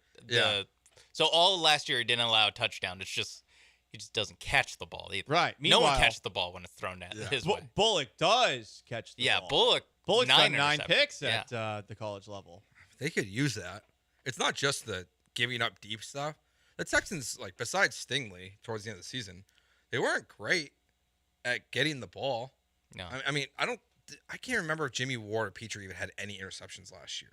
I think they had one combined. Great. I forgot which one had one. That's tough. Yeah. I think it was Ward because I think Petrie went from a bunch to 0 this year. So they need that as well. Here's Nick Caserio when he met with the media, just talking about the defensive backs that they added in this year's draft. We'll see. It'll be competition. I mean, Jeff and CJ play a lot of football at a high level. So, I mean, they're both big and fast. They've been here in the offseason program here for the last few weeks, so they're working hard. DK, we re-signed Desmond. So I'd say Miles Bryant's a guy that has kind of a Swiss Army knife safety to nickel flexibility. Say Lassiter kind of corner to nickel corner. Bullock, safety to whatever else he could do. So you're going to need, 6 to 8 defensive backs that can go out there and play. And, I mean, look, you're going to have to cover people. So you have to be able to run, you have to be able to cover, you have to be able to tackle. I mean, somebody have to chase Worthy down the field when Mahomes is launching a ball over his head this season. Oh. So, I mean, you need 5 or 6 defensive backs. It's a space game. It's a speed game. It's a tackling game. So what happens relative to opposite Derek, we'll find out. So there's nothing that's predetermined. So we'll have a better idea, I think, in training camp how that's going to transpire. But there's a good chance we're going to probably have 5 or 6 corners on the roster. 2 or 3 are going to play on defense. Whoever 4, 5, and 6 are going to be backups. And how diverse are their roles? Going back to Coach's question here, kicking game to defense. So 1-0-1-0-1-1-0-1-1-1-0-1-1-1-0-1-1-1-1. He's still going. Oh my God! Holy crap! Ladies and gentlemen, Nick Caserio's back, dude. He was entertaining for the Stover thing. That was not. And he was so like, much. "Hey, you know what? Watch this. I'm playing the hits." A great way to deflect from you saying that Jeff Okudah and C.J. Henderson have played football at a high level is to just never stop talking. It's a fact they played at a high level. They have played at the highest high level. The highest level there is. In 3 different locations each in 4 years. The highest level. Hey, that is at the highest level. And they've also almost played on the highest amount of teams they possibly could, considering they were top 10 picks. Hey, it happens. It's the NFL. That entire answer screams, we don't have a second corner. Will they sign Steven Nelson? I don't know. Will they bring in somebody else? I don't know. They don't have a second corner. Hopefully it gets figured out in training camp. It should be a concern. They're going up against a lot of good quarterbacks. You even heard Caserio mention one of those quarterbacks in that answer, Patrick Mahomes, throwing the football over these guys. So, look, you're not going to get everything answered in the draft. The Texans have a lot more depth, but they do not have a number 2 outside corner. They have a bunch of guys that can compete for the nickel spot that you feel good about, and you would include Lassiter in there. But as far as the outside corner, oh boy. I do feel good about the depth. There's a lot of guys there. I think the depth is great, except for the second corner. Yeah, they just don't have a starter. Yeah. So everything else is fine. Because it really feels like right now they're playing at cornerback, assuming that they don't make a move, which I honestly, I would be shocked if they went into the season with this group as what they're going to figure out. Because it really feels like if that's what they're going to do, they're just rolling a bunch of dice. It could be a training camp thing where they bring in a veteran after training camp. Cornerback like, oh my was God. weird last year. Look what they did last year. They cut Desmond King. Yep. And then they had to bring him back. Yeah. So it's just it's a roll of the dice at this point. 100%. The other tricky thing is here, for all the people who are bitching and moaning about depth at wide receiver. Okay, like what's your depth at corner? This is something I'm surprised I'm not seeing more pushing for online for an extra corner. Stingley missed half of last year. Are we going to forget that? And he missed all of the year before. I mean, he's your number one corner, and you feel great about the actual player when he's on the field. But he missed half of that year, and as you said, Joe, most of the year before. So, again, just things to keep in the back of your head. That is a position that they did not address in this weekend's draft. Would they have had the ability to if those teams hadn't traded up in front of them? The two teams that traded up, the Eagles and the Saints, to take Cooper DeJean and Kool-Aid McKinstry, maybe they would have taken one of those guys. Maybe they were on the verge of trading up in the first round for one of the corners that went, like Quinion Mitchell. But they instead end up with a guy that, based off of everything we're reading about him, is not a takeaway guy and more of a nickel corner. Again, I hope he proves all of us wrong. I hope that he's an immediate impact player. But I saw some people commenting on the little post draft show that I did saying like, oh, well, he's definitely going to be the starting nickel corner. What? What are you talking about? He hasn't played in the NFL yet. You have no effing clue. Shut up. Yeah, I can't even explain this besides just like using past history. I'm more confident that Kalen Bullock will have more impact on this team right away. Me too. All I know is that Nick Caserio hits home runs in the third round. Nico Collins, Tank Dell.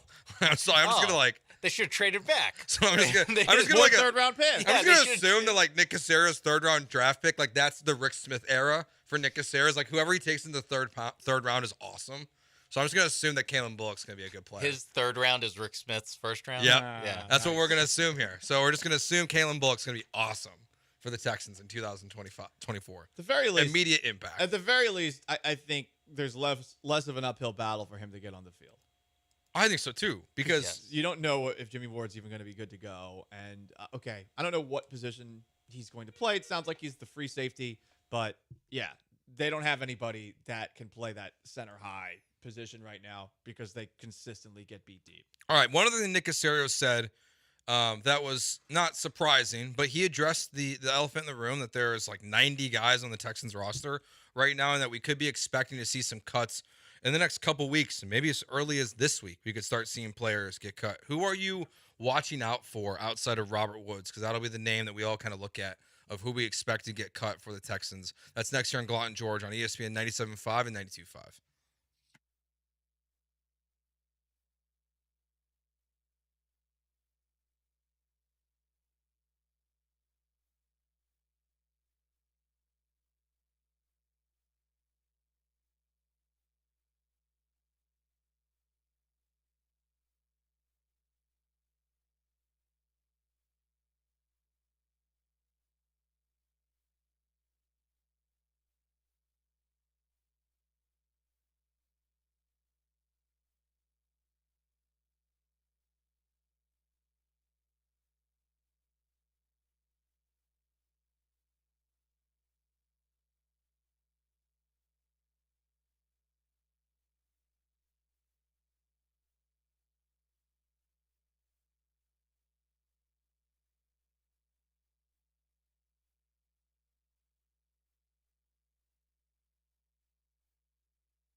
You are back with Gallant and George On ESPN 97.5 and 92.5. from the Veritex Community Bank Studios. Here's Paul and Joe.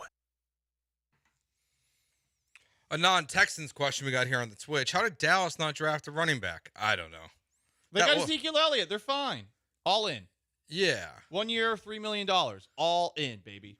Like for Jerry to tip his hand about Jonathan Brooks, and then he goes 10 picks before to the Panthers, and then not take a running back at all. It was so bizarre. I guess like this shows that he's just yapping away, and it's he's not really calling the shots. I don't know. That's weird to me. To publicly say you want a running back and then to not take a running back at all is bizarre behavior. I guess. It just seems illogical. Well, if you don't like the guys that are there, then you don't take the guys that are there. It's also like it's a running back too. Like all we get told every offseason is that running backs don't matter. Yeah, they grow on trees. And the Cowboys are like, yeah, so we're gonna have Royce Freeman, Deuce Vaughn, and Zeke Elliott. And people are like, why didn't they draft a running back? It's like, well, they grow on trees. You're fine. Yeah. Also, it's not like they're a team with only one hole. That's true. They have quite a few holes. Yeah, they went heavy offensive line in the draft. 713-780-3776. What's your draft questions reaction as well? We'll get to who Nick Caserio might be cutting soon here. Let's first go out to the HRP listener line. Juan, what's going on? Hello? Yep, what's going on, man? Hey, I just had a quick question. I remember I saw some tweets about moving up to the first round, and then I was looking at the picks that were left, and I don't know, I kind of thought that some teams didn't want us to get better, don't want to do business with us, like the Kansas City Chiefs or Titans and stuff like that. We have a couple enemies, especially since the second round, people moved ahead of us and then picked the players that we were probably going to pick. Enemies? You think they kind of don't want us to get a little better, or I don't know. I was just wondering. Thanks, Juan. No, I don't think so. They don't think Look, about teams don't operate that way. Look at what the Buffalo Bills did. The Buffalo Bills handed the Kansas City Chiefs a great wide receiver, in the Chiefs' mind at least. So it just doesn't really. I get where you're coming from because like teams were moving in front of the Texans, and the Texans reportedly tried to move up. The prices that we were going through this on Friday when we were doing the show. The prices to move up in the second round were pricey. So I just like seeing the way Nick Caserio operates. He has a price in mind. He's done this with contracts. He's done this with the draft. And if he doesn't agree with you, then he's just not going to do it. So my guess is, that Nick Caserio said they tried and they just couldn't get it done. Yeah. Teams know that the Texans wanted a corner because on their roster, they did not have a second corner. And probably thought to themselves, they might draft the corner at this spot in the draft, especially seeing as they traded away their first-round pick before the draft even started, clearly feeling pretty patient and thinking that things would fall to them. So, yeah, they're going to look at what a team they think needs, and they will trade up and try to jump in front. So, no, I don't think this is about, teams hating the Texans or being paranoid of the Texans. As much as it's, hey, they know that other teams need corners. We got to get a corner. There's a run on corners. We're going to trade up and get one. Yeah, they did. Well, it's hard to say for sure that they got snaked because in the second round for a corner because the two picks before were Cooper DeJean, Kool-Aid McKinstry. Both teams traded up to get to that spot. And obviously now the Texans, all they can say is, nope, we like Laster. We're going to take him no matter what. Even with all those guys on the board, we're going to take Laster.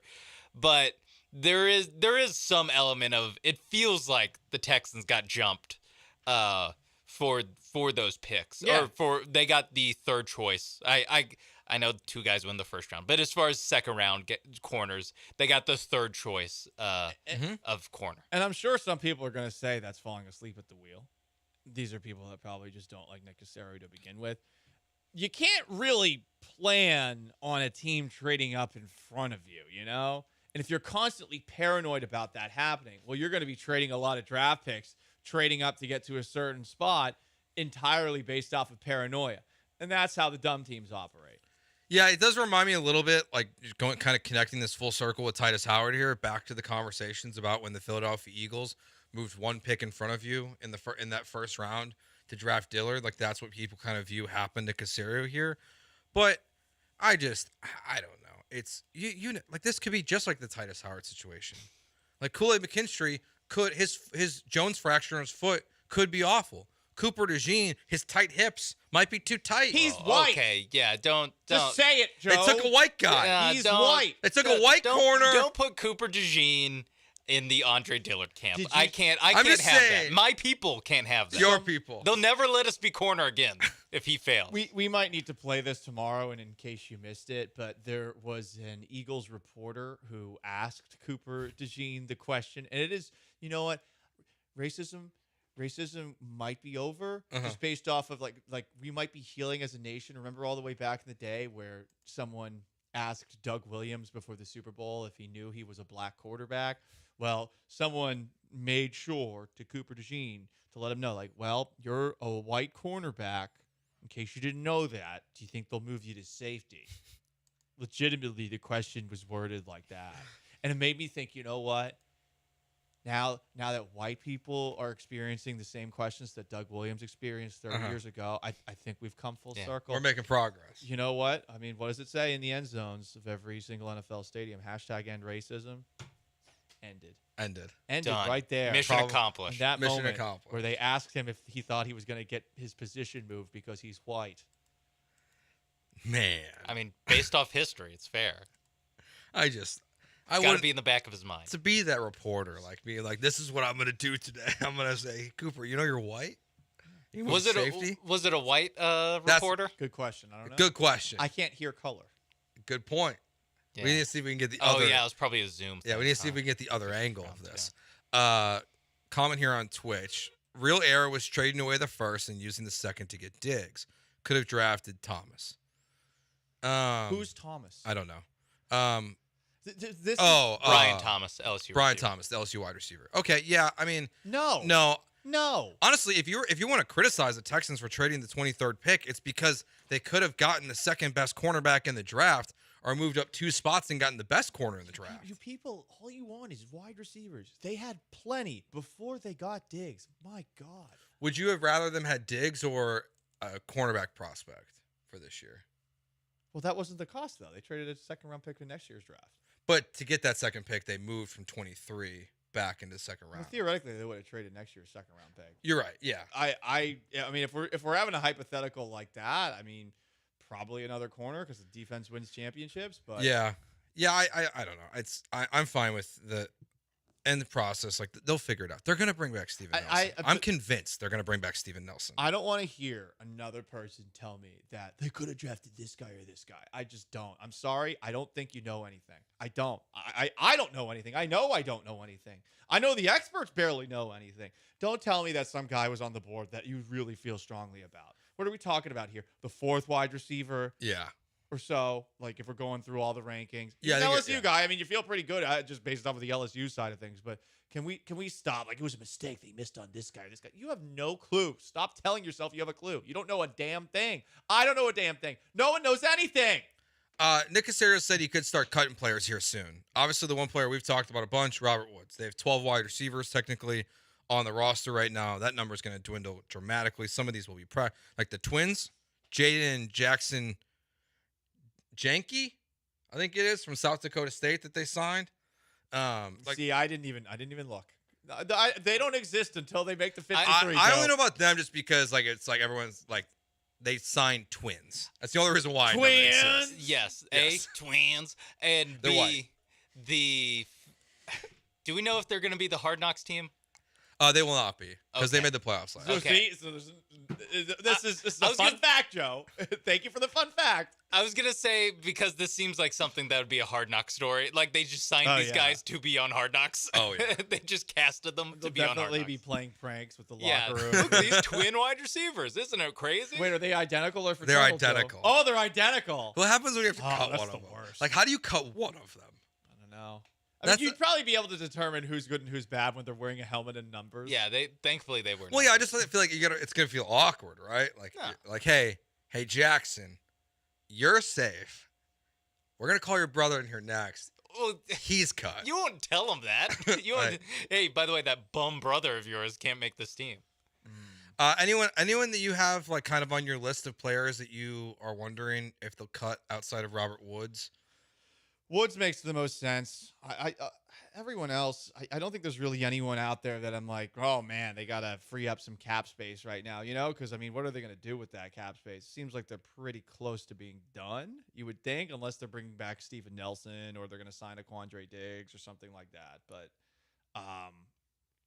I don't see a lot of urgency to go get more talent. So Yeah, it's more about just like cutting your roster down. Woods just makes the most sense because of the amount of money he saves and because you do seem to have a lot of receivers now. Kenyon Green. No. I don't. First Not round now. Not now. I'm curious. I don't know if he makes a team this year. No, he's a first round pick. There's no way he's not on the team. I don't know. Why would they cut him? He's a lot of money, like compared to like some of the other depth guys. Yeah. I just wonder, like if you're cutting down your roster, and Kenyon Green, like once again, proves nothing. How much are you saving if you cut him? Probably minimal. So then why cut him? Because You're going to he's need not a backup good. left guard. You have backup left guards, I think. You have Titus Howard. You have Juice Scruggs. See, exactly. Like you have Jared no, Patterson. There's no reason for them to cut Yeah, him. he just needs to be better than Jared Patterson then. That's tough. That's tough. Any chance Jimmy Ward gets cut, or you think he's locked in? Does feel like he's locked in. Yeah, I think so too, which I don't like. He was one of the models for the New Jerseys. Therefore, he's locked in. So is Petrie.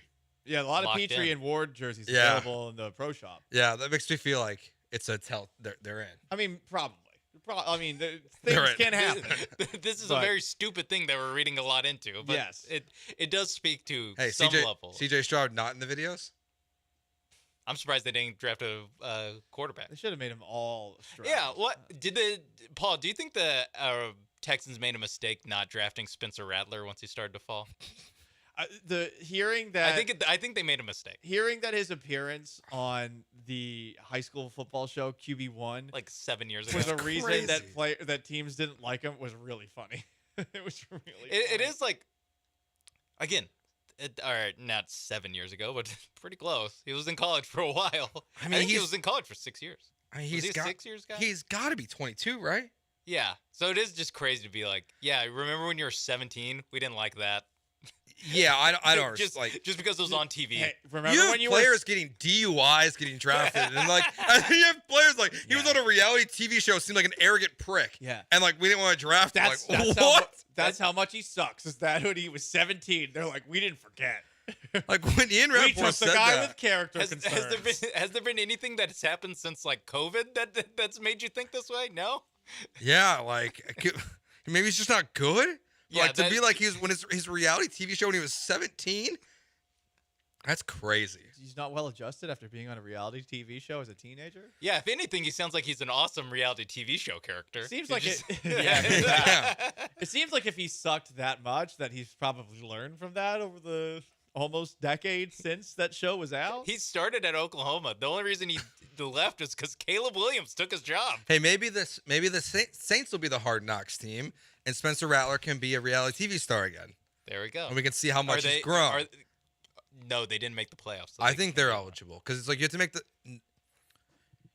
if you made the playoffs within the last 2 years or have a new coach, you're ineligible, or they can't force you to do it. The Bears are going to be a Hard Knocks team this year. I guarantee it. They're eligible to be on Hard Knocks. They drafted Caleb Williams. The Bears will be on Hard Knocks this year. And Caleb Williams, did you see what he texted his punter? You're not going to gonna punt a have to lot. punt much. I mean, he should have texted that to Ryan Poles before he drafted a punter in the 4th round. Hey, Maybe. you know what? It's worth for the Texans get an Aussie punter. I guess the Texans got rid of their Aussie punter. So. How many messages do you think Caleb Williams has sent to random Bears teammates, and how many of people have rolled their eyes after receiving those messages? I mean, every single one has been tweeted Do you about. think, do you It's think been nonsense. do you think he texted the kicker? He's like, hey, you're going to be scoring. You're going to be kicking lots of extra points. So brush up on your 47-yarders or Yeah. whatever it is, 37 yards. I just don't know if I believe that like he actually sent all these texts either, or if it's like some weird PR spin that he's because everyone said he was a bad teammate. Hey, I texted the Gunners, and I told them you're not going to be running much this year, so you might want to look for work elsewhere. All right, we'll take a break. We'll get to Gary, and then the war on Galveston that Charles Barkley has started. We'll get to that next on ESPN 97.5.